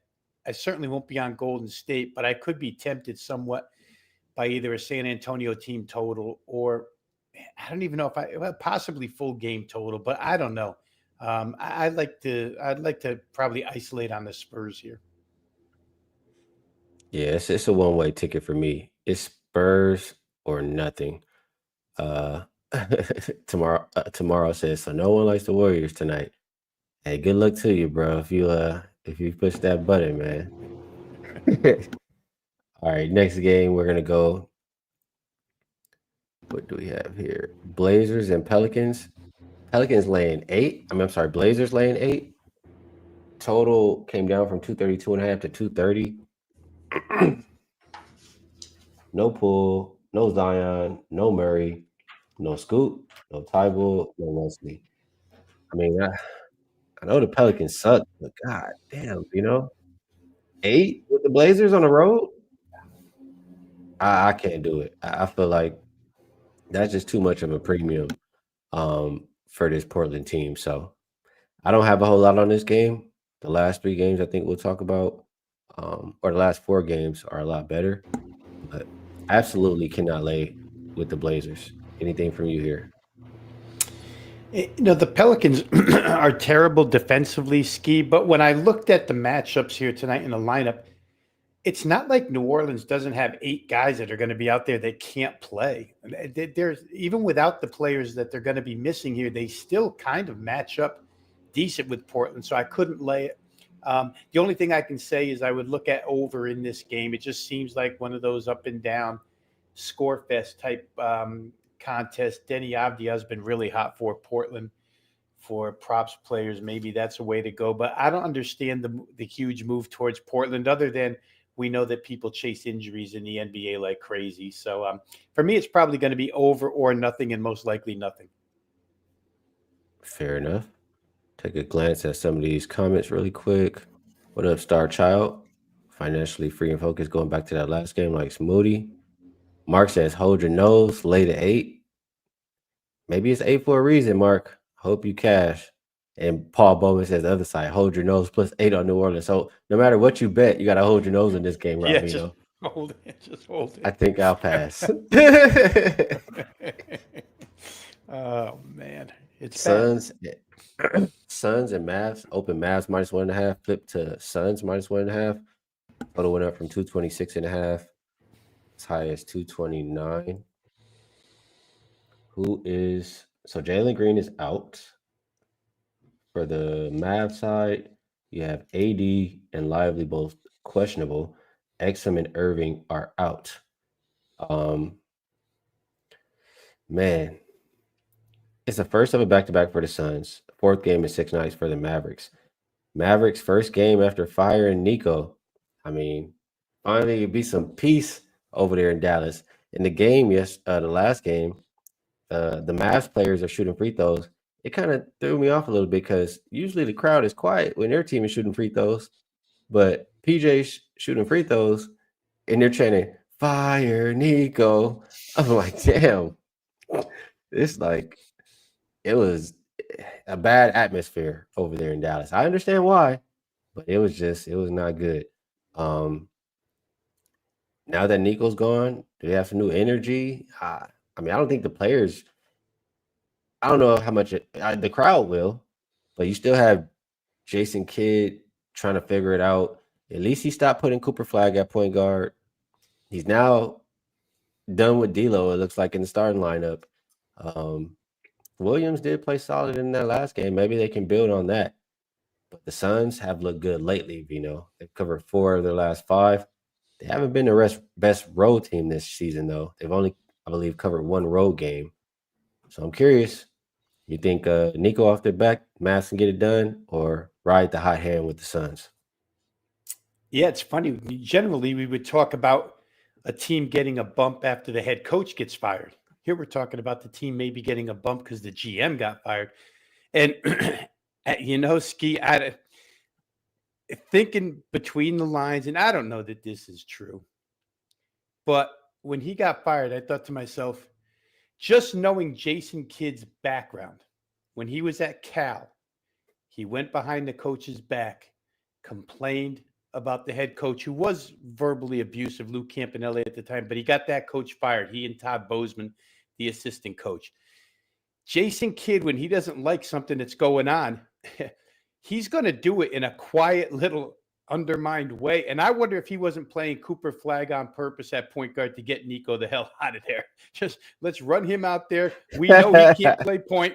He drafted the guy. This will get him fired. And all of a sudden, Cooper Flag's not the point guard anymore. It makes way too much sense.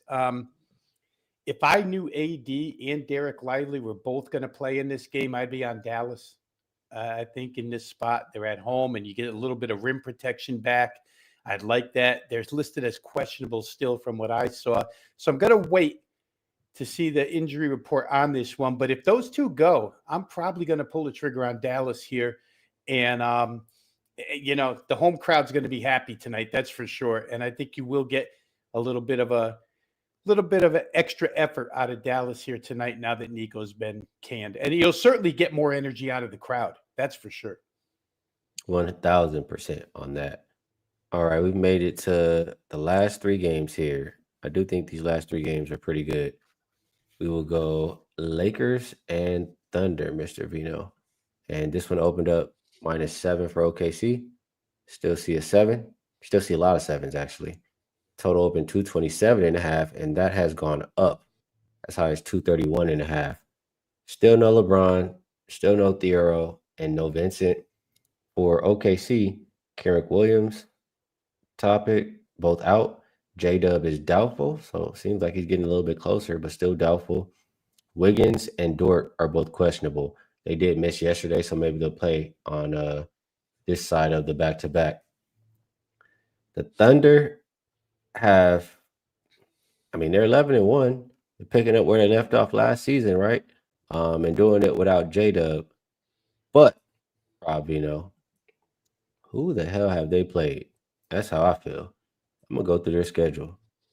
The Thunder, and we'll start. The first game, they struggled with the Rockets, right? The Rockets are respectable. They struggle with the Pacers. They played the Hawks. They played the Mavericks. They played the Kings, the Wizards, the Pelicans, the retirement home Clippers, the Blazers, the Kings, the Grizzlies, the Warriors, who nobody likes. They haven't played anybody, Rob, worth really mentioning. So I could care less what I've seen as far as, that 11-1 and all of those things. One thing I do know about OKC is they haven't been good on a back-to-back. They failed to cover both games so far this season. If you go back to, sometime last season, they've only covered 3 of their last 11 on the second of a back-to-back. This is the best team that they've faced. They will face. And there's a guy on the other side who, was it the Mavs versus was it Mavs versus Thunder or Mavs versus in the playoffs? I'm trying to remember. Did the Mavs knock the Thunder off? Or was it the Mavs or the Timberwolves? I think it was the Mavs, though. What do you think? I think it was the Mavs. Yeah, it was the They wound Mavs. up playing the Timberwolves in the championship. You're right. Or There you in go. the Western Conference Final. There you go. So you got a guy on the other side who has already handled this team, and I like Luka more than SGA. I think Luka's better than SGA. And this is not a team that's gonna have a scoring drought. When it's not Luka, it'll be Austin Reeves. And this Lakers team, they look as good as I've seen in a long time. So one of the best starts for the Lakers teams, probably since around that championship year or somewhere around there. I think this is a nice test for OKC. I would be grabbing the points. Matter of fact, I am grabbing the points. Give me the Lake Show. I think they can win this game, but definitely they can keep it respectable. How do you feel about it, Vino? I feel like the good Lord kept me off of Golden State last night because he wanted me to be on the Lakers tonight. don't take this 7. Wait a day and take the next 7. And it's funny, we agree on this one. I do like the Lakers here. The Lakers in 7 of their 10 games, 50% or better from the field. They're just a really, really good offensive team. And the Thunder, for what it's worth, we've mentioned it a lot of times. Outside of Isaiah Joe, you're not fearful of a lot of shooters on OKC. They go in spurts. They have to get some steals, and I don't know that you take the ball away from Luka. Luka's so big and so strong; it protects the ball pretty well. I don't know that OKC is able to rush him the way they can rush other guards, trap and whatnot. So, I like the Lakers here plus the points. I think if nothing else, their offense will keep them in it. If it gets to be a high-scoring game, I don't know that OKC can win by 4 baskets in this one, especially on back-to-back nights. Not that last night was anything taxing because it was kind of a coast job against Golden State. But still, they made 16 threes last night. And the way Oklahoma City shoots, it's liable to be only 8 threes tonight, which would put the Lakers in pretty good shape. So I like the Lakers plus 7 here. I think they could hang within that number. I like it. Yeah, let's keep going down the list. 2 more to go. And I must have did something wrong here. Let's see. Oh, there we go. Hawks and Kings. Opened up -3.5 for the Hawks. Still looks like 3.5. Total open 234.5.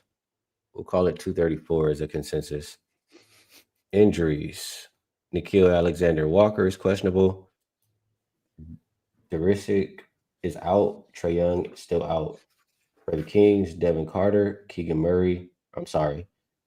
questionable. Keegan Murray is out.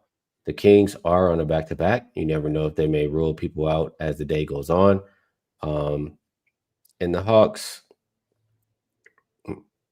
do have a little bit of rest, definitely the rest advantage. It is the first game of a back-to-back for them. So I'm looking at this Hawks team, and the thing that stands out to me for them is since Trae Young got hurt, the Hawks have been playing better defense. And I mean, that's not rocket science, right? You take him out, it's the defense only going to get better. I mean, he's not stopping anybody as small as he is. I love Trae Young as a player, but his defense, it's not preventing anybody from doing anything. Hawks, top 10 defensive rated team last 5 games. Kings offense, I don't know. They've been kind of iffy, but really it's more so looking at the Hawks. They've held 6 out of 7 teams since that game that Trae got hurt to under this number we're looking at for a team total for the Kings tonight at 115.5. And looking at the Hawks are allowing 108.4 points per game in their last 5 games. So they're 5-0, holding their opponents under their team total last 5 games. I think they do it again here tonight versus the Kings. What do you think about it, Vino? Well, first thing we have to say about betting the Kings in any instance is, hell no, we don't want the Kings plus 3.5. So if we eliminate that, I can look at either the Hawks side or I can look at the total in some capacity in this game. Kings were held to 102. Denver beat them last night pretty solidly. What was 120? I forget what they scored, but they didn't score a lot. And they gave up over 50% shooting in that game. The Nuggets shot 51%. I'd love to have Alexander Walker in the game. He didn't play last game, but I think to your point, that backcourt of Alexander Walker and Dyson Daniels, that's a good defensive backcourt when those two are together. Lengthy, they can protect the perimeter. So I'd like to have him in the game. Otherwise, it kind of becomes Luke Kennard, who's not a great defensive player. That being said, again, they did hold their last opponent under the team total without Alexander Walker. I'd probably look towards Atlanta to score here, Ski, because Sacramento just doesn't stop anybody whatsoever. I'm trying to get the number on their current team total right now. Atlanta's side is 118.5.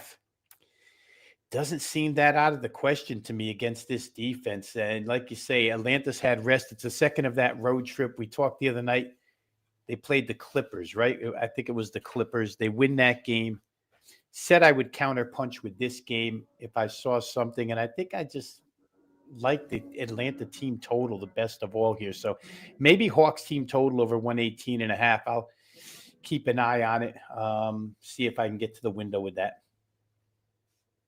All right, let's keep it going. Mark likes that team total under, and he likes Atlanta, splitting them both. Mario reminding everybody to hit the like button. Definitely helps out the show. All right, let's go over to the next game, and that looks like last game, Nuggets and Clippers. Open -2, now -3 for Denver. Total hasn't really moved a whole lot. I don't see anybody on the injury report yet for Denver. They did play last night. For the Clippers, no Bill, no Kawhi Leonard. Man, this, what I say, the retirement home, these guys, man, they stink, Robino. They stink. I know they haven't covered in at least 5 games. Maybe it's longer than that. They're 3-7 so far this year. I know the Nuggets are on a back-to-back, but Clippers going to have to show me. This Nuggets are nothing. Not rocking with the walkers with the tennis balls on them. Not doing it. How do you feel about this one? Well, and especially the way Denver's playing, Ski. And I remember yesterday when we talked about Denver and somebody in the comments section said Nuggets aren't playing any D, which, you know, take that however you want, but they really don't have to play defense the way they're playing offense right now. Again, Jokic was 16 of 19 from the field last night.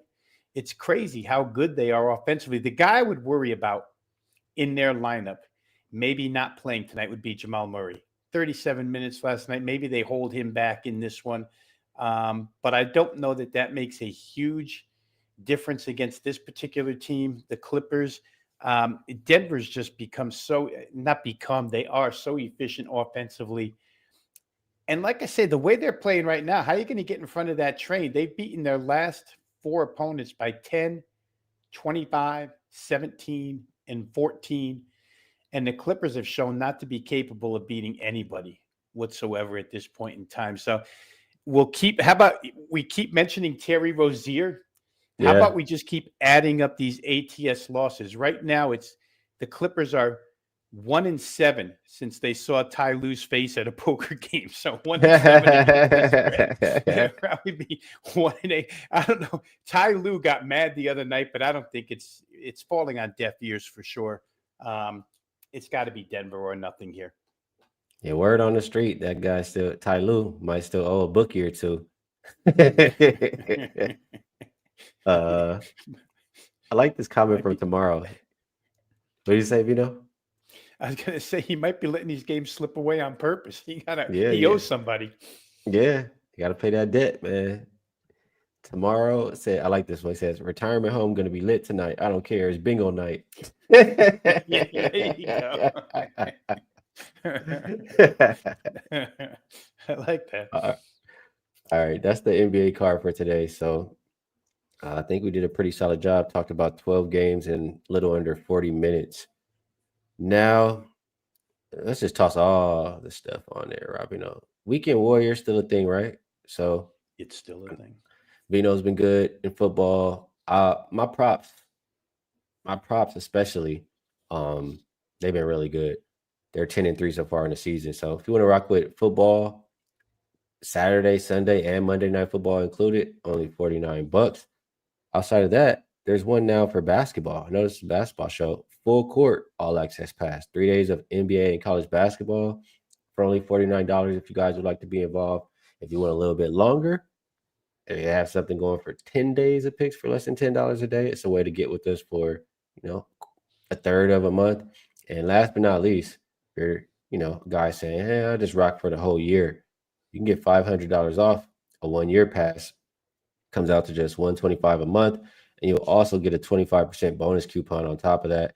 So let's say you get Ravino for a year. You can come back and use that 25% bonus coupon to check something out that I may have. So I think that's a lot of good stuff that's going on over at WagerTalk. And on that note, Ravino, we will move it on over to best bets. I'll ask you if there's anything else that you would like to promote. If you have a best bet for the show, we'd love to hear it. And if you don't, it's all good. You did great work on the promotion, Ski. I got nothing to add there. And there are a lot of things going on over at WagerTalk for every size bankroll. Actually, they have something going on for all you guys. You know, the first play I made today, Ski, was the Chicago team total over. That was 116.5. It's gotten away from us right now. So rather than recommend that, I'll go ahead and give you the second best thing on my card today, which is the Lakers +7. I just feel like this offense is that good right now. Oklahoma City being as shorthanded as they are in a back-to-back situation. In effect, I think the one thing that really concerns me about them is they made 16 threes last night, and I just never see this team shoot it really well on back-to-back nights. Therefore, the defense has to create points. I don't know that you can rattle Luka into getting some of those cheap points. So for me, I'm going to leave the Lakers +7 as the best bet for the show. I'm with you. OKC is not. I'm doubling up with you there. OKC is not good on those back-to-backs. Luka the Don has already dealt with these dudes. And, man, it's the MVP this year. What is he averaging, like close to 40 point, like a 40-point triple-double almost he's averaging? He's going to do whatever he wants. There's nobody on this team. There's nobody in the NBA who could stop Luka, as a matter of fact. And don't forget, you got Austin Reeves when Luka needs a little bit of a breather. So Lakers going to score. OKC could run out of gas. Their first real test, in my opinion.